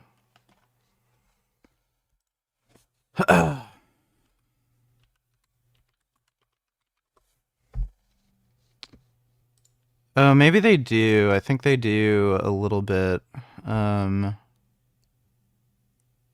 Yeah, I think I heard leg extensions do help target it a little more, but yeah, just doing things like squats,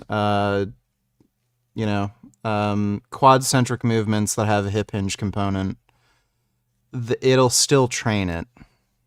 Said. If I were starting all over again, I would realize one thing, that one of the most complex fields of science is the understanding of biology, human biology. Not only is it complicated because it's so diverse, so complicated, so hard to understand, living and breathing, it is also incredibly impactful. Complicated technology, complicated science, incredibly impactful. And remember, we call this field life sciences, and we call drug discovery, as if you wander around the universe and all of a sudden, hey, look what I discovered. Nobody in computer science, nobody in computers, and nobody in the traditional industries that are very large today, nobody says car discovery. We don't say computer discovery. We don't say software discovery. We don't go home and say, hey, honey, look what I found today. This piece of software. We call it engineering. And every single year, our computer science, our software becomes better and better than the year before. Every single year, our chips get better. Every single year, our infrastructure gets better.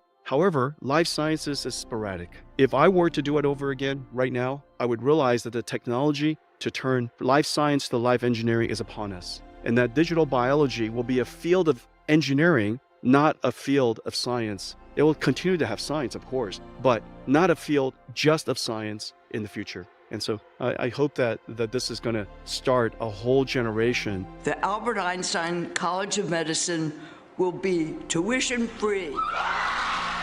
Of people who enjoy working with proteins and chemicals and enzymes and materials, and they're engineering these amazing things that are more energy efficient. To you is to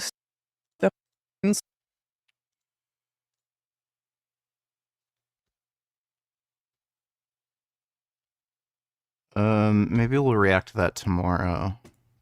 Things that Finkelstein says, this is so hard for me to understand. I think Finkelstein might have significantly more knowledge, because every now and then he'll start talking about something. It's like, wait a second, you have a pretty high understanding here. What the f***? Or it sounds like he's talking about, but the way that he assembles arguments and everything is unbelievable. So I don't know. It's hard for me to understand. It truly is. I couldn't give you a good. If you put a gun to my head, I would assume that Finkelstein has more knowledge than me. If you put a gun to my head, I would assume that. That would be my assumption. But the way that he assembles arguments is unbelievable. But that could just be the difference between, like, is it didactic memory or is it rote memorization, where you can memorize kind of like facts and figures, but you don't have the, there's a different skill for assembling arguments and putting them together. I don't know how to explain the difference, but like on one hand, you can read and memorize things, but on the other hand, there's like a process in your brain where you can see arguments and you see how things like plug into things, and you see the sequiturs and you see the causality, and you can kind of like have a conversation about these things. And that's just an entirely separate skill set, I think. Or not, I think it is. It is an entirely separate skill set. Dottie, why is all that irrelevant? I don't understand. I think that the reason why he was brought up was because Jewish people. Wait, how do you reconcile the cognitive dissonance that you think Finkeldick is under? My understanding, unless the psychologist wants to tell me otherwise, because if there are other ways, I'd be curious. But I'm pretty sure when it comes to cognitive dissonance, there's only two things you can do. You can either change your mind or you can change the facts. So if dissonance means that you've been presented a fact that's incoherent with your understanding of the world. And the human mind, because there are very basic laws of logic that are granted a priori to every. Should get a cable machine so you could do seated leg curls and lying leg extensions. Well, a leg extension hamstring curl machine would be better for that specifically. Every human being. And one of these is like the law of identity, that 1 = 1. Another is like the law of non-contradiction. Something can't simultaneously have contradictory properties. We cannot do this as human beings. It is unfathomable to us that something can be both taller and shorter at the same time, or that something can be and not be, or that something can be something else at the same time. These don't work in our mind, right?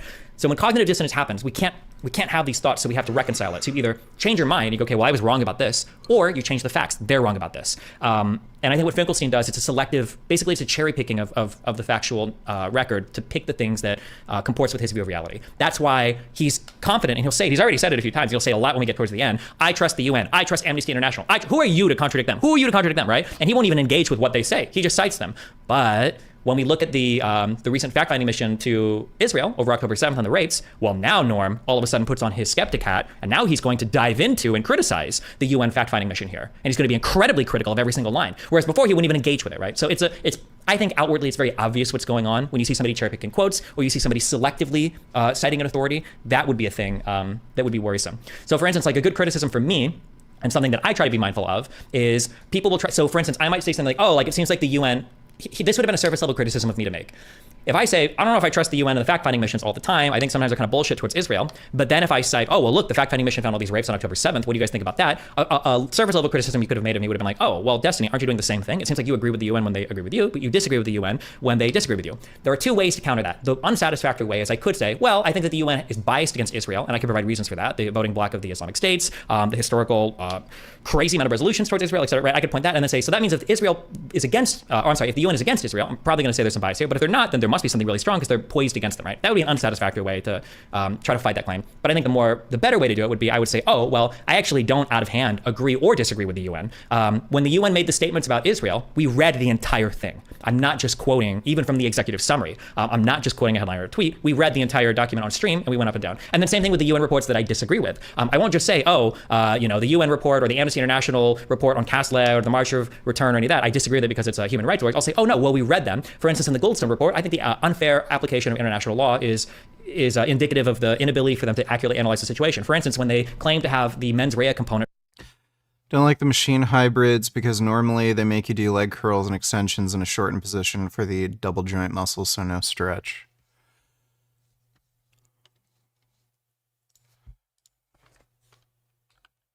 Cable leg curls.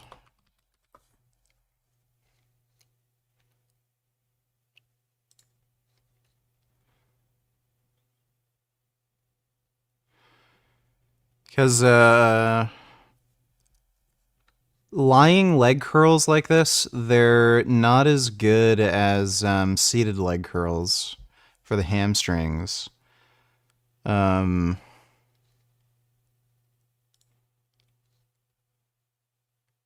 Might be able to get a bit more of a stretch this way. I don't think it's that significant though. I don't know.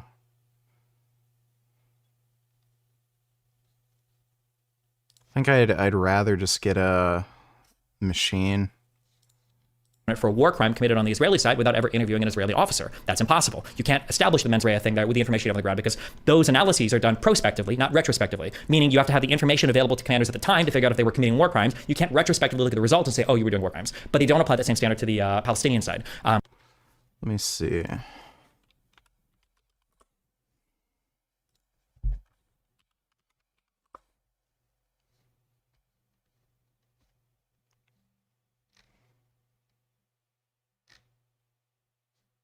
These are fucking stupid. Iron Factory Functional Trainer. That's not too bad for a functional trainer. I don't know how heavy it goes though. It doesn't look like it's that heavy. I know Titan Fitness, they have some plate-loaded cable machines that look really cool. I'd like to get a plate-loaded machine if I do get a cable machine like this, just because I'm not limited by the weight on the stack. Where they will accurately say, well, just because Palestinians or Hamas are operating in civilian clothes doesn't mean they were using human shields because we don't have the mens rea component. We don't know if they were trying to gain an advantage by moving through the population. I would say, well, look, this is an uneven application of law of armed conflict. It's not fair. It's not even, right? So yeah, sorry, that was a huge aside. But I try to be mindful of because there are times where I disagree with the UN and times where I agree with the UN, and it's very tempting to cite the UN when they agree with me, and then cite the UN and then say the UN is biased when they don't agree with me. So I try to read all the underlying stuff so that I have good rationale for why it is. Whew, sorry, Jesus. The reality is I'm just a contrarian who reads Wikipedia. Is all that irrelevant? I don't understand. I think that the reason why he was brought up was because Jewish people in this time period would have viewed it as there's a prevention of Jews leaving Europe because of the Palestinians pressuring the British to put curb at 75,000 immigration limit. Yes, but it's not about them furthering the Holocaust or being an architect, major minor play in the Holocaust. Well, actually, he was a major player in that region. So Morris made the specific claim that the Palestinians played an indirect role in the Holocaust. The indirect role would have been the prevention of people escaping from Europe. And my response to that is, first of all, I disagree with that characterization. But second of all, how can you disagree with it? They forced the British. You can't disagree with it because, assuming we've agreed with my premises, it's deductively true. The Mufti prevented Jews from leaving Nazi Germany to come to the syllogism would be Germany was Holocausting Jews.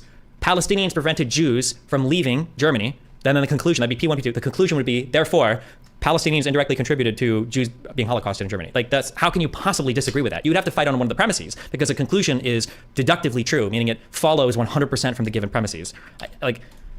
Agree with that characterization. But second of all, how can you disagree with it? They forced the British to prevent emigration of Jews from Europe and reaching safe shores in Palestine. Well, That's what they did. And they knew that the Jews were being persecuted in Europe. Was Palestine the only spot of land on Earth? Yes, basically that was the problem. The Jews couldn't emigrate. What about your great friends in Britain, the architects of the Balfour Declaration? By the late 1930s, what about the United States? Happy to take in Jews, and Americans weren't happy to take in Jews. And why are Palestinians, who are not Europeans, who had zero role in the rise of Nazism, who had no relation to any of this, why are they somehow uniquely zero role, even though they were recruiting for the SS? Responsible for what happened in Europe, and uniquely closed the only safe haven for Jews. Really? The United States wasn't a potential safe haven. The only one was Palestine. The United States had no room. From the Atlantic to Pacific for Jews. It did have room, but it didn't. So that wasn't the only safe haven. This is something you can't just go to any country you want, Norm. That's not how it works. You can't just go somewhere because they've got room for you. Be focusing your America should be blamed for not letting Jews in during the 30s they are and 40s. blamed, but nobody blames them for the Holocaust. Well, indirectly. I've never heard it said that Franklin Delano Roosevelt was indirectly responsible for. Have I heard this before? I would have to dive back. I feel like I've heard or read that some people did feel like the rest of the world was partially responsible for, but it also was difficult because people didn't know of the death camps until, I want to say 42? I think even after 42 it wasn't, until like tons of people like really... No, it was late. It was fairly late in the war because the word had gotten out, but like nobody believed it. Knew. Was it 43? Yeah, it was like 43. It just wasn't this, I don't think the whole world knew that Jews were being massively exterminated, and nobody was doing anything about it. Like, Destiny, the Allies were aware of the Holocaust in 1942. In addition to that dispatch, there were also eyewitness accounts from Polish ghettos and the Polish exile governments and a whole report at the end. So I'd have to go and look over these. I would need to read this because I just don't trust the summary of anything. I would have to look over exactly. Yeah, a lot of them didn't believe the eyewitness accounts. I know that was true of Russia. Like what was said, but there's a difference. Remember this, okay? Remember. We're looking retrospectively, okay? There's a difference between like a report saying that there are Jews being sent to camps, there are Jews being killed, whatever, versus 6 million were killed, okay? Not to jump on the Jewish Holocaust dick, but the Holocaust was an exceptional event in mass extermination. So it might have been that people knew that Jews were being killed or liquidated or whatever the you want to say by Germany, but it might have been that the number we thought was like in the thousands or maybe tens of thousands, which would be still horrible, but in the millions, that quickly, that many? I don't know how soon the world was aware of that. It could have been they were aware earlier, by the way, I just don't know. I would need to look through exactly what was, for the Holocaust. I never heard that. Now, maybe it's in Israeli literature because the Israelis have gone mad. Liquidated? Yeah, the extent wouldn't have been known, too. And again, there were eyewitness reports where, you know, people are saying there's literally mountains of fucking burnt bodies that had to have been in, like, the thousands or tens of thousands at some of these camps. And the eyewitness reports weren't even believed. They were like, there's no way that's possible. So, yeah, it was fairly late in the war that that people, one, even believed this was going on, and two, the extent to which it was happening. I think that's a term. Isn't that a term that they use to explain in Germany, the liquidation of the Jews? I feel like that's a phrase I've heard before. Holocaust. I never heard that. Now, maybe it's in Israeli literature because the Israelis have gone mad. Your prime minister said the whole idea of the gas chambers came from the Mufti of Jerusalem. That's nonsense. Yeah, we all know that's nonsense. But we also know. I like to hear the straw manning. Like, neither of us here is about to simp for Netanyahu. Why the fuck are you giving us Netanyahu positions on the Holocaust, which are ahistorical and insane, by the way? Apparently, that's just like a rule. If you're a leader of Palestinians or a leader of Israelis, you just have to have insanely unhinged takes about the Holocaust. Netanyahu says so many things which are and he absurd happens to or be the simple lies. longest I cannot serving be prime minister responsible of for them. Israel. No, I can't be you're not responsible responsible for them, but it is relevant that he's the longest serving prime minister of Israel. Unfortunately, he says something about the Israeli public. Yes, and he gets elected not despite saying such things, but because he says his voters don't care about Hajj al-Husseini. This would have been a good time for me to bring up. Why do you think Israelis? When did Israel start going that far right? What do you think was the reason why? That would have been a good question. Yeah, and it's because every time they try to exchange land for peace and make these peace deals with Palestine, they attack. That's why they went so far right. Ask that? Oh my God, maybe I asked that. I'm not going to. Or Hitler, they know nothing about his voters. His base know nothing about anything, and he can say what he likes, and they'll say yes, so they don't care. Why are you looking at your phone here? Oh, I think on break he mentions that we can order a coffee, and I ordered a Starbucks hot chocolate, and he said that when it arrives, it'll go up to his room, and he showed me his phone that it was there. And I was like, oh. If he says these things, you may well be right. But anyway, not to beat a dead horse, but I still don't understand. Not beat a dead horse, you're right. I'll just conclude by saying I don't understand why the Mufti of Jerusalem is relevant. He is relevant. He is relevant. But this is such a weird line of argumentation. Like, if you're going to bring up the Mufti of Jerusalem, I'm going to bring up the fact that one of your prime ministers, like decades earlier, was how long ago was it actually? Hold on, because I think this was like this is a really minor Israeli prime minister. Right? Oh, Shamir. It was this guy, right? So this would have been, Jesus, 4 decades later. You ever think about making your research public so people could be the all of this is already published. Like my whole outline for this debate is already literally pinned on my Twitter. I don't know how. Also, I don't think you should be copying my notes. I don't think they're good enough yet. I think for the next major event I study, I think my notes will be pretty good. I have a better idea of how to like arrange stuff now, or like a better idea of how I'd want to arrange stuff. So I think my next set of notes would actually be fairly good, but not these yet. I need to go back and clean these up. I don't know if I'll do that or not. Palestinian, because Shamir wasn't the head of the national movement. He represented 100 or 200 or 300 gunmen who were considered terrorists by the Zionist movement at the time. The fact that 30 years later he becomes prime minister, that's the crux of history. But Shamir al-Husseini was the head of the Palestine Arab national movement at the time. Anyway, what can you do? I think we're speaking past each other. We're not. So I'm talking facts. Let's move to the modern day, and we'll return to history, maybe 67 and other important moments, but let's look to today, in the recent months. October 7th. Let me ask sort of a pointed question. Was October 7th attacks by Hamas on Israel genocidal? Was it an act of ethnic cleansing? Just so we lay out the moral calculus that we are engaged in. Maybe it was... The problem with October 7th is this. The Hamas fighters who invaded southern Israel were ordered to murder, rape, and do all the nasty things that they did. And they Wait, video is too loud? This video, is it too loud? Killed some 1,200 Israelis that day and abducted them, as we know, something like 250. This part of the debate, and I wish we could have spent. I was gonna say I want to do like one-on-one debates because the 2-on-2, it's always harder to lock people into lines of argumentation without letting them slither away. But I'm glad I've been here for this. It was a fun 2-on-2 debate. But I think this is the best, illustration of how unhinged my interlocutors are here. Our interlocutors are here. If this is the section I'm thinking of, this is unbelievably unhinged. And I think it shows how unhinged they are. Yeah. Israelis that day and abducted them, as we know, something like 250 civilians, mostly civilians, also some soldiers, took them back to Gaza, dungeons in Gaza.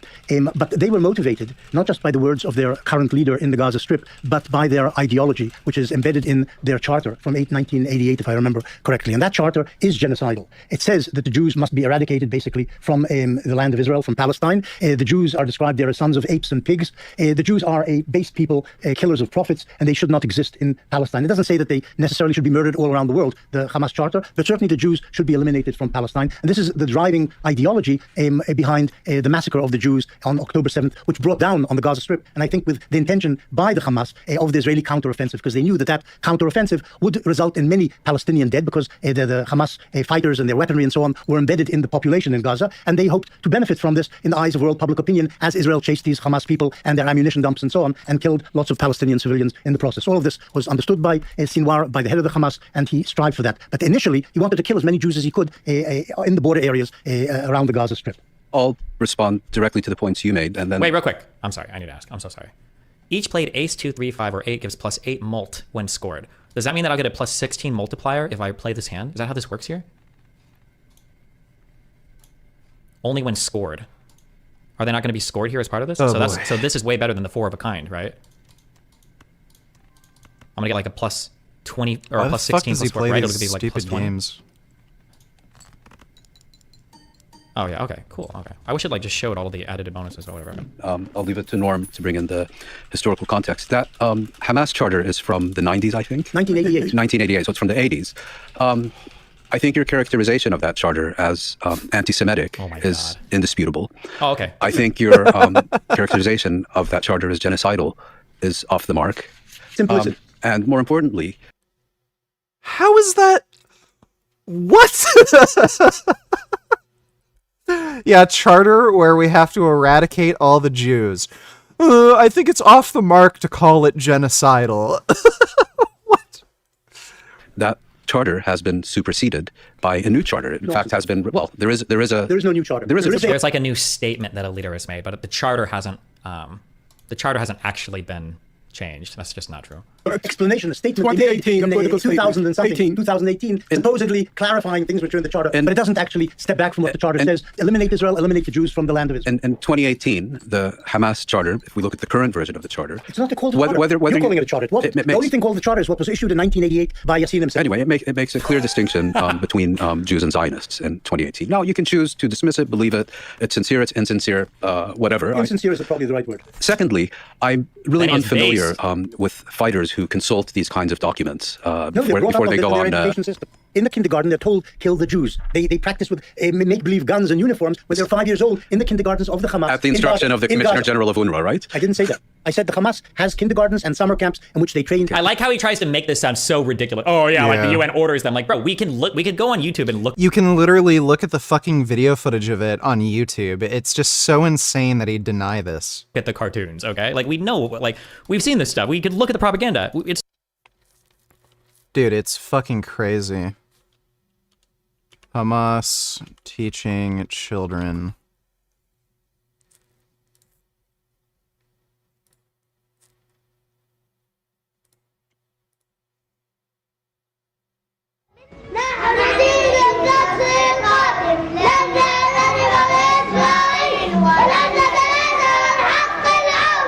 إذن زهرات وأشبال في ريعان الطفولة وبأعمار الزهور يتمسكون بحق العودة في مخيمات جيل العودة ناظرين بجل أنظارهم نحو القدس ونحو فلسطين المحتلة أملنا فيهم بأن يحرروا أوطاننا ويحرروا فلسطين كامل تراب فلسطين. Like, it's fucking insane. You can even find children's broadcasts in Palestine where they fucking lie to kids saying Jews kill and eat children to make matzah soup. Pioneers of Liberation and the Sword of Jerusalem summer camps run by Hamas and Islamic Jihad. These videos posted by Memory, the Middle East Media Research Institute, show what the youth of Gaza are doing this summer. We did not come here to enjoy ourselves or to play or anything like that. We came with our souls, our blood, our martyrs, and are wounded to sacrifice ourselves for Palestine and for our people. This promotional. By the way, notice how they use the word martyr. They use that, it's a specific Islamic term. They have to kill Jews and murder them and get killed, like, you know, in battle in order to get to heaven. Video urges students from primary school, high school, and college to participate. In the camp, target practice involves AK-47s, anti-tank weapons, and video simulations. So that in the next phase, Allah willing, these boys will be able to confront the plundering enemy and disfigure its face in the next war. In May, Hamas and Islamic Jihad called the 11-day war with Israel the Sword of Jerusalem. Their goal, preparing the next generation for the next war. We say to the enemy, these children picked up these weapons, and we train them how to use them, as well as how to take security measures, so that they will follow in the footsteps of their fathers and take It's funny, like, half of them aren't even holding the fucking, you know, rifles properly. up arms, Allah willing. I chose to spend my vacation in the Pioneers of Liberation summer camp in order to continue the path of my father, the martyred commander Walid Shamala Abu Bilal, and in order to strengthen our determination and to liberate Jerusalem, Allah willing. These young men and boys learn anti-Semitism at an early age. We asked Hitler why he left some of you alive. Oh, yeah, fucking, they don't teach children to fucking massacre Jews. Asked Hitler why he left some of you alive. He did so in order to show us how wicked you are. We will come to you from under the ground. they're literally admirers of Hitler and the Nazis, and they're trying to deny the link between Islamic Jihad, Palestine, and Nazis. And hammer fear into your hearts, and above the ground we will tear your bodies apart with our rockets. Scram into the shelters, you mice, you sons of a Jewish woman. Memory has been monitoring these summer camps for 10 years. The videos and images from those camps. So yeah, if you have any questions as to whether or not they indoctrinate children into genocidal beliefs of Jews, well, there you fucking go. The year is 2024, my friend. Like, it's not hidden. Why does Moini keep referring to mandatory Palestine as their country when the whole mandate never belonged to the Arab race or any one race? Most of it was uninhabited land that belonged to nobody. Because there are a few key underlying myths. There are a few key underlying myths that underpin the Palestinian narrative. One is that Palestinians are indigenous people. They were all descendants of the Canaanites and they've lived there even longer than the Jews. The second one is that they were guaranteed to have a whole country promised to them by the Brits. The whole of that area is going to be their country. A third thing is that they were a united people that saw themselves as Palestinians prior to 48, prior to 1920 as well. These are like three really important parts because it gives them historical rights to the land. It shows that they had a nation before the Brits were there, and it shows that they have a promise for a nation. Now, I don't think either of these three things are correct, but all of these are like fundamental keystones of the pro-Palestinian narrative. So that's why he has to say this. You cannot concede on any of these, on any ground, on any of these 3 points. Right? I didn't say that. I said the Hamas has kindergartens and summer camps. No, Israel does not fucking indoctrinate Israeli children into thinking that Arabs are scum and need to be eradicated. Camps in which they train to kill Jews, children aged 5 and 6. Secondly, you keep saying Jews, to which I would respond. They use the word Jews. To which I would respond that Hamas does not have a record of deliberately targeting Jews who are not Israelis. That is bullshit. They do. And in fact, it also doesn't have a record of deliberately targeting either Jews or Israelis outside Israel and That is total bullshit. Palestine. So, all this talk. We literally saw the video where they said they want to eradicate all Jews from the planet. Unlike the Hezbollah, which has targeted, Jews outside Palestine. We're talking about October 7th and Hamas. If you'd also like to speak about Hezbollah, let's. Wait, I'm happy your perspective changed because I remember up until recently you'd always say that the Arabs were the natives who were in the right, basically up until 67, 73. No, I don't think I ever said they were. I might have used the word native. I don't think I've ever used the word indigenous. I don't think I used the word native. But if I would have said it conceptually, what I was saying was that like they were a people, or there was a bunch of people that lived there. They all kind of felt like that Britain had promised them that they were going to have states that were going to resemble Arab majority states, something similar-ish maybe to what the Ottoman Empire was before, right? Some federal system that had a bunch of Arab majority states that were all part of one, pan-Arab government or whatever. That's kind of what they were looking for. And they probably felt betrayed by the British, and they felt irritated by the incoming European immigrants that idea was not going to come to fruition, basically. Let's get to that separately, if you don't mind. So again, genocidal, well, if that term is going to be discussed, my first response would be, let's talk about potentially genocidal actions against Israelis. Like, by the way, he's really fucking splitting hairs here by saying, oh, they don't want to kill all Jews on the planet. They only want to kill Israeli Jews. Like, is that a meaningful difference to you? Rather than against Jews, for the reasons that I just mentioned. And again, I find this constant conflation of you said they had justification to resist Israeli immigration. I mean, I could understand. Like, by the way, this whole argument's fucking bullshit. We literally saw the clip where where they literally praise Hitler. They admire Hitler for trying to eradicate the Jews. So, like this claim that, oh, they don't want to kill all Jews, they clearly fucking do. Then why are they so proud of Hitler?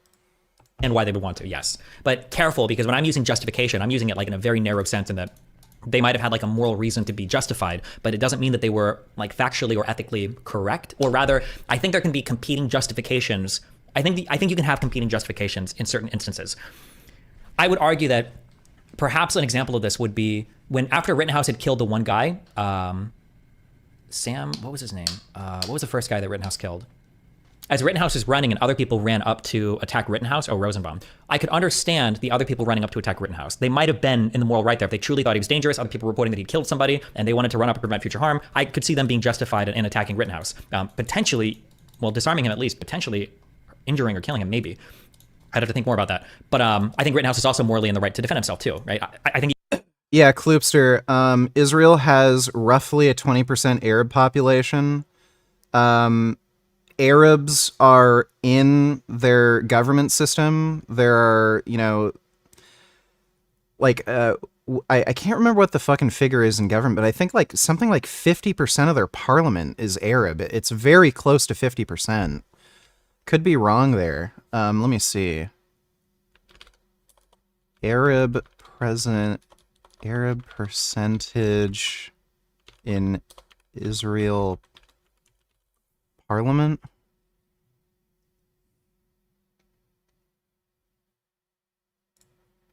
How many Arabs are in Israeli parliament? Currently 10 members.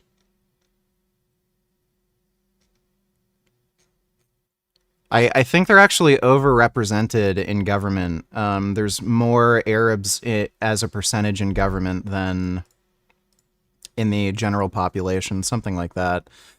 But like, if you're going to promote this idea that Israel is trying to create this, generation of Israeli Jews that want to eradicate Arabs, then that's kind of strange how they have such a huge Arab majority that also makes up their government. I think you can have justifications on both sides of an issue where it doesn't always resolve to one person being right and one person being wrong. Both people can have valid moral claims to fight on a particular issue. Yeah. Jews for the reasons that I just mentioned. And again, I find this constant conflation of Jews, Israel, Zionism to be a bit disturbing.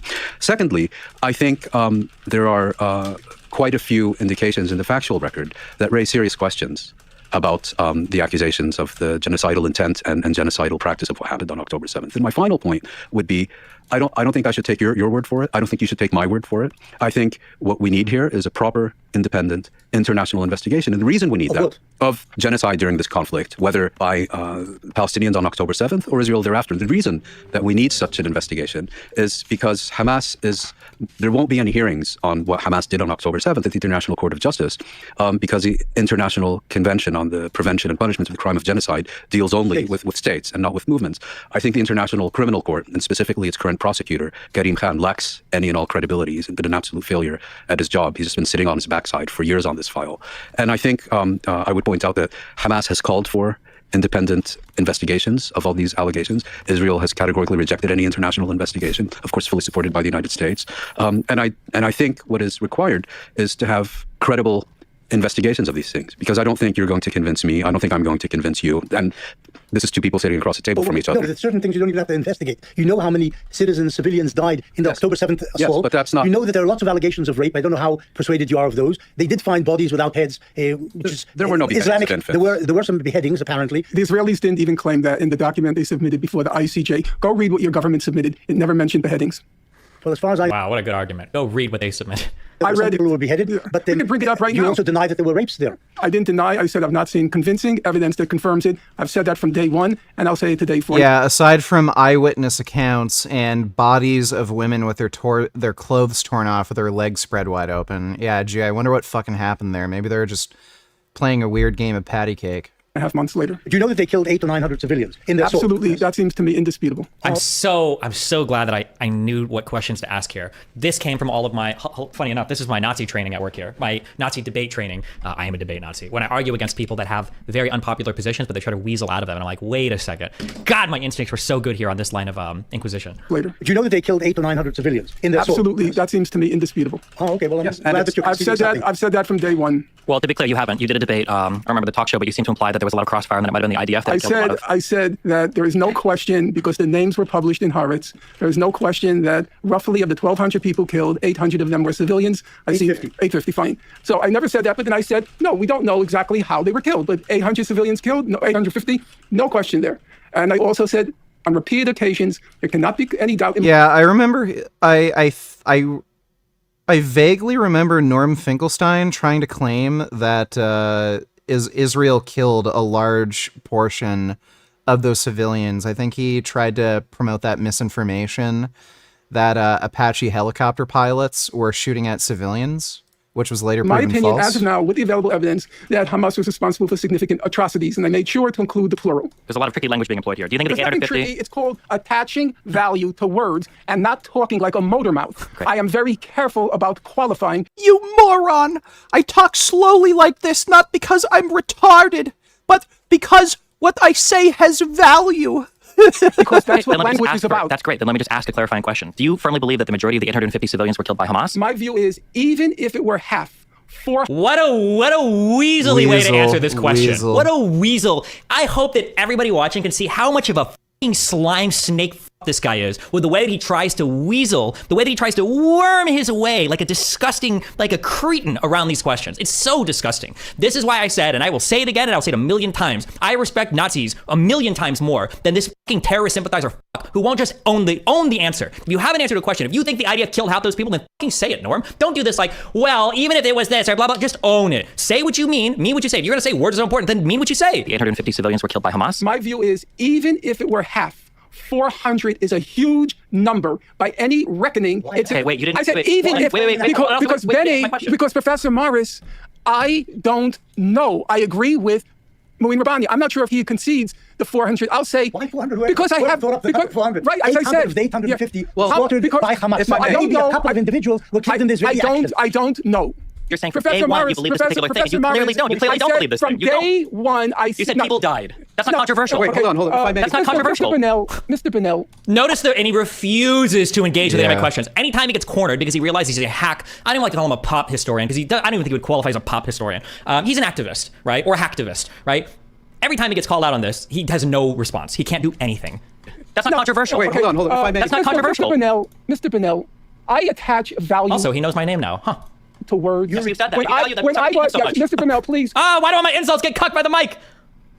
If your words mean so much, why do you keep repeating them so much? I think is what I say. If your words matter, why do you keep repeating them so much? That was a good. Fuck, that was a good singer. Fuck you. Attach value to words. Yes, we've said that. When I was, Mr. Bennell, please slow down the speech and attempt to listen. When I was explicitly asked by Piers Morgan, I said there can be no question that Hamas committed atrocities on October 7th. If you want me to pin down a number, I can't do that. And ask you to pin down a number. You can listen to what I'm saying. No, my question is, I'll ask a very precise question. It's a very easy question. If I understood your question correctly. My question is, do you think the majority of the people... And they do this thing where, this is another reason why I don't like the do debating thing. They do this thing where they cover for each other when they realize the other's in trouble too, and it drives me crazy.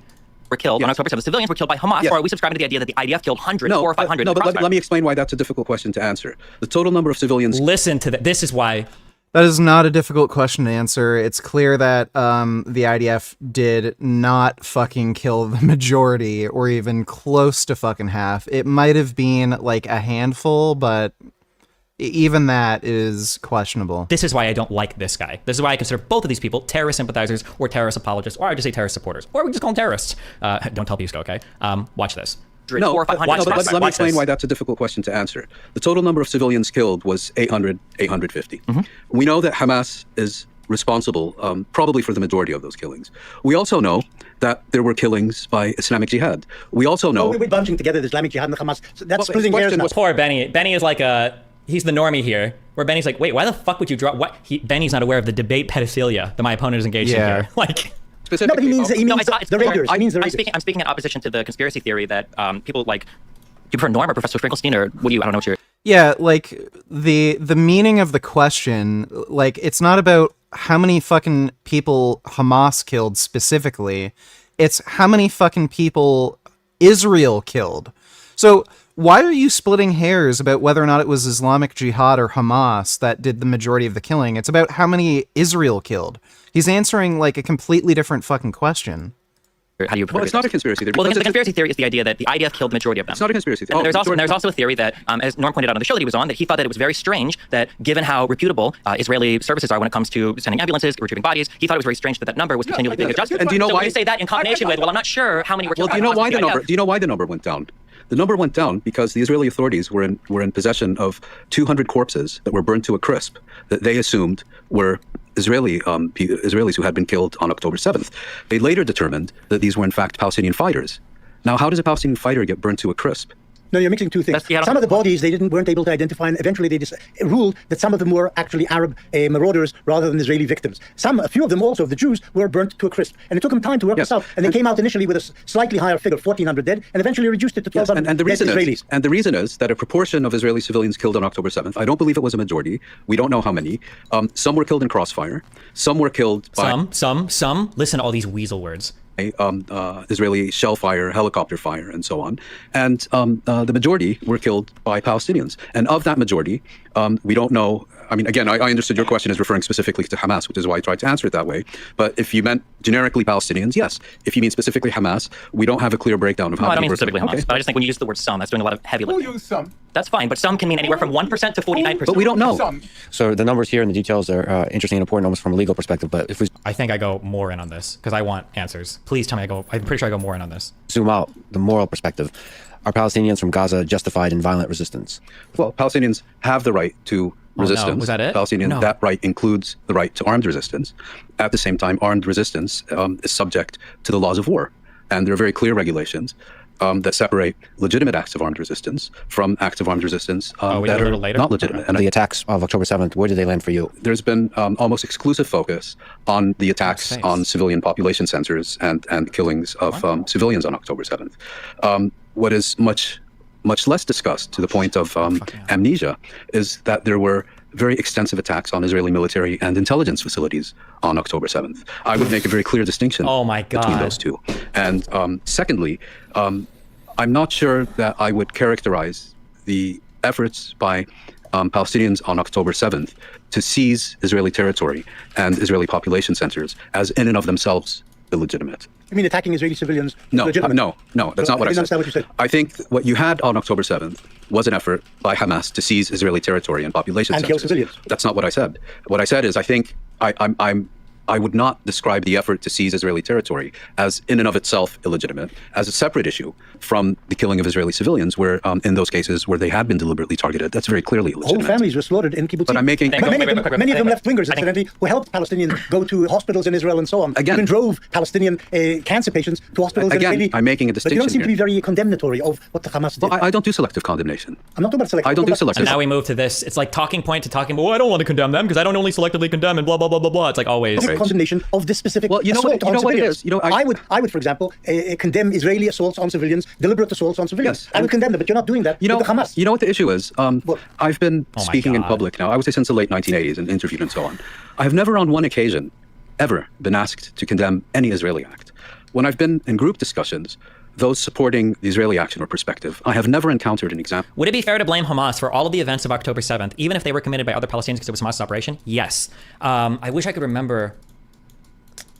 if anybody can remember what I read on this, because I should throw this up under my international law notes.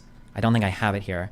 I don't remember if it was an article or if it was a rule of war, something we were reading. But basically, the invading party, the belligerents have like an obligation relating to their own native population. So for instance, if the United States were to invade Mexico with 1,000 troops and then like 100 American civilians come riding through the border in trucks with guns and start raping and massacring civilians, the United States as a country, we would have an obligation, or we'd have responsibility for that, morally and legally. That would be our fault because it's part of our invasion. They're riding off the backs of our invasion.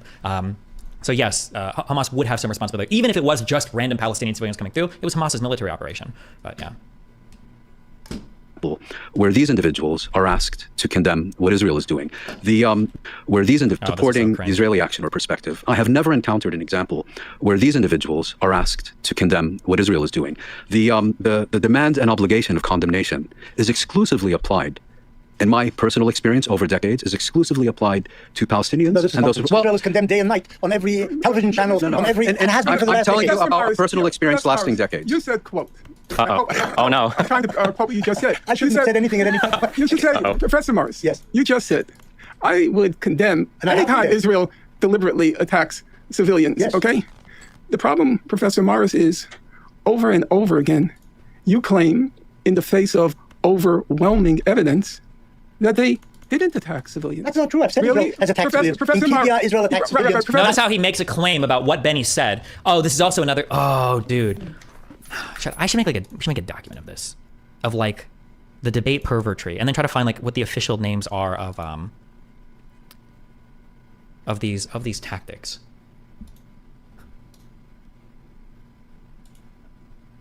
New note. Debate pervertry.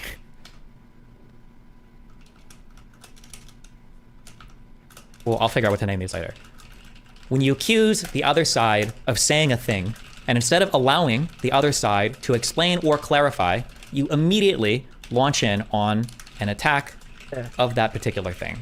This isn't always a fallacy, or it's not always bad faith when it's happening, especially if somebody's denying that they ever said a certain thing. But I think that it is highly indicative when you say, well, you said this, and when the person is trying to explain or expand on it, you cut them off, and then you attack a past version of themselves. Like, again, Benny Morris is right here. Why would you quote a thing he said? Why not just say, like, what do you feel about this, and then address that idea? Do that. Why would you quote a thing in the past and then fight something that you think might have or might not have been said? Why would you do this? Attack civilians. That's not true. I've said really? Israel as attack civilians. Professor And it's also annoying because it's so obviously not true. And I think I've either already said it in this debate, or it'll come up in the future where I'll say, listen, I'm pretty sure me and Benny both agree that the IDF have probably killed civilians in a way that was wholly illegal, like war crimes. I think I even say war crimes. I think it comes up. And Benny's like, yeah, of course, yeah, I'm sure, for sure they have. I don't think anybody denies that, except maybe the most hardcore pro-Zionist people. So for him to make such an extreme statement, ascribe it to Benny Morris, and then launch in on some attacking it, it's like, bro, come on, isn't this just a straw man? Yeah, but it's a particular type of straw man, where it's even more obvious than an ordinary straw man. An ordinary straw man might be me bringing up something that somebody said when they're not there to address it, but me straw manning a person in front of them and then not even letting them talk about what they've said, that's a special type of straw man. I don't know what you would call this. It's like an advanced straw man. Candace Owens did this to me when she's like, why do you defend women who fuck 20 guys a night? When the fuck have I ever done? I don't even know what the fuck you're talking about. When the fuck have I ever defended women fucking 20 guys a night? That's unhinged. To construct a straw man of the person in front of who you're talking to and then attack it is like, yeah, it's like weird as fuck, yeah.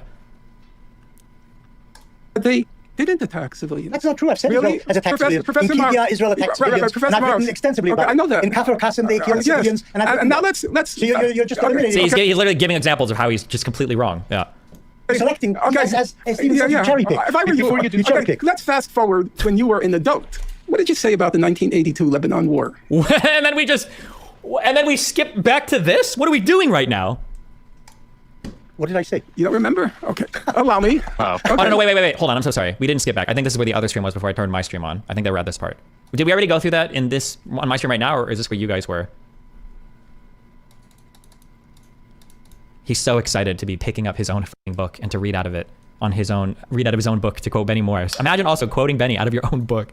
I can't imagine, if I was trying to like attack a guy, I couldn't imagine, like, Finkelstein, isn't it true that you said this? And then I pick up a book of a guy that wrote about Finkelstein. What an unhinged thing to do. What an unbelievably fucking stupid way to quote somebody. Like, how do you not show your own bias more? Why not just have the book that the guy is quoted out of? Why would you bring a compilation? So it happens that I was not at all I had no interest in the Israel-Palestine conflict as a young man until the 1982 Lebanon War. Yeah. Lost the passage. I'll find it. Okay, real quick, while he's searching for that. Yeah, you bring up something that's really important that a lot of people don't draw a distinction between, in that there is just causes for war and there's just ways to act within a war. And these two things principally do have a distinction from one another. Correct. However, while I appreciate the recognition of the distinction, the idea that the cause for war that Hamas was engaged in, I don't believe, if we look at their actions in war or the statements they've made, it doesn't seem like it had to do with territorial acquisition. No. The like point. taking land back. The point I was making was what was. Keep in mind. Now I don't know what I just saw on the stream before I started streaming versus what's already been said. He either is going to say, or he already has said, that Israel had no just cause for war on October 7th, but Hamas did. On the basis that Hamas was going to take territory. And they weren't trying to take territory. They all literally ran back to their country with a bunch of hostages. What the fuck are we? Hamas trying to achieve militarily on October 7th. And I was pointing out that the focus has been very much on Hamas attacks on civilians and atrocities and so on. And I'm not saying those things should be ignored.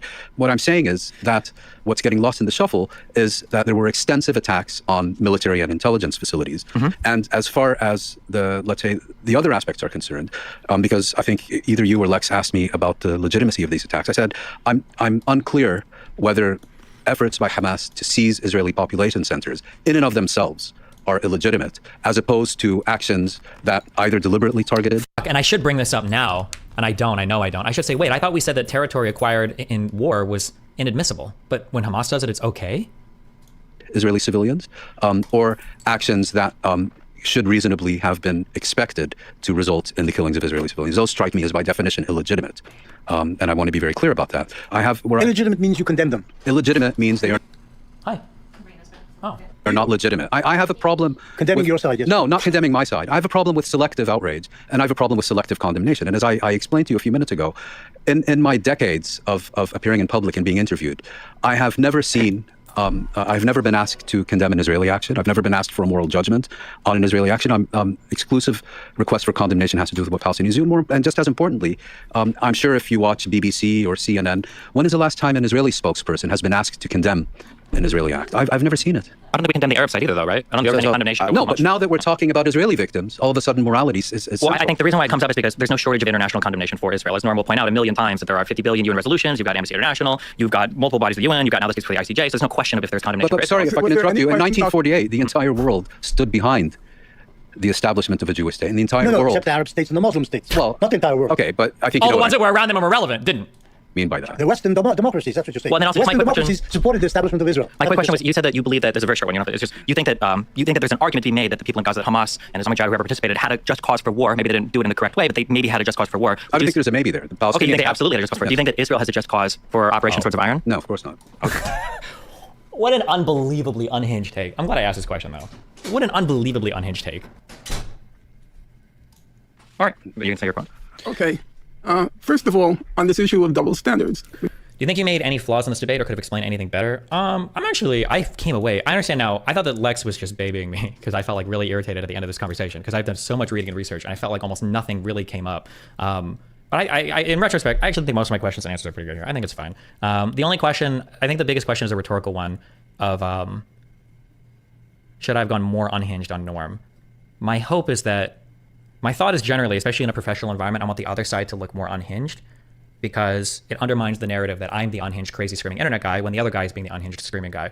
The only issue or the only countervailing force on that narrative taking hold, that Norm is being unhinged, is if people see his attacks as true. So for instance, is it right that Norm just screams at me that I'm a motor mouth wiki warrior? Because if the attack is true, people might not view it as being unhinged. I'm not really sure. I think I'm probably too in this to have a good third party perspective on what like an uninformed third party would view this conversation as. My hope would be that if you're just watching this and you don't really know anything about it, that you would view Norm like, wow, this Norm guy is like pretty unhinged. I don't know why he keeps like screaming at this other dude. If you're a lefty and you're watching this, they're all probably saying like, oh God, yes, like Norm is finally calling him out and being uneducated and not knowing anything. That's probably what his son is screaming on his stream. But yeah, it's hard because I'm so in it. I'm not sure. I don't know how an ordinary third party would. I really don't know. It's hard to say. Yeah. You're going. Okay.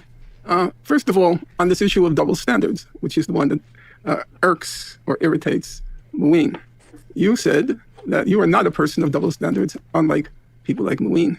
You hold high a single standard, and you condemn deliberate Israeli attacks on civilians. When they occurred, yeah.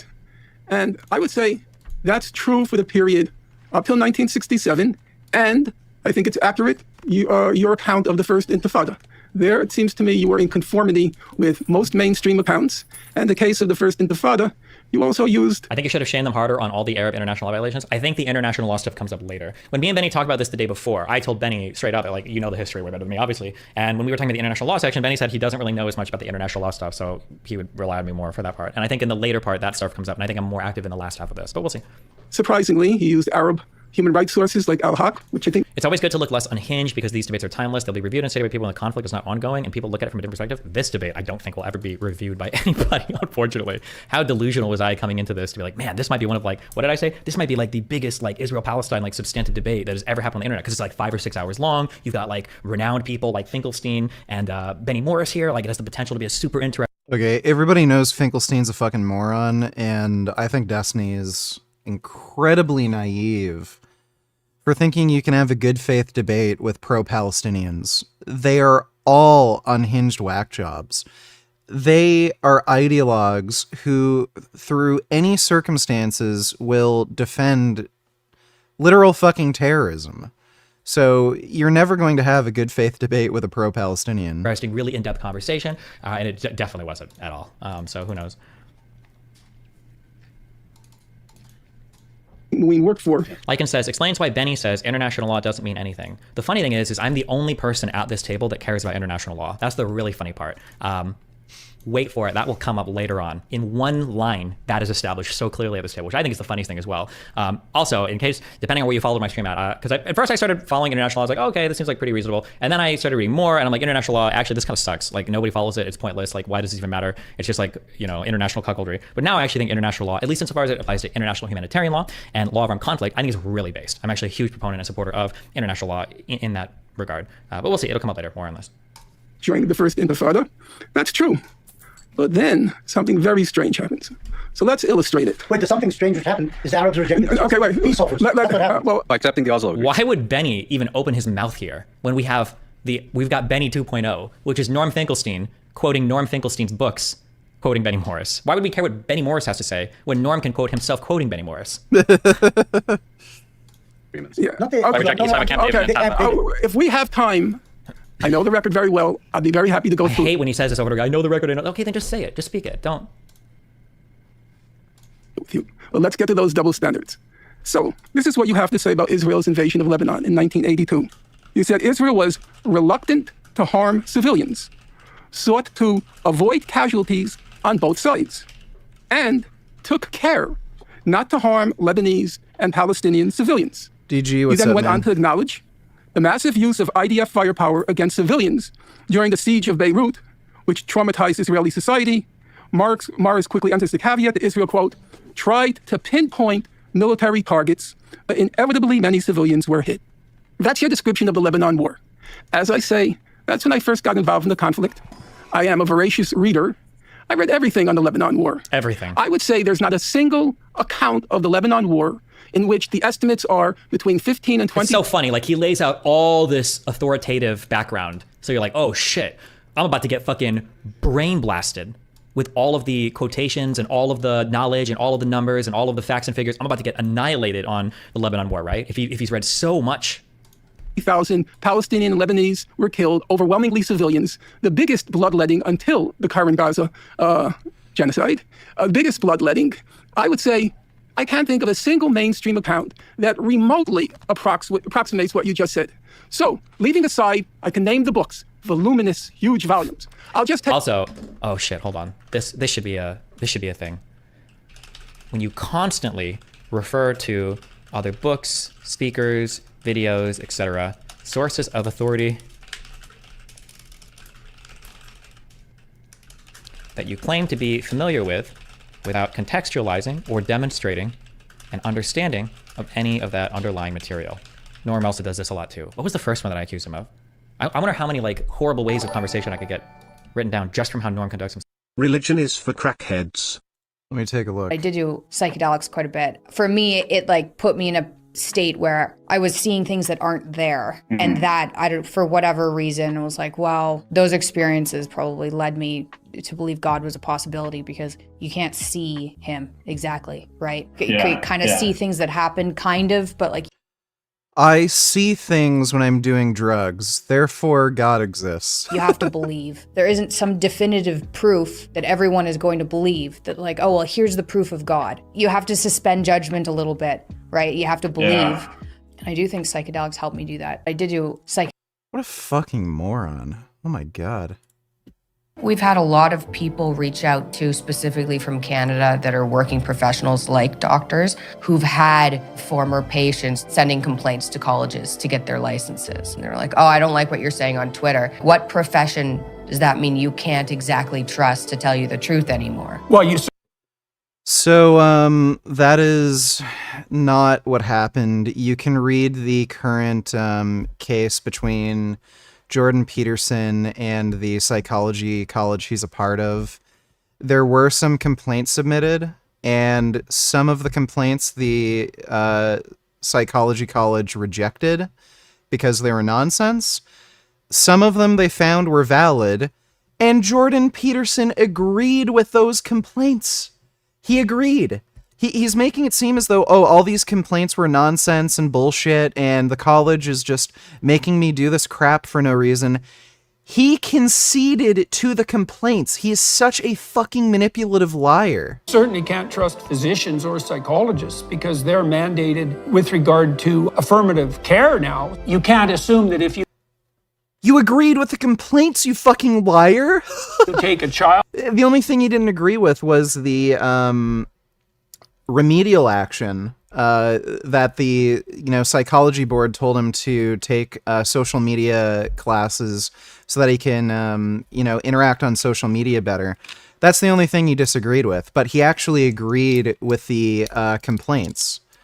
So, oh my God, I can't stand how he is such a fucking liar on the...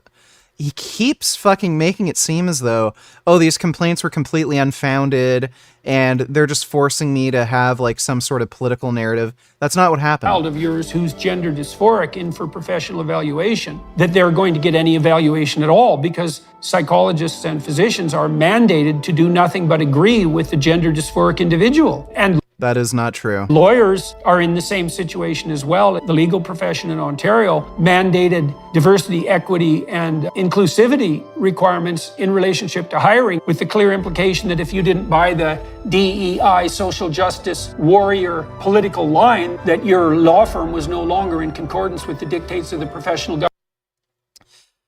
Oh my God.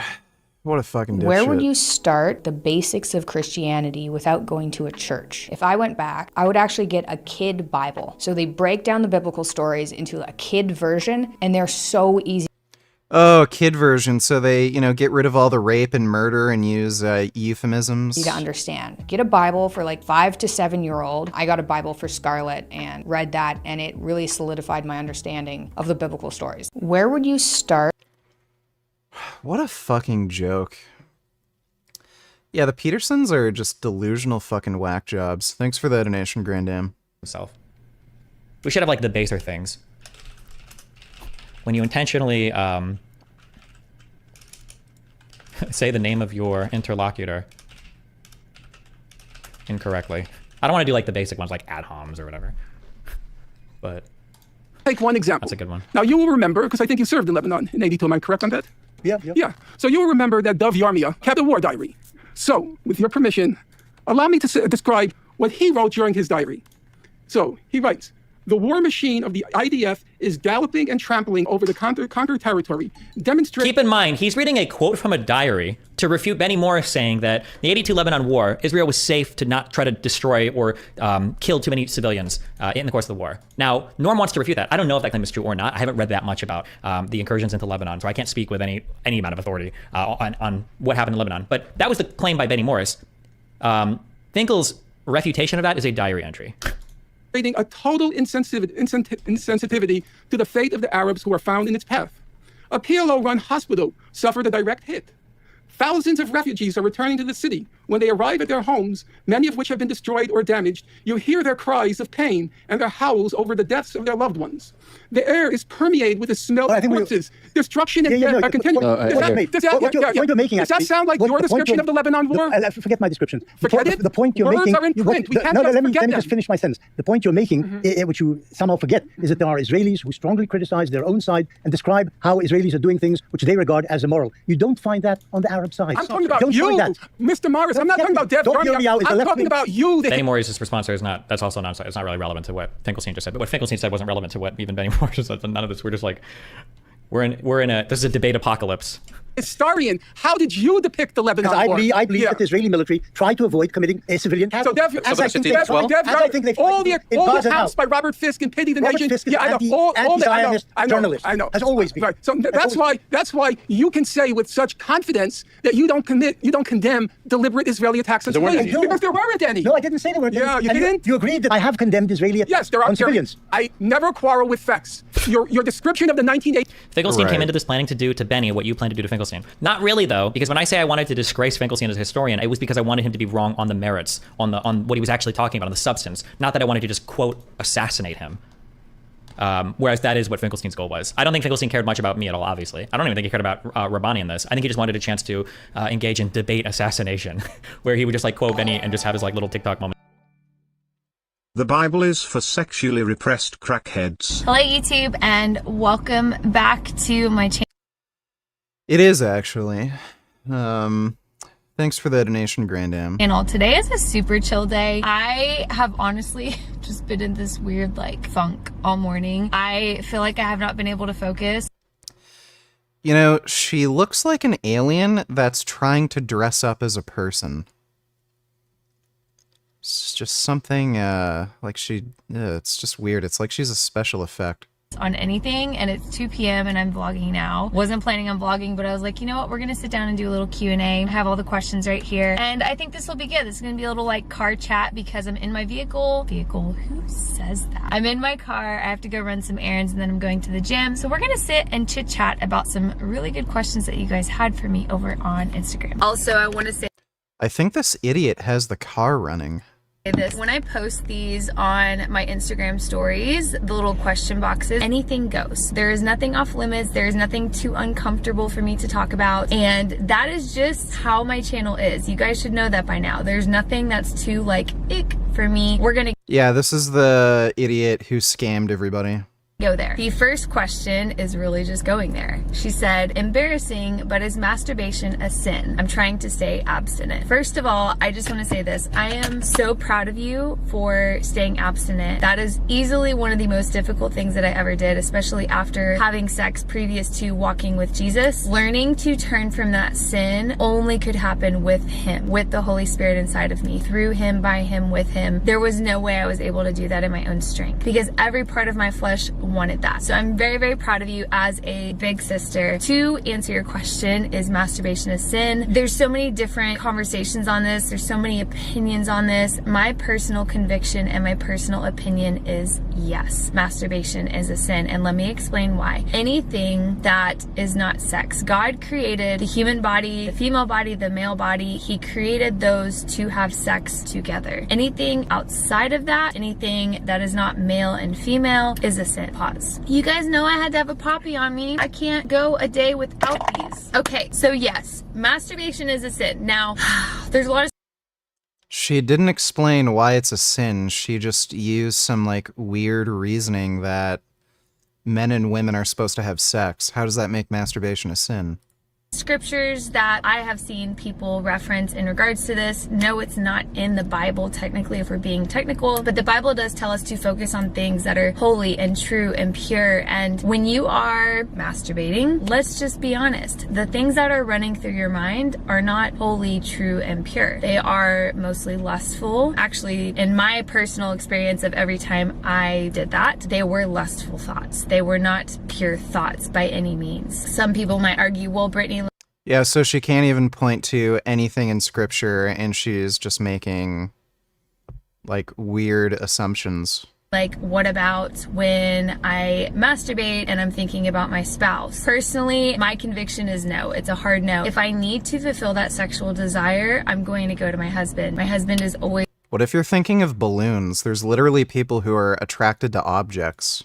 there. Like, don't know how else to say that. And I don't think that you should have to masturbate in order to fulfill that. So that is just my personal conviction. Everyone has different opinions on it. Above all else, every aspect of our life, including what we do behind closed doors, should glorify the Lord. And if it's not glorifying the Lord, it's got to go. The next question, were you checked for PCOS? I have this after being on the pill for 10 years. Sister, you are not alone. I was also on the pill for 10 years. However, no, I do not have PCOS. I have been checked for pretty much everything. I have had so much blood work done in the last month that I feel like if they take any more blood, I would not be alive. I know that's a little dramatic, obviously, but that's how it feels. I have given so many vials of blood, and I'm going next week to give even more blood. Yay. So no, I don't have PCOS. I was on the birth control pill for 10 years, and there was a piece of me that believed that that had harmed my body more than it had benefited it. And I truly believe that. Yeah, sure, I didn't get pregnant because I was on birth control. I believe that in 5 years, if we have an uh-oh and we get pregnant when we weren't planning, like, that is a blessing. Obviously, we want that. Like,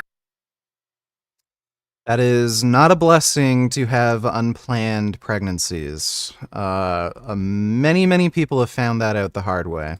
we've been trying to conceive, and it would not be an uh-oh, it would be a huge celebration for us. So I have no desire to ever get back on that pill. I do not have PCOS, but I have been tested for literally everything else under the sun. And I already shared about dance with that simply because I those who say, well, I have a more spiritual experience with Jesus when I'm high. You're not encountering Jesus, honey. That is definitely not Jesus. I'm just gonna say that. So yeah, that is my thoughts on weed. If you need a long-haired hippie that goes around, you know, preaching about peace and love, what are the chances that that person would be against weed? which makes you calm and mellow and like just chill. Yeah, pretty unlikely. Something to encounter Jesus, it's not encountering Jesus. The next question, would it be too off topic and Like, what's bizarre too is Jesus drank wine. So like it's okay to get drunk off of fucking wine, but weed's a problem? lighthearted to ask about your crazy Texas storms? Honestly, it's weird that Yeah, well, she's cancer for the ears. Thanks for the donation, Grandam. And do this, yeah. 82 war is so shocking, it makes my innards writhe. And then your description of the Second Intifada, your description of defensive shield, when they Arab are worse. when Arab suicide bombers, when Arab suicide bombers were destroying Jews in masses in buses and in restaurants. That's the Second Intifada. You remember that? You can try suicide bombers in Jerusalem's buses and restaurants. I should have said no. He didn't remember that. He was living in America. I don't know where he actually lives, but completely aware of that. But if you forgot the numbers, it was 3 to 1. They killed mostly armed Palestinian gunmen. That's what you say in your book. But that's not what Amnesty International said. That's not what Human Rights Watch said. I don't remember what they said. I do. No, that's not what Capsello said. My figures are right. Listen. In the Second Intifada, some 4,000 Palestinians were killed. Most of them armed people, and the Israelis, 1,000 Israelis were killed. Almost all of them civilians. Professor Morris, fantasy, but I'm not going to argue with here. Here's a simple challenge. You said not to look at the camera. Scares the people. I'll make the open challenge. You are going to scare them. No, Professor Morris. Open challenge. Words are in print. I wrote 50 pages analyzing all of your work. I quote, some will say cherry pick, but I think accurately quote you. Here's a simple challenge. Answer me in print. Answer what I wrote and show where I'm making things up. Answer me in print. I'm sorry. Okay, I'm not familiar with that's no problem. You're a busy man. You're an important historian. You don't have to know everything that's in print, especially by modest publishers. But now you know. Destiny, he actually won't let Benny talk? Yeah, no, he doesn't. He's yeah. It's funny because I think I said this earlier today. Initially, I felt like his goal was to just Lil Bro me the entire time, which I think to some extent it was, but it wasn't just me. He did it to Benny as well. And he's Lil Broing Benny with his own quotes. It's incredibly fucking weird. Yeah. And so here's the public challenge. You answer and show. Yeah, what's funny too is in all likelihood, religion was invented due to the use of psychedelic drugs. Some of the world's oldest religions actually have drug use as part of their like weird doctrine, like shamanism. So yeah, it's so weird how so many of them are against drug use when they're probably invented due to drugs. Like, how else are you going to come up with some of these stupid fucking ideas? Where I cherry picked, where I misrepresented. Like, if you look at the depiction of angels in the Bible, it looks like an acid trip, or like something you'd see on magic mushrooms.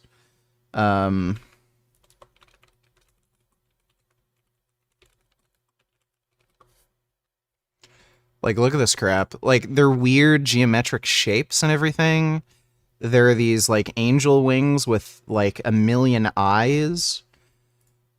Like, this is shit that you see if you're doing magic mushrooms and you're looking at birds and shit. So, yeah, it's fucking stupid. Send me the article. Fine. And then we can have a civil, scholarly discussion. I'm not sure we will agree, even if we don't have to agree. Okay. It's for the reader to decide, looking at both sides, where does truth stand. No, and if I may ask, it's good to discuss ideas that are in the air now as opposed to citing literature that was written in the past as much as possible, because listeners were not familiar with the literature. So, like, whatever was written, just express it, condense the key idea, and then we can debate the ideas. No, there are two aspects. There's a public debate, but there's also written words. Yes, I'm just telling you that you, as an academic historian, put a lot of value in the written word, and I think it is valuable. But in this, he's incidentally not the only historian who puts value to words. Yes. I also do, I guess. But more than just 1 or 2 sentences at a time. But this in this context, just for the educational purpose, the educational purpose is, why would people commit what I have to acknowledge, because I am faithful to the facts, massive atrocities on October 7th? Why did that happen? And I think that's the problem. The past is erased, and we suddenly went from 1948 to October 7th, 2023, and there's a problem there. So first of all, you have complete freedom to backtrack, and we'll go there with you. Obviously, we can't cover every single year, every single event, but there's probably critical moments in time. Can I respond to something relating to the Lebanon War? I looked at the book that he got this from. Every intervention Lex has made has been to chastise Norm. Oh, he seemed to only want to talk to Benny and didn't really care about anyone else. He should have done a solo debate with him. Yeah, but I think that's what he wanted. And this is where I'm telling you guys, you have to give credit to Lex. I think Norm didn't want to talk to me at all. He just wanted a solo debate with Benny, but I'm pretty sure it's Lex is the one that pushed for doing the do a debate. So that's perhaps to Lex for that, yeah. Single event, but there's probably critical moments in time. Can I respond to something relating to the Lebanon War? I looked at the book that he got this from, what the quote was from.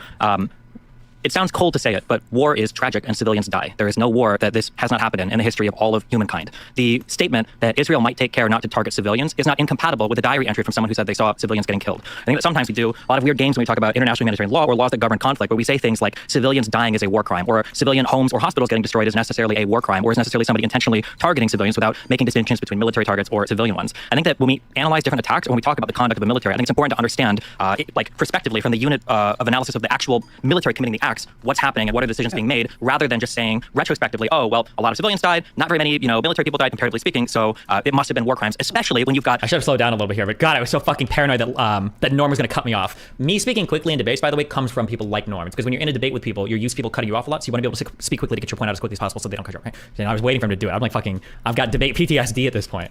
Not very many, military people died comparatively speaking, so it must have been war crimes, especially when you've got another side, I'll fast forward to Hamas, that intentionally attempts to induce those same civilian numbers, because Hamas is guilty of any war crime that you would potentially accuse, and this is according to Amnesty International, people that Norm loves to cite. Hamas is guilty of all of these same war crimes, of them failing to take care of the civilian population, of them essentially utilizing human shields to try to fire rockets free from attacks. Essentially, yes. I'm just saying that essentially, yes, in terms of how international law defines it, not how Amnesty International defines it, but Amnesty International describes times of human shielding, but they don't actually apply the correct international legal standard. Know what's the correct I know, absolutely. You haven't I absolutely. You haven't I think, but I'm just saying, believe it or not, Norm, the entire Geneva Convention is all on Wikipedia. It's a wonderful website. But I'm just saying that on the Hamas side, there's an attempt to induce this type of military activity, attempt to induce civilian harm. That it's not just enough to say, like, well, here's a diary entry where a guy talks about how tragic I think the problem with your statement is that if you go back and listen to it, the first part of it is war is hell, civilians die. It's a fact of life. Benny's face? Wait, I don't see Benny's face because he's sitting next to me. What did Benny do?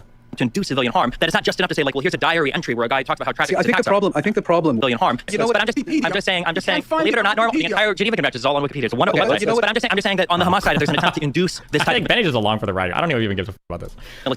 About debates. I think he's like a historian, and I even asked him like prior to this, like, how popular is Finkelstein in Israel? Because I'm curious, because in the West he's like the guy that cited, and Finkelstein's like nobody. He's not a historian. Nobody in Israel talks about Finkelstein, or he's not like quoted as like a historian in Israel. So yeah, I don't know how much he cares about this civilian harm. That's not just enough to say, like, well, here's a diary entry where a guy talks about how tragic. I think the problem with your statement is that if you go back and listen to it, the first part of it is war is hell, civilians die. It's a fact of life, and you state that in a very factual manner. Then when you start talking about Hamas, all of a sudden you've discovered morality, and you've discovered condemnation, and you've discovered intent, and you are unfortunately far from alone in this. I'll give you. You know who for me is a perfect example. Well, wait, hold on. Just we don't need examples. So, the false equivalency of the two sides is astounding. When Hamas kills civilians in a surprise attack on October 7th, this isn't because they are attempting to target military targets and they happen to stumble into a giant festival of people that. Well, they did happen to stumble into it. They did, but that's such an I think I go harder here into the because earlier I know I said more than what was said here, but I think we go harder into like who killed the people.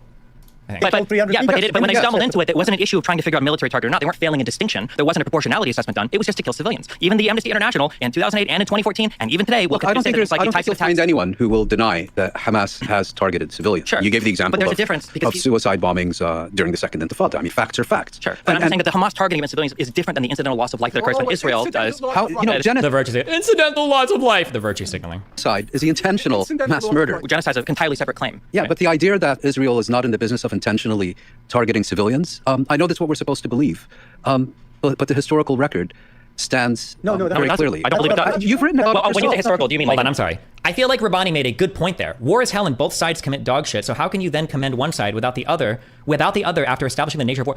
Because you can look at the conduct of both militaries. It's incredibly obvious. Hamas does not do distinction. The rockets, by design, that they fire into Israel cannot discriminate between military and civilian targets. By definition, I'm pretty sure even Amnesty International said, and I think I even have this quote. This is from 2008.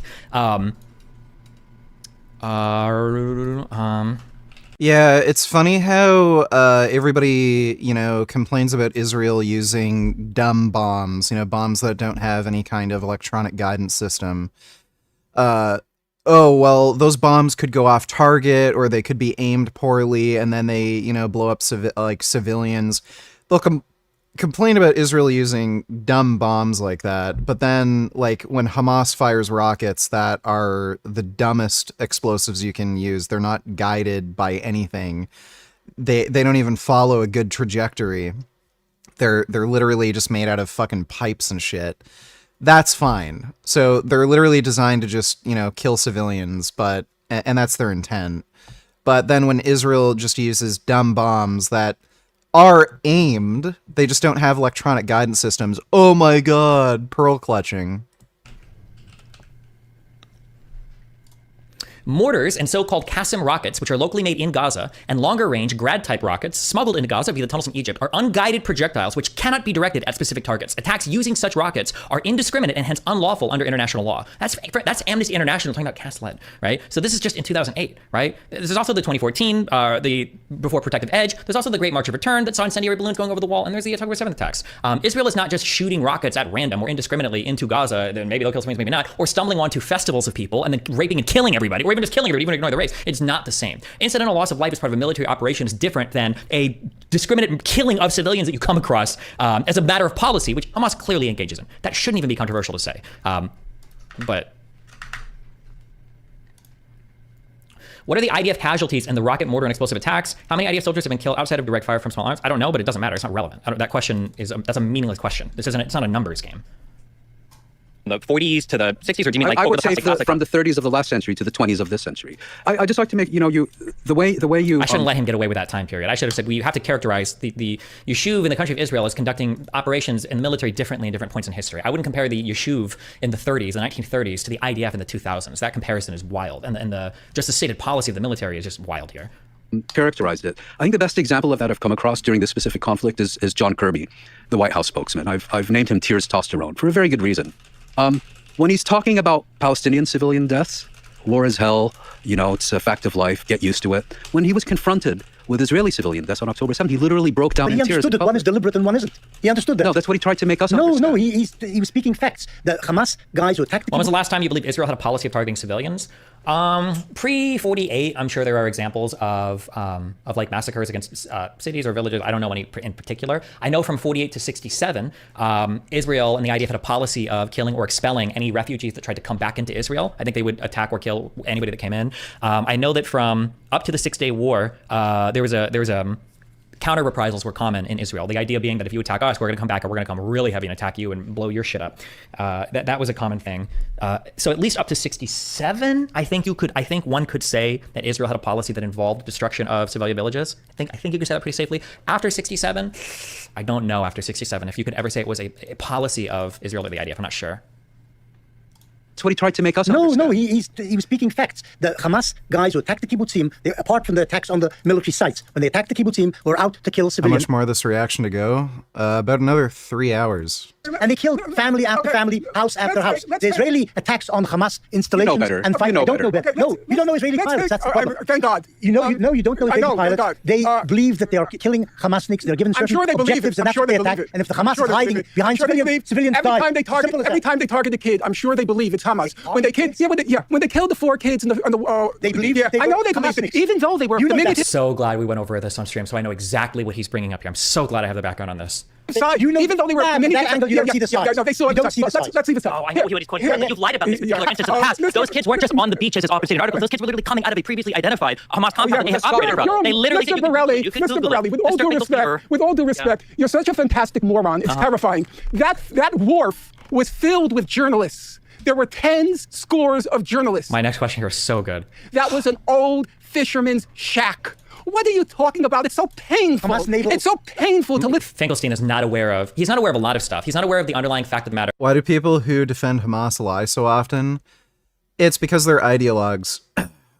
In order to defend Palestinians, you have to defend Hamas's actions. And any time that you bring up Hamas atrocities or misdoings, they have to lie about it. This is what Finkelstein does. And this is why Israel-Palestine is perfectly suited for a mind like his. You read a thing, and if it agrees with your side, you stop and you agree with it. If you read a thing and it doesn't, then you go one level deeper. If that agrees with your side, then you stop and then you're done. And with Israel-Palestine, you can always go one level deeper, so you can always build whatever narrative that you want. So in his particular case, the IDF says, oh, we attacked people that we thought were terrorists. Oh, did you? And then you look it up. Aha, 4 children were killed. Nope, you killed children. But if you go another level deeper, well, what actually happened? These children came out of a place. They were in shipping containers that was previously identified as a Hamas operated base. This is stuff that the IDF has published about. You know, you can decide if you want to or not want to, if the attack was okay or not, or if they were just trying to murder kids, but like at least go one level deeper and figure out what's being talked about. But for him to quote this as, oh, and the reason why he's saying, by the way, that it was a war full of journalists, that's not true. There was a hotel nearby that housed a lot of journalists. There's a hotel nearby that housed a lot of journalists, but that, the place that had been bombed was not just a place that just was like a journalist hotel or whatever. Like it says, the spotters can see their kids. That's not true. That is not true. Listen to this idiocy. And to be clear, on the other side, you're implying that a strike was okayed on the Israeli side, where they said we're just going to kill 4 Palestinians today for no reason. Do you believe that? That's a good question. I'm glad that Benny reinforces this. I'm so glad that Benny picks up on this too, because this is a really important question. You need to answer this.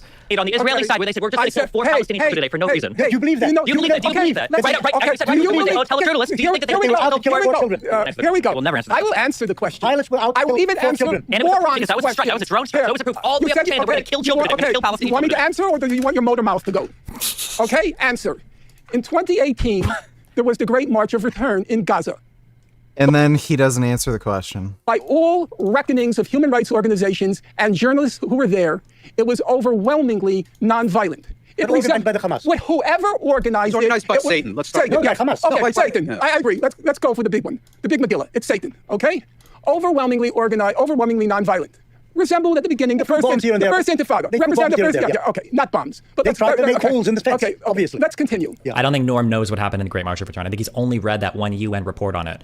We don't even dig into the analysis of that UN report, which has problems. But I don't think Norm is actually familiar with the event. I don't even know if he knows what the Great March of Return was about. I didn't realize this until afterwards, where I was like, fuck, I don't think Norm, I should have said something. Wait, do I say something in this debate?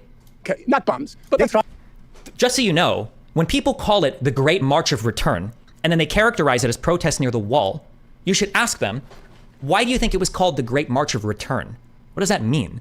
The March of Return was called that way because part of the goal was to tear a hole in the wall and return to Israel, was to return to your homeland. So even in its inception, the Great March of Return arguably was an act of war. It was like, we're gonna break down the wall and march into Israel. I don't know if he's even aware of that though. I didn't even think at the time that I don't know if I bring this up in the debate or not. To make holes in the fence, obviously. Let's continue. Yeah. So, but I'm not sure Israel behaved morally in that respect. Okay. No. Wait. I'm willing to grant please. I'm willing to grant allow me to. You don't have to pursue this. I'm willing to grant. Allow me to finish. I don't know anything about this. I'd like to. Okay. So, as you know, along the Gaza perimeter, there was Israel's best trained snipers. Correct? What is this best trained? You agree that all of the top scoring from the Israeli Sniper University, the top scorers were on the wall, like. I don't know best trained. It was snipers. Fine. Snipers. Okay. All right.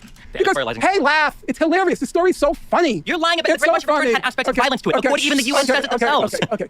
But you only select what the UN says that you like. See, the problem, Mr. Morelli, is you don't know. Mr. Morelli? Are we writing down all the names? He's got so many. He got my name right a couple times, and this has to be intentional. I think it was around then that I posted in chat. Or no, I think it was an hour earlier where I'm like, I think Norm's just a troll. I almost respect it. I think he's just trolling. Why do you lean into your hand so much? It looks like you're uninterested. Because I am uninterested. It is so hard not to be unhinged in this conversation. I want to go off so much, and I'm just trying to be chill and respectful. So I'm like, you know how like when a deer is walking in the street and it's been like mortally wounded, but it's just walking around like it doesn't care and it's just kind of looking around like nonchalant. That's me in this conversation. Okay, I want to die, and I'm just trying to be like, oh. Okay, I can't hide it that much. All right, I can only take so much Vyvanse. I didn't double pill today. Okay.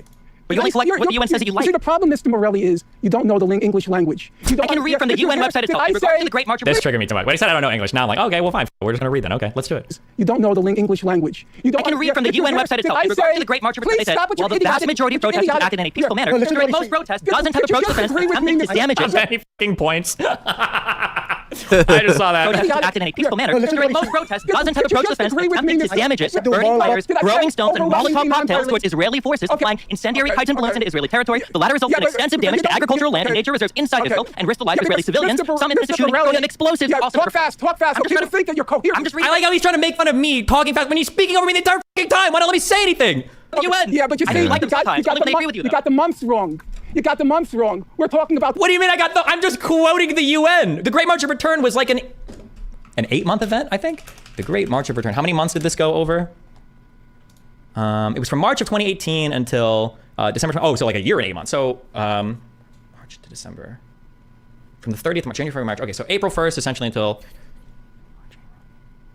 So 8 and 12, so about 20 months. It's a 20-month thing, almost 2 years. Beginning in March 30th, You just described that March as mostly Okay, peaceful. allow me to finish. So there were the snipers, okay? Now you find it so far-fetched. Israelis purposely, deliberately targeting civilians? That's such a far-fetched idea. An overwhelmingly non-violent march.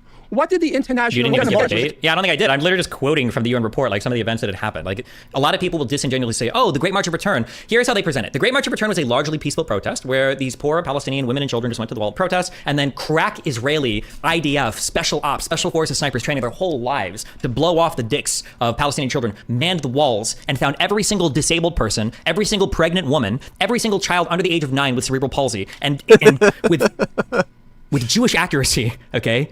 Assassinated every single one they found. It was just like, it's like the most unhinged fucking take in the world. Campaign, Yeah, whatever you want to call for it. months. Whatever you want to call it. Yeah. What did the UN investigation find? Well, he just read it. Found... I read the report. I don't read things off of those machines. What do you mean? You don't read things off of machines, Norm.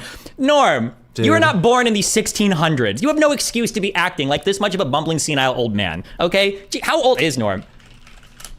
You're 70 years old, okay? Those machines, he's acting like he was born into darkness, okay? Before the discovery of electricity or the inkwell. Chill. Christ.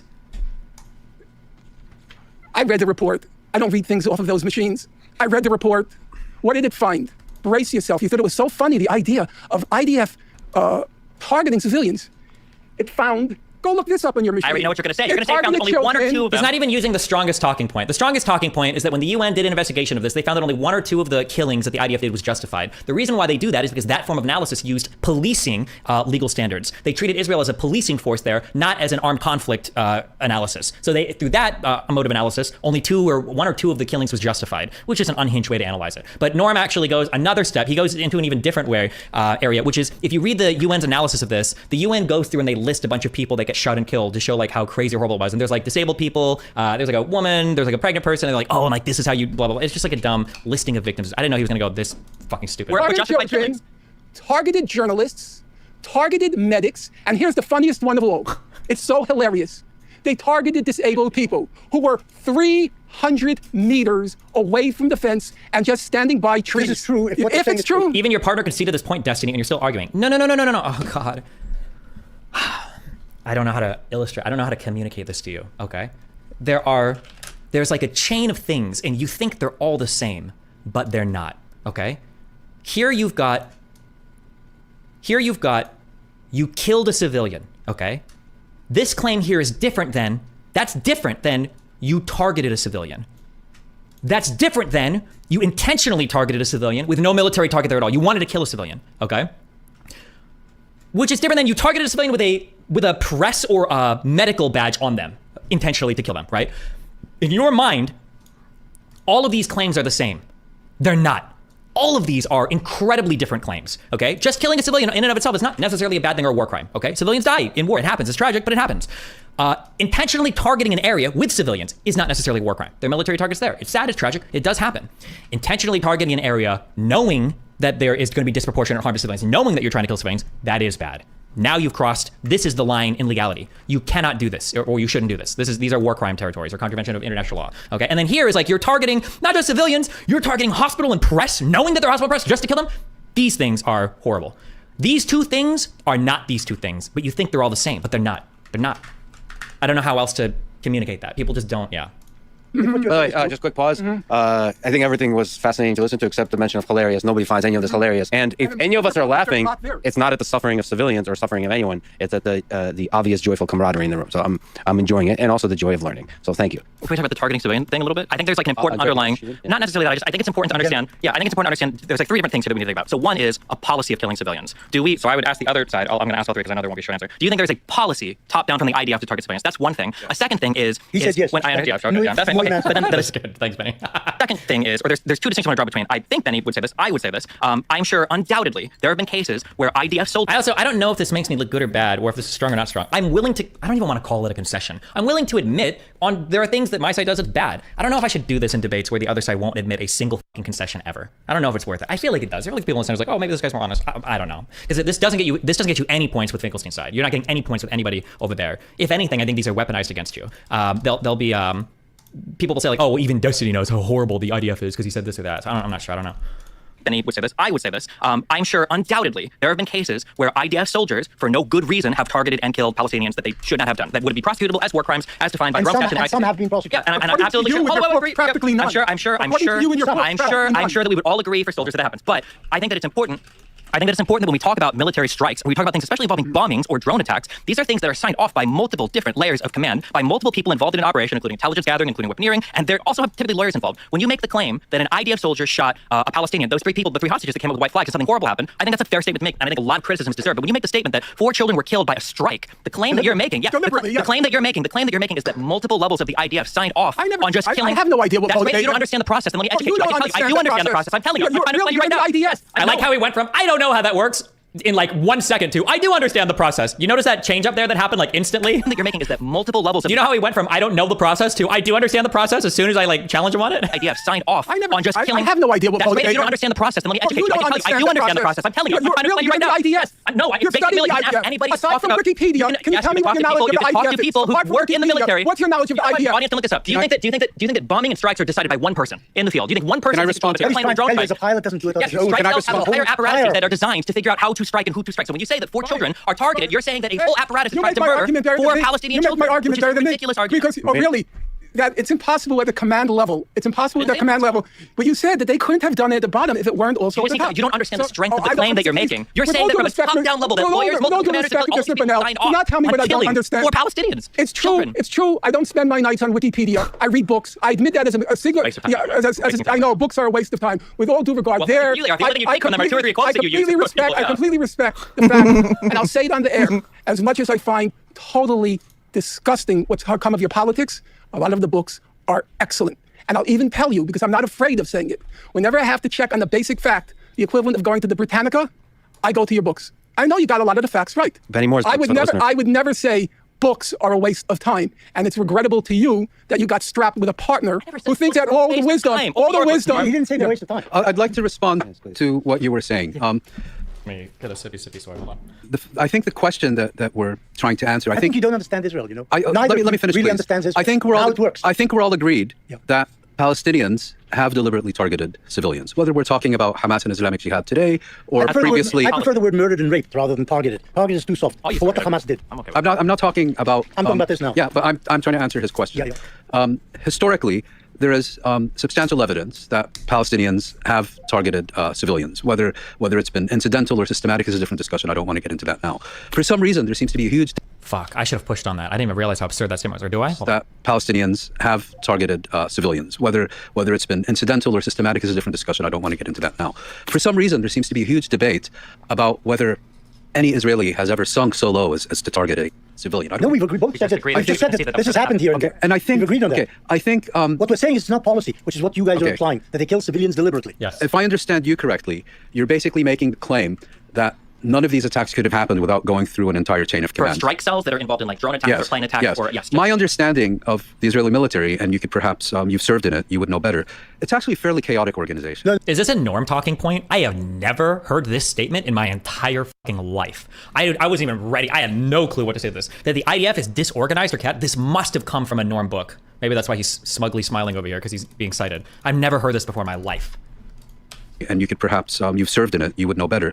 It's actually a fairly chaotic organization. No, that's not true. Especially not the Air Force. Extremely organized. The Air Force works in a very organized fashion. As he says, with lawyers, chain of command, and ultimately the pilot drops the bomb where he's told to drop it. Protective edge, was that 200 strikes in like 60 seconds, I think? This was cast light, not protective edge, actually. But yeah, it was literally at the outset of the 2008-2009 Gaza war, it was like, what was it? It was like 200 different targets or something that was hit in like 60 seconds. The level of coordination was pretty insane.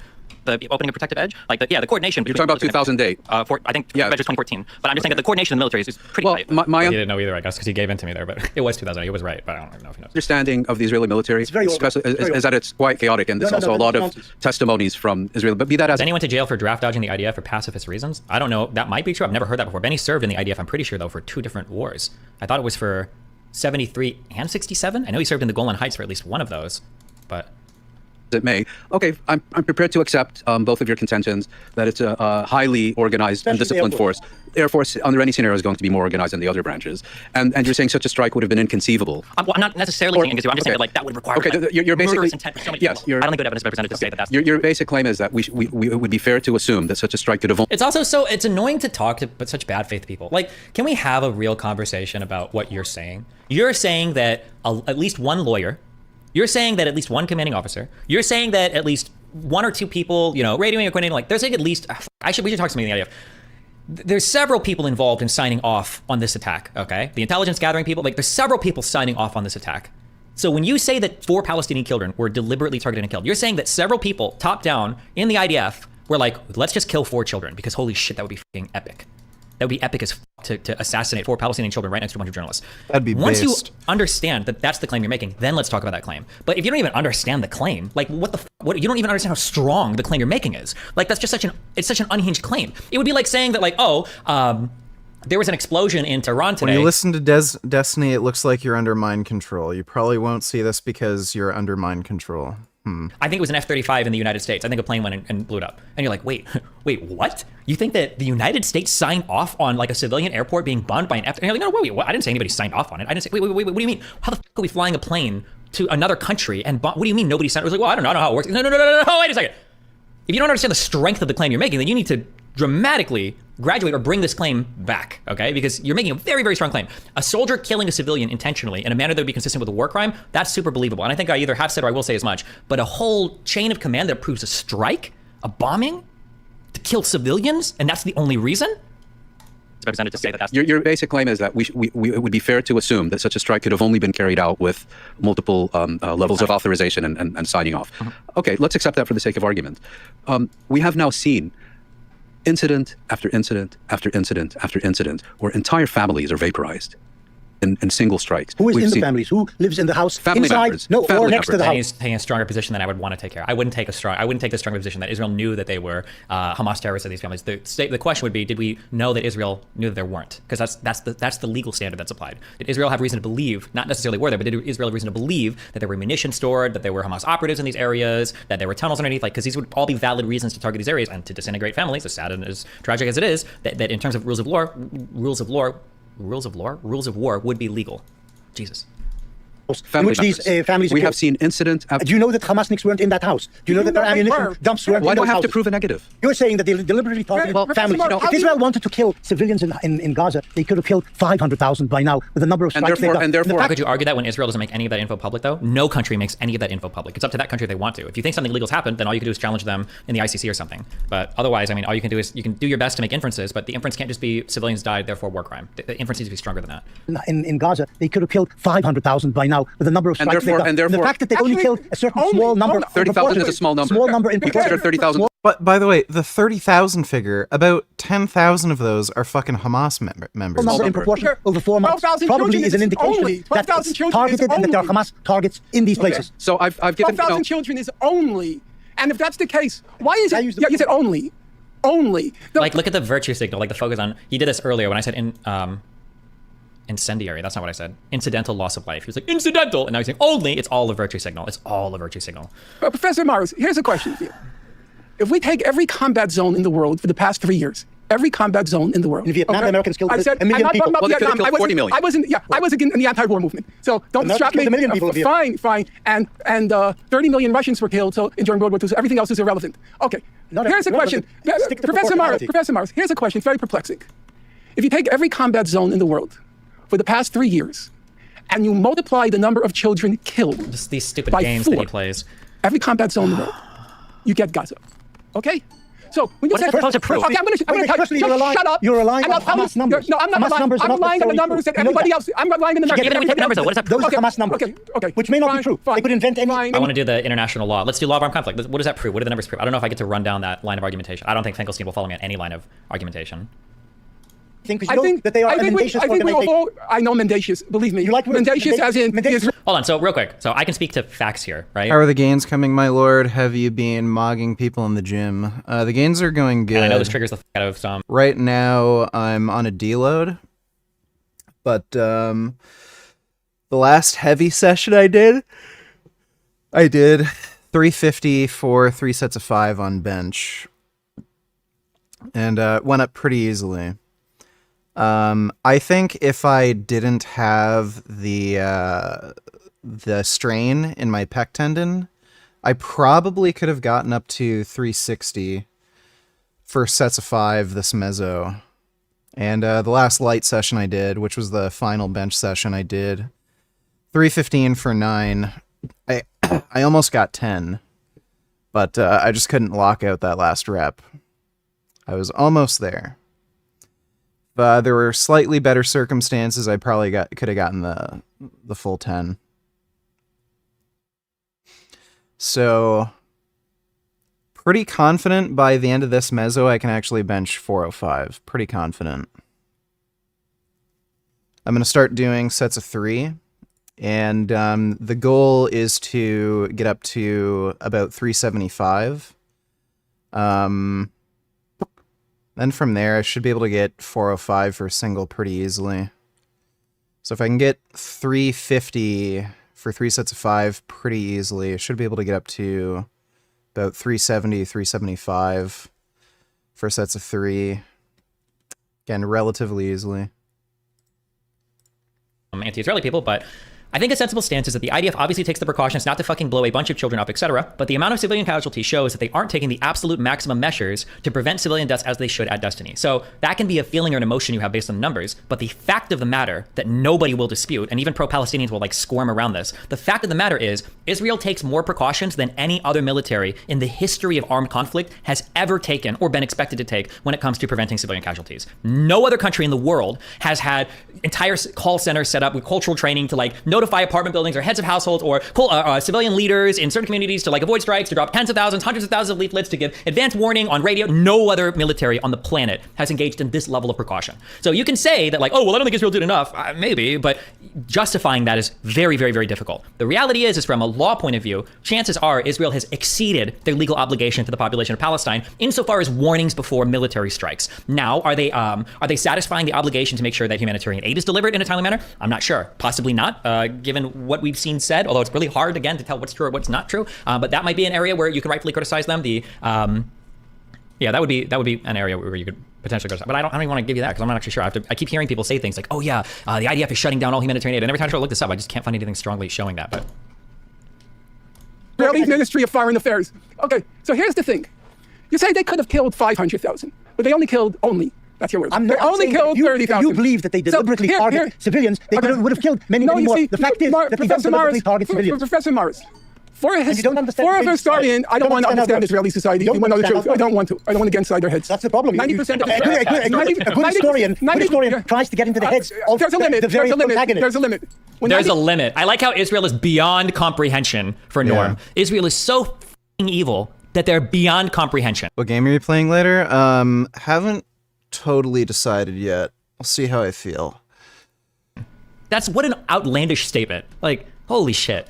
When 90% of Israelis think that Israel's using enough or too little force in Gaza, I don't want to get inside that head. 40% think that Israel's using insufficient force in Gaza. I don't want to get inside that head. I don't want to get inside the head. Like, you can't imagine a population that just had the largest terrorist attack in the history of the country enacted on them by another population that's on video celebrating it. You can't imagine why they might have unhinged feelings about a war effort. That's incomprehensible to you.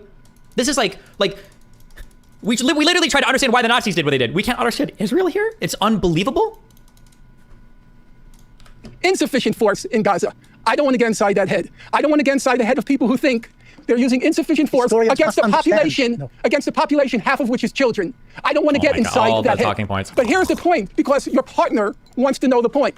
You don't understand political constraints. One of your ministers said, let's drop an atomic bomb on Do you think he really meant that? He said it three No, it was said in a sort of a very questionable way. He didn't say they should drop an atomic bomb. I'm not supporting him. He's an idiot. This minister is a messianic idiot. None other than Israel's chief historian, the justifiably famed Benny Morris, thinks we should be dropping nuclear weapons on Iran. Iran has for years, its leaders for years have said we should destroy Israel. You agree with that? They've said we should destroy Israel. Israel must be destroyed. Is that correct? This is what the Iranian leaders have been saying since... Wait, does he answer this? Make him answer this. I would say Iranian leaders have sent mixed messages. Okay. Oh my God! Oh, he's so slimy. Oh, what a slime bag. That is bullshit. Bro, how can you be so slimy? Some of them have said, Dude. including Khamenei If you don't and know the Khomeini. evidence, if you don't know the evidence, why are you laughing? And then now when Benny's trying to go, now I was just Benny's partner. Now he needs to focus on me because I'm laughing at his obviously f***ing absurd answer here. Some of them have said, including Khamenei If you don't and know the Khomeini. evidence, if you don't know the evidence, why are you laughing? It's very funny. It's funny Iran because that supports Hezbollah and the Houthi and Hamas. Oh yeah, They want to brace yourself. Wait. To the extent that the Houthi Yeah, dude. Hamas was behind the October 7th, or sorry, Iran was behind the October 7th attack, and then he's like, Iran has sent mixed messages as to whether or not they want to destroy Israel and kill Jews. Like, Houthis are trying, to the extent that the Houthis are trying to stop the genocide in Gaza. They have the right to attack civilian ships. I know selectively support international law when it agrees with you, and then when it doesn't, you decide to throw international law to the wind. If you like, Hold on a second. let me read what you said. Norm, stop, please. Norm, just for me, please. Just give me a second. You said that there's no genocide going on in Gaza. Let me ask that clear question. The same question I asked on the Hamas attacks. okay, let's take a break from this and watch some Frank bullshit. What's up? How are you guys? We've made it another week here at Frankie's Sv3rige Meat, but I am ready to retire. So we're gonna do a quick vlog today. I guess not too much going on, and it is Sunday afternoon. My guys are actually here, so I'm not here by myself. They're working a little late today, just finishing up some stuff. So I'll show you guys what's up. I'll show you guys a few products back in stock, and maybe a new thing or two will pop up that I forgot. Everything is in stock on the foods website. We got the dark chocolate and white chocolate Totomi's cookies bars. We got plenty of pemmican, plain pemmican, meat granola. Running a little low on the quinoa crisp, but we have all the best bars. Plenty of granola bars too. A lot of you guys have been asking me about the granola bars. Yeah, we got everything, guys. We got the biltong, we got the raw honeys, we got the... I'm not going to play the original TMNT on NES. I don't even have an NES emulator set up. Isn't even on the Steam store? It might be on Steam.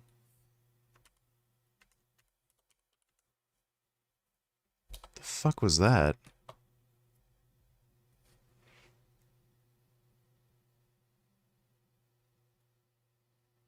Okay, that looks weird. Shredder's Revenge DLC. Yeah, I think they have some overpriced... Is it just the arcade games? I don't know if they have the NES. Oh, no, they do. Yeah, I'm not going to pay for that, though. It's $25 for something you can get for free. Top 5 games you played over the last year. Last year? Probably RoboCop. Cyberpunk.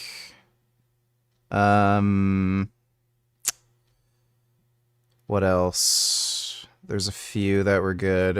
EA Sports WRC, that came out over the last year. That was really good. Dead Space. Can't remember. There's like a couple others that have been good, but those are the ones I can remember off the top of my head. The beef sticks, running a little low on jerky, might have to get some more of that. All the fats are in stock. Iberico pork lard, marrow oil, beef tallow. Maybe the labels will come for the big one this week and we'll have the big beef tallow available. We got the plain sea salt, the mountain salt. Yeah, we did that oatmeal recipe Saturday. These are the quick oats that we have available for you guys if you want to do that. We even got some vanilla extract here. I think we ran out of vanilla powder though. This is the colatura, the fish sauce that we just got in new last week as well.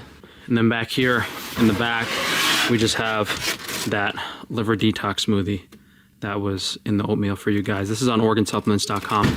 Yeah, we sent out an email last week from Organ Supplements talking about the new multi-mineral, the new multivitamin, as well as the magnesium and zinc complex. I won't talk about that too much. You guys can go on the website and read more about all the products if you guys are interested. We'll just look in the fridge real quick in the freezer.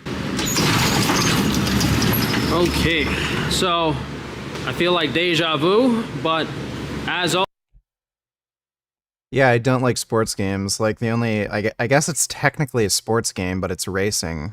Always, our fresh dairy is ready to ship out. We got the milk, we got the kefir, we got sheep milk, and we got sheep kefir. This is new this week. We used to sell sheep kefir, farmer ran out, but now we have some back in stock, so hopefully the sheep milk and sheep kefir products are going to continue to increase. All the dairy is available, guys, you know. Fresh, raw, local Amish dairy section on the website. All different types of stuff, from butter to cream to cheese curds to cheese dip, a lot of different stuff. This is the sauerkraut and jardiniera on the foods website. And we got some ginger lemon water kefir in stock. What is definitely new is we have ground veal. It's gonna be a vealable. Oh, my brain is so fried today. You guys have no idea. The ground veal is now available, as well as some veal steaks and veal ribeye steaks and veal porterhouse steaks. It's going to be in the veal share, available on the website. What a piece of shit. You have to be like a special type of scumbag to like sell veal. Yeah, this is a special product. I think it's going to be $12 per pound because we paid so much for it. But we got plenty of fresh ground veal. This is the fresh local ground beef that we get in every week. You guys aren't too enthusiastic about this, so I'm not sure if we're gonna keep doing it. But we also have the fresh steaks available. So we got some fresh porterhouse steaks and some fresh ribeye steaks. These are a little smaller, so instead of getting 2, if you buy the fresh beef share, you'll get 3. So if you guys want the fresh beef share, if you place an order by Monday, Tuesday, Wednesday, you'll get all this shipped out fresh, as well as the fresh ground beef. Just make sure to put in that you want fresh, never frozen shipping. What we're doing differently is we put some parchment paper between the slices of prosciutto, and we sliced it a little thinner. So I try my best for you guys. This is how, kind of crazy, but this is how the prosciutto is going to come now. It's parchment paper between each slice so they don't stick together, and we got it as thin as the machine can get it. I might have to buy a new deli slicer to get it thinner, but for now it's fine. That's just some scraps. Same thing with the Iberico ham. So we got pieces of parchment paper between every slice so they're not stuck together, and we slice it as thin as we can get it. So if you guys email me about this, you know, if you want a free sample with your next order, just let me know if you weren't happy with it, but this is as good as we're gonna get it for now, I think. So Iberico ham, prosciutto San Daniele. Try my best. Running kind of low on eggs. Hopefully we get the duck eggs in a week or two, because not acceptable. I gotta bring home some of this jardiniera to try for myself. I was trying the pickles and they're a little soft, a little over fermented. So next batch we're definitely gonna make sure to. He always has problems with the like stuff that he makes. Every fucking video he's like, oh, they weren't good, they're soft, they tasted funny. Like, why even make them? To do a much shorter ferment, try to keep the pickles crispy. I still can't figure out if whether they're cut or not really matters. I think what matters is if you ferment them for longer than like a week and a half, maybe they just get too soft. So here in the freezer, I don't really think we have too much new stuff. We just did a lot of reorganizing everything. We got plenty of beef bacon, plenty of pet food, only $5 a pound. We got whole beef belly slabs back in stock. Plenty of organ grind available. These are the Wagyu burgers. I showed you guys these last week. Very affordable per pound. It's only like $8.50. Those are some goat testicles. We have way too many of those. A lot of beef tendons. And the beef tripe, beef stomach is back in stock. I think we're completely sold out of chicken though. So I think the chicken's gonna be back the first week of April. So you guys might have to wait a little while for that. Main thing over here is we got plenty of lamb in for Easter. So we got the bone-in legs of lamb, which are a little big. Hopefully he chokes on that. Okay, and it's literally just him reading reviews. And he wonders why nobody watches his content. He goes into a fridge and shows you meat and then reads reviews on his website, and he's like, why am I not getting any views? Oh, I'm getting suppressed. Like, dude, you make garbage fucking content. This last video was how to make fucking oatmeal. Fucking idiot. Is there, from a legal, philosophical, moral perspective, is there genocide going on in Gaza today? Is there a genocide? I know some people who've met Frank in person, and apparently he does smell pretty bad, from what I've heard. Going on in Gaza? Well, in several years, we will have a definitive response to that question. What has happened thus far is that on the 29th of December, the Republic of South Africa instituted proceedings against Israel pursuant to the 1948 Convention on the Prevention and Punishment of the Crime of Genocide. South Africa basically accused Israel of perpetrating genocide in the Gaza Strip.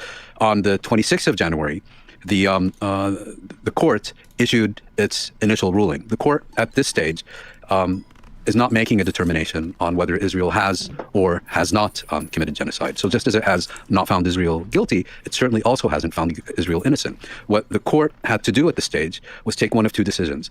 Either South Africa's case was the equivalent of a frivolous lawsuit, and South Africa's case was fucking retarded. It made no fucking sense. The only argument they made was, oh, civilians were killed. Like, that's it. Dismiss it and close the proceedings, or it had to determine that South Africa presented a plausible case that Israel was violating its obligations under the Genocide Convention, and that it would on that basis hold a full hearing. Now, a lot of people have... Why did South Africa start the process on Israel? I don't know enough, but apparently there's like a huge meme relationship between South Africa and Israel. Historically, they've gone back and forth on some meme shit, but I don't know enough about that to speak with any level of confidence about it. The other guy, not Finkelstein, seems fair overall. Is that right? No. The answers that he's given in the past year are, in my opinion, are very weaselly. But I think I do dig into it more in the future. I must, because I remember us talking. I hope to God that Lex didn't cut that part of the conversation out. I hope it's coming in the future where we talk again about who killed the people on October 7th. I hope that part is in here. It should be. Hold a full hearing. Now, a lot of people have looked at the court's ruling of the 26th of January and focused on the fact that the court did not order a ceasefire. I actually wasn't expecting it to order a ceasefire, and I wasn't surprised that it didn't, because in the other cases that the court has considered, most prominently Bosnia and Myanmar, it also didn't order a ceasefire. And South Africa, in requesting a ceasefire, also didn't ask the court to render an opinion on the legitimacy or lack thereof of Israel's military operation. From my perspective, the key issue on the 26th of January was whether the court would simply dismiss the case or decide to proceed with it. And it decided to procead. And I think that's enormously. I think that's enormously. You said they committed genocide. You already said they committed genocide. I said committing genocide. But if I could just allow me. That's correct. Now, I don't run away. So Norman, you did say Israel committed genocide. Can you let me finish? Yeah. Well, the end of the story is you specifically asked whether I think Israel. Did you and Finkelstein shake hands at the debate? No, I didn't talk to him or shake hands or basically anything outside of the actual debate itself. No. I think he's evil. I think this guy's an evil person who perpetuates the suffering of Palestinians to profit off it, essentially. It's his own little Holocaust industry. I think that's even proven later on, where he says some truly disgusting stuff. There's something I wish I would have called out more, but we'll get to that later on, I think. Literally saying he's not sure if Iran wants to genocide Israel. Genocide. I explained formally there is no finding, and as you said, we won't know for a number of years. And I think there's legitimate questions to be raised. I mean, in the Bosnia case, which I think all four of us would agree was clearly a case of genocide, the court determined... You mean by the Serbs? Yes. In the Bosnia case, the court determined that of all the evidence placed before them, only Srebrenica qualified as genocide, and all the other atrocities committed did not qualify as genocide. You know, international law is a developing organism. I don't know how the court is going to respond in this case, so I wouldn't take it as a foregone conclusion how the court is going to respond. But Norman has determined already. I have too, because you're asking my personal opinion. So as a matter of law, I want to state very clearly, it has not been determined and won't be determined for several years. Based on my observations and the evidence before me, I would say it's indisputable that Israel is engaged in a genocidal assault against the Palestinian people in the Gaza Strip. The PLO line. Yeah, with the program, the PLO is long past. What defines, as you were saying, genocide is not a body count. Why does he have such a weird shit-eating grin on his face for this? Oh my God. You were saying genocide is not a body count.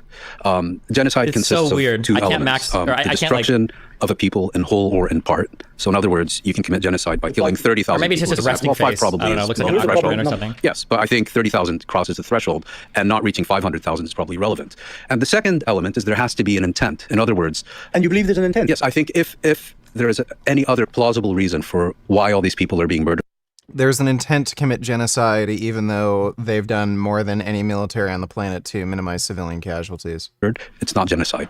And as far as intent is What about hiding behind a human shield? You don't think that's the reason for them being killed? Well, let's get the intent part out of the way first. South Africa's... Forget South Africa. Well, I'd like to finish. They're pro-Hamas government. That's got nothing to do with it. I think they're pro-Satan as well last time. No, they're pro-Hamas.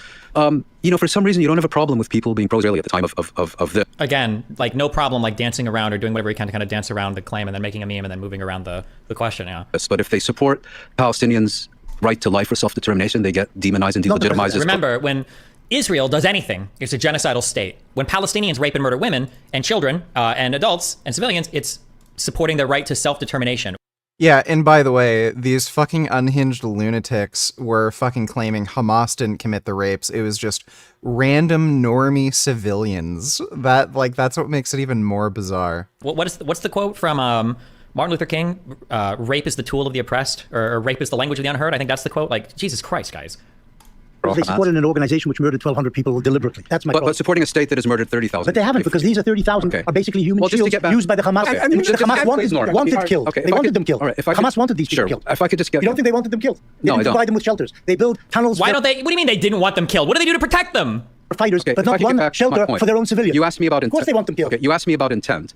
And the reason that I brought in the South African application is because it is actually exceptionally detailed on intent by quoting numerous... All sorts of idiotic ministers in Israel. Well, yeah, including the Prime Minister, the Defense Minister, the Chief of Staff. Didn't say genocide. No, he said them out there. He said them out there. Use the word According to Asa Hamas are a really According to Asa Kasher, God, I'm so glad. The night before, I didn't even go Coomer brain on this trip because I know a lot of girls in New York City, and you know what? I didn't even do it the night before. I stayed up and I read the entire ICJ fucking report, so I would know exactly what was going to be talked about because I knew this was going to come up. I took notes on it and everything. So these guys. I'm glad I stayed up, and I'm glad I read this whole fucking report. According to Asa Kasher, the philosopher of IDF, he said that Netanyahu was avowing genocide. Now, he's an idiot? So he's an idiot, but he's past it. So the reason I raised the South African application is twofold: Hamas or no Hamas. It's exceptionally detailed on the question of intent.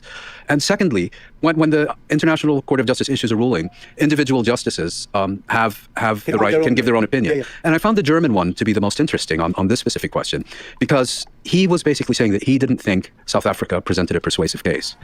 But he said their section on intent was so overpowering that he felt he was left with no choice but to vote with the majority. So I think that answers the intent part of your question. So for the ICJ case that South Africa's brought, I think there's a couple things that need to be mentioned. One is, and I saw you two talk at length about this, the plausibility standard is incredibly low. The only thing we're looking for is a basic presentation of facts that make it conceivable, possible, that plausible, which legally this is obviously below criminal conviction, below, below. Think of it as an indictment. Sure, possibly. Maybe even a lower level than even... Oh, I shouldn't say maybe here. It's below what would be needed even for an indictment. It's below probable cause. Reasonable suspicion is, I think, the standard that would match. Plausibility, I think, is reasonable suspicion. Probable cause, I believe, is a standard that you would issue an indictment or warrant. That is beneath the standard that's being applied here for the ICJ. An indictment. So plausibility is an incredibly low standard, number one. Number two, if you actually go through and you read the complaint that South Africa filed, I would say that if you go through the quotes and you even follow through to the source of the quotes, the misrepresentation that South Africa does in their case about all of these horrendous quotes, in my opinion, borders on criminal. Oh yeah, the misrepresentation is fucking insane. They would literally take out like a minute or 2-3 minute long, like paragraph, of a speech, and like take out 1 or 2 sentences and then remove the fucking context, and it, like, what they were saying was completely different than what was being, shared in court. Well, 16 ICJ judges disagree. That's fine if 16 ICJ judges disagree, but I'm going to give... incompetent. I love the appeal to authority. Let's talk about the underlying material. They can't do it. Neither one wants to engage with the underlying material ever. Why are we having a 5-hour debate if we can't engage with any of the fucking material? It could be, but... even the American judge, she must have been awful incompetent if she was unable to see the misrepresentations that Mr. Bonnell, based on his Wikipedia entry, was able to find. So this is based on the official ICJ report that was released. I'm not sure if you read the entire... Like, by the way, when you say this, the judges are only looking at the evidence that was presented. They're not they're not looking any deeper than that. Read every that's right. aspect. Did you go through and actually identify any of the sources of the underlying quotes? Actually, brace yourself for this, and Moeen could confirm it. Yaniv Kogan, an Israeli, and Jamie Stern Weiner, half Israeli, they checked every single quote in the Hebrew original. And Yaniv Kogan, love the guy, he has terrifying powers of concentration. He checked every single quote. Is that correct, Moeen? And Jamie checked every single quote in the English, in the context. And where there were any contextual questions, they told us. I think they found one. Yeah, I think they found one. So I do not believe that those 15 judges, it was 15-2. 16-2, I think. There are 15 on the court plus 2, so it's 17, so it's 15-2. I don't think those 15 judges were incompetent, and I certainly don't believe the president of the court, an American, would allow herself to be duped. Okay, Because you might recall Mr. Carell. Mr. Carell. Wait, Mr. Carell? Dude. They keep dodging. They won't actually let him read the material. It's just all an appeal to authority. It was a Burrell or Carell? Did he say with a B or C? You might recall Mr. Carell. Sure. So this was taken from the South African complaint. There's tons of these, but so here's one. In the complaint for the ICJ, they said that on the 12th of October, 2023, President Isaac Herzog made clear that Israel was not distinguishing between militants and civilians in Gaza, stating in a press conference to foreign media in relation to Palestinians in Gaza, over 1 million of whom are children, quote, "It's an entire nation out there that is responsible. Yep. It is not true. This rhetoric about civilians not aware, not involved. I saw that. It's absolutely not true, and we will fight until we break their backbone." End quote. If you actually go to the news article, that they even link it in their complaint. The full context for the quote was, quote, "It is an entire nation out there that is responsible. It's not true. This rhetoric about civilians not being aware, not involved. It's absolutely not true. They could have risen up. They could have fought against that evil regime, which took over Gaza in a coup d'etat. But we are at war. We are defending our homes. We are protecting our homes. That's the truth. And when a nation protects its home, it fights, and we will fight until we break their backbone." He acknowledged that many Gazans had nothing to do with Hamas, but was adamant that others did. Quote, "I agree. There are many innocent Palestinians who don't agree with this, but you have a missile in your goddamn kitchen and you want to shoot it at me. Am I allowed to defend myself? We have to defend ourselves. We have the right to do so. This is not the same as saying there's no distinction between militants and civilians in Gaza." His statement here is actually fully compliant with international law to the letter, because if you are storing military supplies in civilian areas, these things become military targets, and you're allowed to do proportionality assessments afterwards. So this is supposed to be one of many quotes that they've shown that is supposed to demonstrate genocidal intent, but it is very easily explained by military intent or by a conflict between two parties. I saw that press conference. Wait, let me just say something. All of this talk is a bit irrelevant because it may sound to... I have other quotes here. I don't know if we go through the rest of them. Bro, doing the fact check, and I'll be honest, I didn't have time to fact check every single quote, but the few that I did, I was like, wait, what the fuck? These are so unbelievably out of context. I looked at 3 or 4 of those quotes that they used. Probably all of them are just fucking retarded. But they cherry picked and like you cannot fucking believe. They absolutely lied about what these Israeli officials said. It is wild to me. That ICJ submission, well, I would say from South Africa is incredibly disappointing and stupid. The really disappointing thing is I don't know how it cleared the ICJ with 17 judges or whatever. That's incredibly disappointing. With quotes like this and the context that they were divorced from, that's wild to me. Because South Africa even links beneath the links to the YouTube videos and the fucking to the news articles that they come from. Listeners, that the court in The Hague has ruled that Israel is committing genocide. No, I think it hasn't. no. It's just is going in the next few years to look at the whole subject. Okay. There has been no determination at all. And as Stephen says, some of the quotes are not exactly accurate quotes or taken out of context. Yes. Okay. It is correct, as Muin put it, that it'll be several years before the court makes a determination. And my guess is that it will determine there was no genocide. That's my guess. Yes, no, I'm just giving you my guess. I can't predict. I got it all wrong, actually, as Muin will attest. I got it all wrong the first time. I never thought the American judge would vote in favor of plausibility. So you admitted you were wrong? Yeah, of course. I think I tell Muin twice a day I was wrong about this and I was wrong about that. I'm not wrong about the facts. I try not to be, but my speculations, they can be wrong. Okay, leaving that aside. First of all, as Muin pointed out, there's a difference between the legal decision by the ruling and an independent judgment. Now, South Africa was not filing a frivolous case. That was 84 pages. It was single. Even 84 pages can be single-spaced. You can read this entire report in about, I would guess, an hour. When he says 84 pages, guys, UN stuff is printed. It's generally pretty easy to read, or at least most of the UN stuff that I've seen. It's pretty easy to, it's not a long read at all. He's trying to make it sound like, it's some insanely huge comprehensive report, but again, it takes like an hour and a half to read. It takes an hour and a half to read. It's not even a massive case. It was single-spaced and it had literally hundreds of footnotes. Also, what is this? It was single-spaced? I'm sorry, are we? It was single-spaced, and I had to put on my reading glasses because the print, it was as if it was made to be read by ants. In high school? I don't think I've heard that expression since I was in... Yeah. High school or grade school? What a weird thing to say. This 70 years old. It's possible. Of course, it could be. Wasn't. Yeah, I read the report. To tell you the truth, I followed very closely everything that's been happening to October 7th. I was mesmerized. I couldn't believe the comprehensiveness of that particular report. Number two, there are two quite respected judges, there were two quite respected experts of international law sitting on the South African panel, John Dugard and Vaughan Lowe.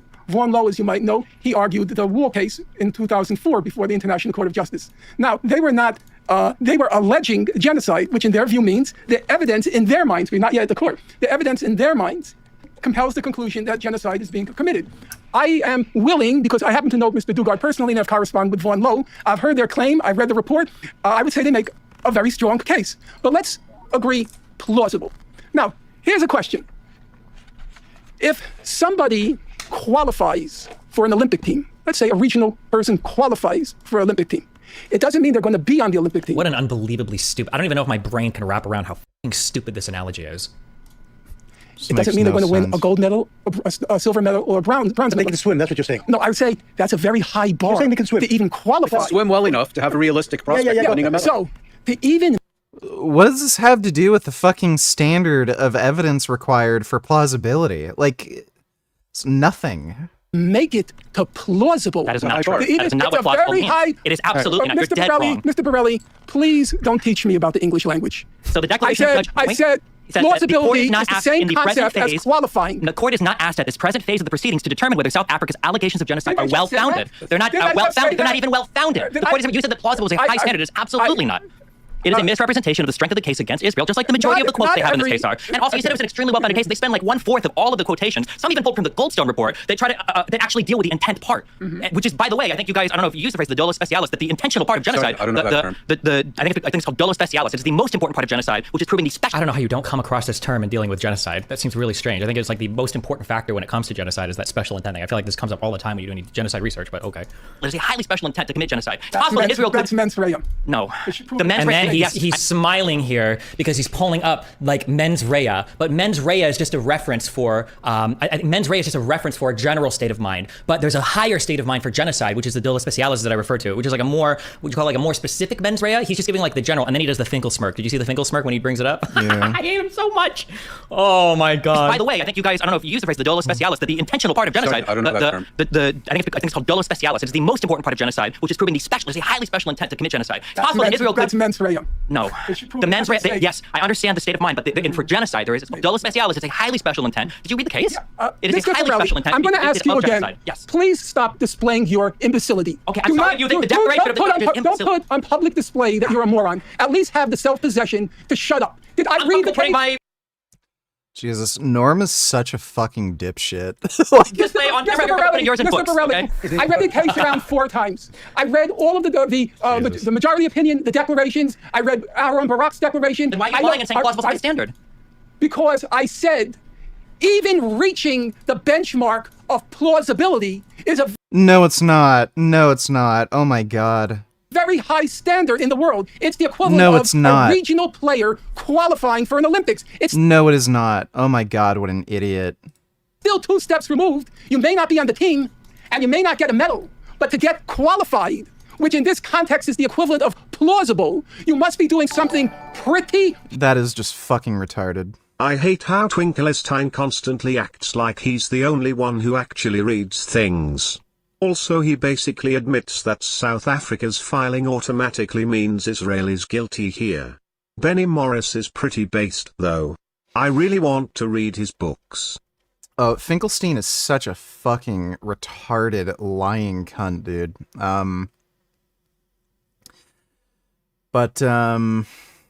Yeah, Benny Morris seems like a pretty well-read dude. I don't think he's as good of a debater as Destiny, but he does seem very knowledgeable and well-read. Thanks for the donation. Forgot my namification. Horrible. As it happens, Professor Morris. That's what the court will rule. Remember what I just told you. The court I don't expect to be even around when the court reaches its final decision. Why? It'll take a long, long time. 2 years, 3 years. No, I don't think it'll take 2 or 3 years. Bosnia, which was admittedly a special type of case because they were accusing Serbia of sponsoring the Bosnian Serbs. That took, I think, 17 years. From 90. I assume they'll take 2 or 3 years. But the point you're making, so this is illegal. Something horrible must be happening to even achieve. If you read the case, would he have come across the phrase dolo specialis, or does it not use that phrase in the ICJ documents? Oh wait, actually, they might even say it in the. Do they? Fuck. Actually, I'm curious. That would be really funny if that was the case.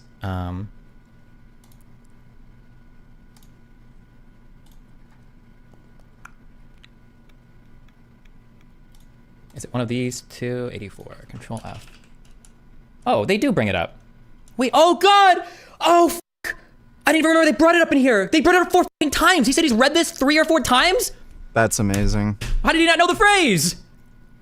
He probably didn't read it. This is the initial complaint, right? It's 84 pages. It's probably, yep, yeah, here's all like the quotes and everything.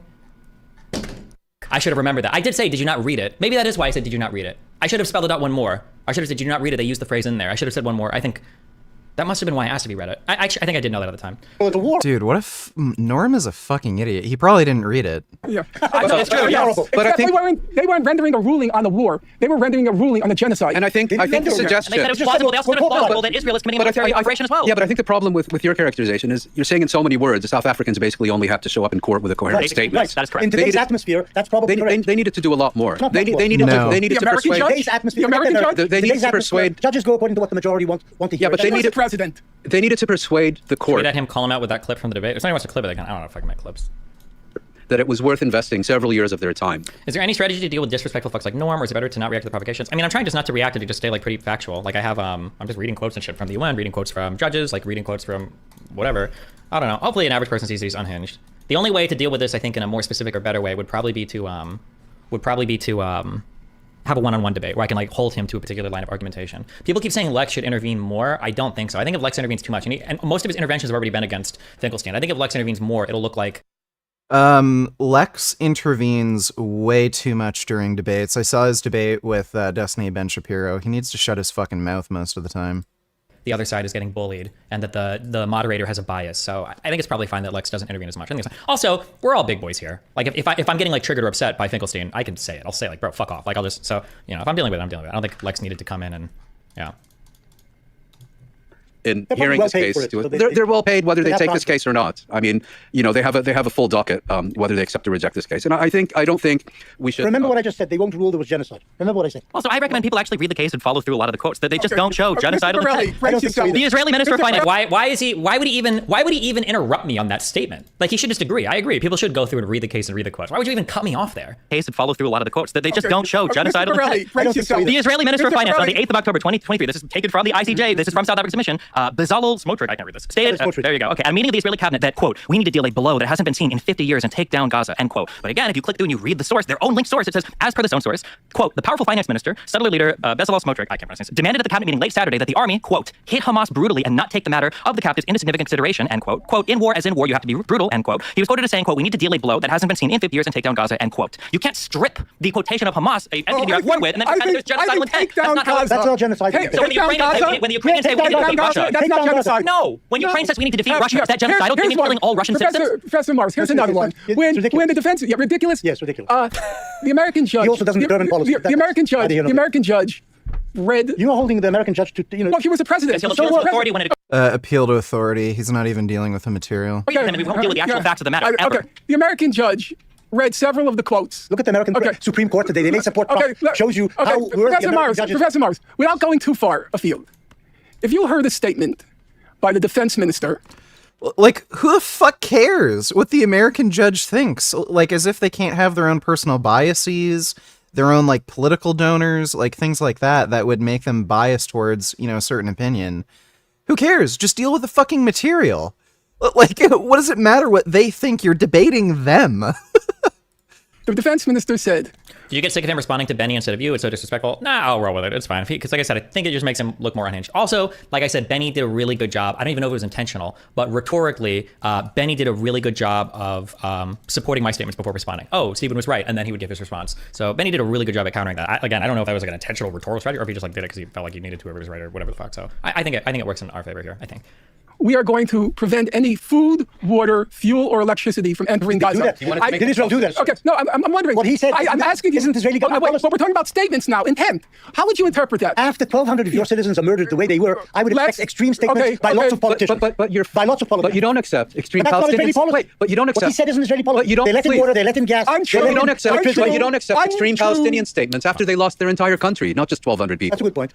No, it's a good point. And on that, wait, that wasn't a good point. That was I don't think I wanted to interrupt. Entire country, not just. You don't accept extreme Palestinian statements after they lost their entire country, not just 1,200 people. That's a good point. Because Benny would accept those statements.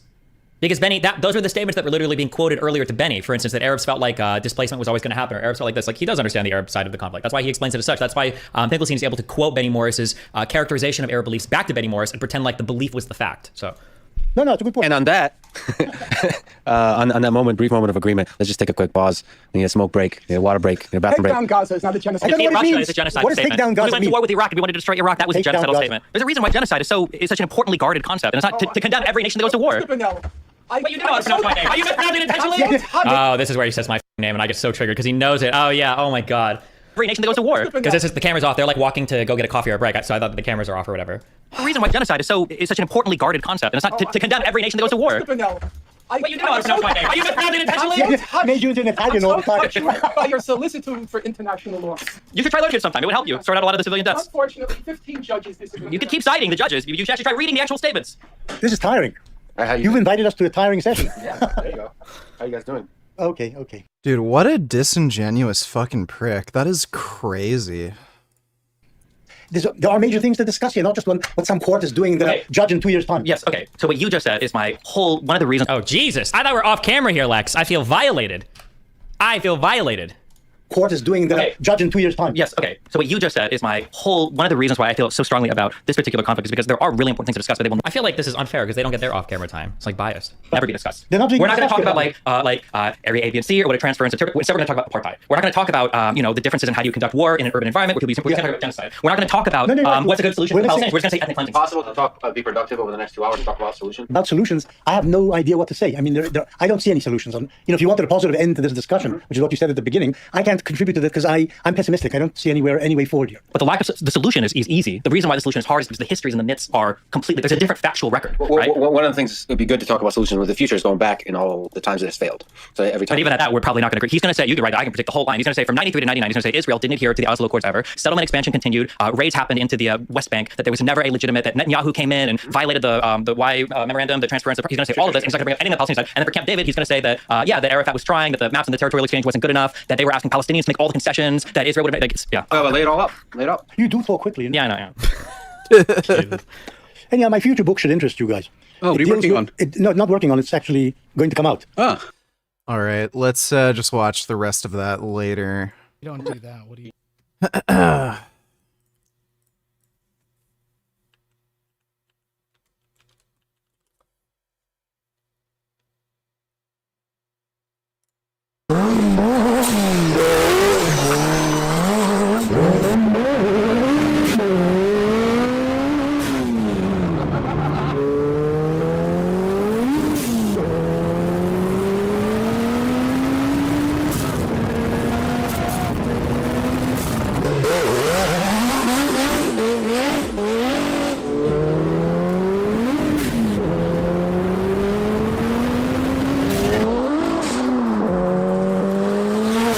The thing is, too powerful for you, Mister. That's the only car I've ever driven that I've got out and had to sit down. Dude, this thing is so fucking sick. One to do he doesn't do things by halves, does he? Yeah, I'd get this with the roll bar. I'd probably get the bolt-on roll bar in case I sell it. Some people don't like the roll bar, so I'd probably get the bolt-on roll bar and the windscreen. I don't know how the fuck people drive this thing without a windscreen. Like, this must be the most uncomfortable fucking thing to drive without the windscreen and not wearing a helmet. Over here, we've got Nick over here as well. After a long intro and a long intro, so basically, it was a stock aerial atom. He's in the car with us because I think that's. Dude, tuning this thing to 1,000 fucking horsepower is just fucking nuts. It's gonna be amazing. I think we're all having a go. Like, that's too much fucking horsepower for a car like this. It weighs nothing. Got to me. We have been given it. We've been graced this car. It's no lighter than a stock aerial atom, but it still only weighs less than 700 kilos, and it's got all that power in the back. Creature comforts. Let's get to that. Should we look at creature comforts? Let's have a quick look because there's plenty. Are electric cars worth it? If you live in North America, I'd say no. Unless you have like a specific use case. So if you live in a warm area like California and you have a lot of charging stations nearby, an electric car might be worth it. But if you live in most areas in the like US or Canada, Probably not. The charging infrastructure is terrible. You also have winters, and electric cars get pretty shitty range in winter. So I would say no. For most people, they're just too much of a hassle. Of them. Actually, there aren't, because you've got 2 windscreens. And if you're the type of person who has to do a lot of driving, it's also just a really bad choice. If you're just using your car to like go to the grocery store or something, might be worth it for you, but they're also fucking expensive. Like if you're gonna get a car just to, you know, go around town, go to the grocery store, like sometimes you do highway driving, but not much. It's kind of expensive to invest that much in a car just for, you know, that. You're probably better off just getting a hybrid. Not one, but they are smaller than my iPhone. So I don't actually know what that's supposed to do. You might avoid some flies getting in your mouth or something. I'm going to find out a bit more about the information about the engine. The rest is a frame with an engine. We've just done a whole circuit around the car in like 2 seconds. So we are going to talk as much as we can. I'm not sure what they'll hear. But it's so windy, and I apologise in advance for any bad language. Your hair's going to be a right old state when you get in Oh, this, isn't no, it? it's going to be a right mess, isn't it? You'll have dead flies.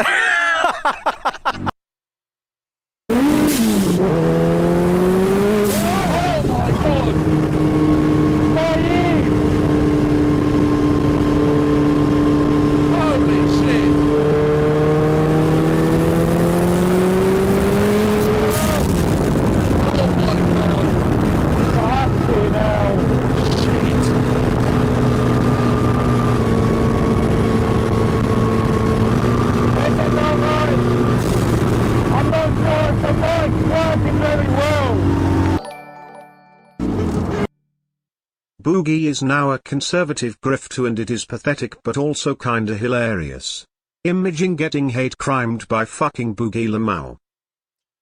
What's Boogie doing these days? Like, I'm guessing he's doing the conservative grift because, you know, the anti-SJW shit is still a thing, and he figures he can get some like audience and donos by being a bigot. But what's he been up to exactly? Thanks for the donation, JP. I'm speaking under my jacket in case you can hear it. Honestly, there's nothing will touch this ever.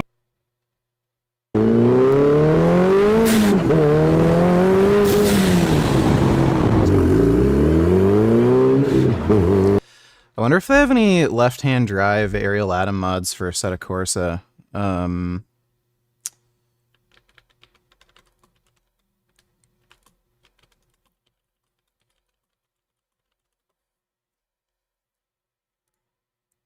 Hello, fan.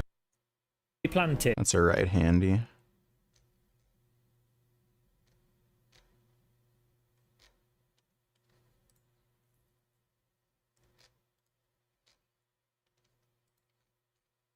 So the only mods I've been able to find for Assetto Corsa, they're all right-hand drive. It's really fucking weird. Like, you'd think more people in North America would play that game too. This car is insanely easy to convert to left-hand drive too. Like, it's literally just a bolt-on thing. These cars are so fucking sick, dude. I'd be like the coolest person fucking like anywhere with this thing.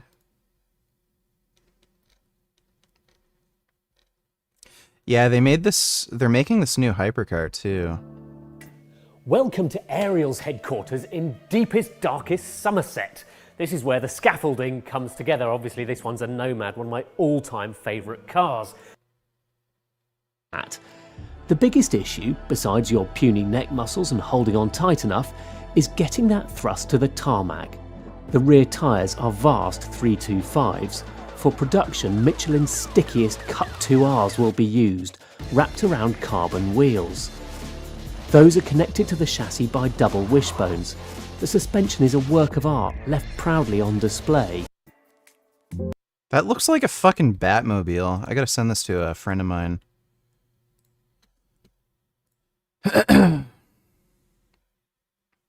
Norway has more than 50% electric on the road.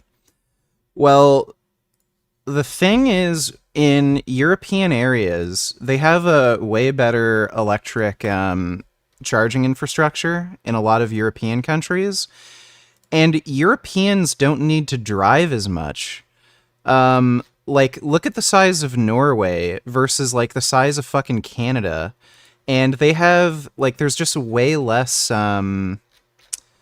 urban sprawl in areas like this. So, like, when you hear about, like, you know, places like Germany and shit, like, going electric, they have a better electric infrastructure in a lot of areas, and they have way less urban sprawl, so you just don't need to fucking drive as much. And a lot of just the lifestyle those people have too, they just don't drive as far. They don't drive anywhere near as far as you do in places like the US and Canada. So electric cars are often more viable in European countries because, like, the country's fucking tiny. You can drive from, like, one end of Germany to the other in, like, a day. But, like, look at the size of just one province in Canada. Like, this is all of Ontario versus, like, a tiny-ass country like fucking Germany. Or Norway.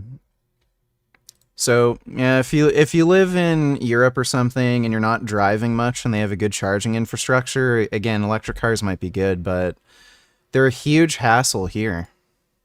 Yes, the battery isn't huge, but this has got a range extender. What you're looking at here is a jet engine that charges the battery. What we need is someone to talk us through it, and there's no one better than Ariel's founder and director, Simon Saunders. Okay, Simon, why have you got a jet turbine in the back of your new car? Yeah, it's a big exhaust, isn't it? The turbine spins at 120,000 RPM. Mm-hmm. It's way more efficient than an internal combustion engine. We looked at rotary engines. We looked at different ways of doing it. It will eventually run on different kinds of fuel. So eventually it will run on hydrogen. At the moment, it runs on petrol, but it's a very efficient way of producing. So relatively light and compact. Yeah, I mean, it's unfortunately can't see in there at the moment, but it's kind of this size. So there's an exhaust system that leads to it, so the turbine's actually buried further in, is it? The turbine's buried in there on top of the motors. But again, how hard you drive it, you'll never run out of charge on the battery. Right. When you move to the track, so it'd be nice to be able to... That is a crazy car. So it's a turbine electric hybrid. See them, yeah. And you've got, well, these are not the only radiators you've got in the car. There's quite a lot of cooling. We've spent hundreds of hours, like most of our cars. Getting in and out of this is actually fairly easy because it is a slightly higher car than a mid-engine sports car. And I don't know if that's the reason, but it's given you a very interesting set of proportions. Should move to Norway, Sweden. The problem with moving to Norway or Sweden is I'd become poor. I don't want to have to pay 50% fucking tax rate. Because it doesn't look like any other supercar or hypercar. You look shorter, you look taller, you look a bit narrower. A high-performance EV is a new car. There is no reason why it should look like a mid-engine car. There's no reason why it should look like a front-engine car because it doesn't have a mid-engine and it doesn't have a front engine. The look of the car was derived really from the engineering and the packaging. We wanted it, in essence, Yeah, dude, that looks like a little Batmobile. Wanted it to be an all-new car. Yeah. That wasn't looking backwards but was looking forwards. Yeah. The driving thing, that will be enough. So this is... Ariel say they haven't done anything with the dynamics of it at all yet. And in terms of noise, yeah, you can tell. It's noisy in here. Unfortunately, the jet turbine wasn't running, so as yet we've got no sense of what that sounds and feels like. It's a wild thing to drive though. Instantly, as soon as you switch into Sirius, it just starts. Hello, you abs... Hello, you abs... Oh.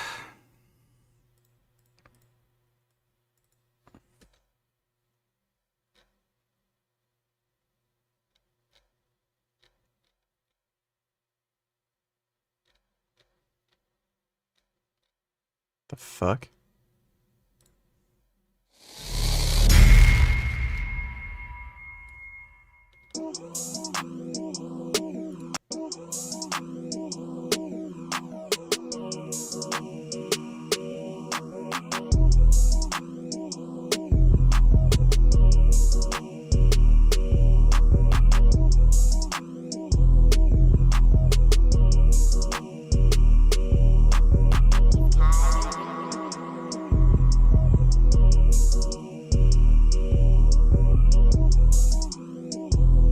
Some of these people aren't even ugly.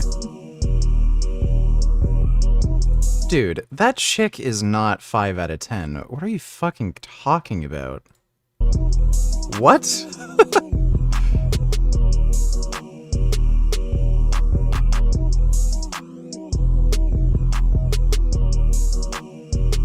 Dude, what? These girls are 7 out of 10?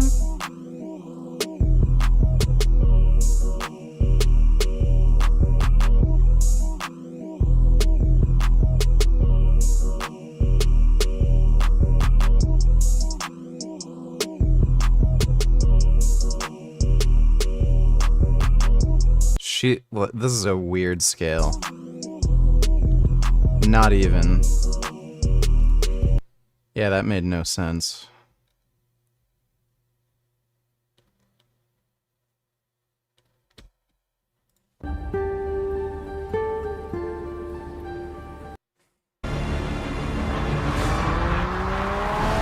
Yeah, Whistler and Chamonix, they're pretty nice, but there's nothing quite like South Wales on a cold December day, especially when you've got a flat 6 Porsche RS to drive. And we've already featured this car before in a video this year actually, so we didn't need to see it again, but then, well, you would, wouldn't you? This is quite possibly one of the greatest sports cars of the 21st century, and not only that, it's the only RS badge convertible that you can buy today, and that makes it pretty special.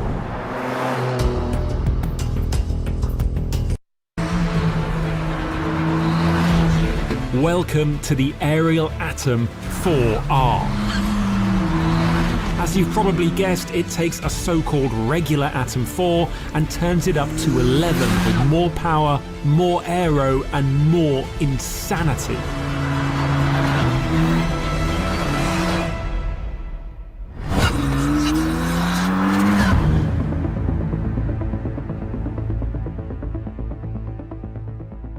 Now, if I thought I was cold in the Porsche, then I reckon I'm going to be even chillier in this thing, hence my Coco the Clown tribute trousers. I'm sure you can understand. I don't think this windscreen, if you can call it that, is going to do much, and which is a lot. Meanwhile, downforce, it's 110 kilograms at 70 mile an hour, and while we have heard of more than that on a car like this, that makes a huge, huge difference. And funnily enough, much of it is down to that rear wing. It really is that big. I never thought I'd see the day where an RS Porsche is outwinged, but here we are. This little car has done it.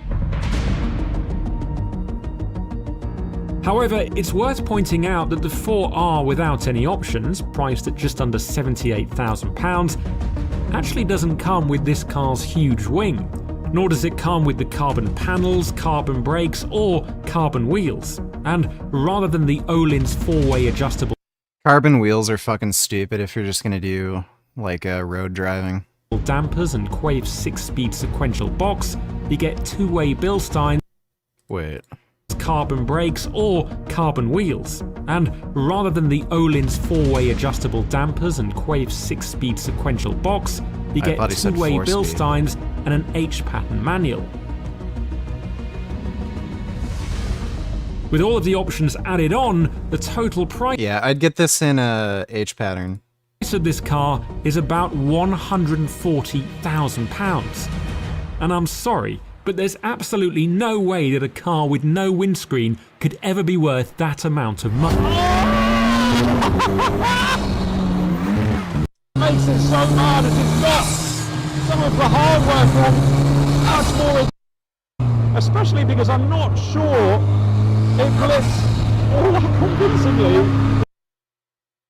Can throw it in some interesting directions, which you to use as well. Switching out the different turbo modes. Norway tax rate's 22%, Sweden's 24%. Well, it's progressive, right? I'd have to pay more taxes if I lived in that country. I know for sure I'd be paying a lot more than I pay here. That's the problem.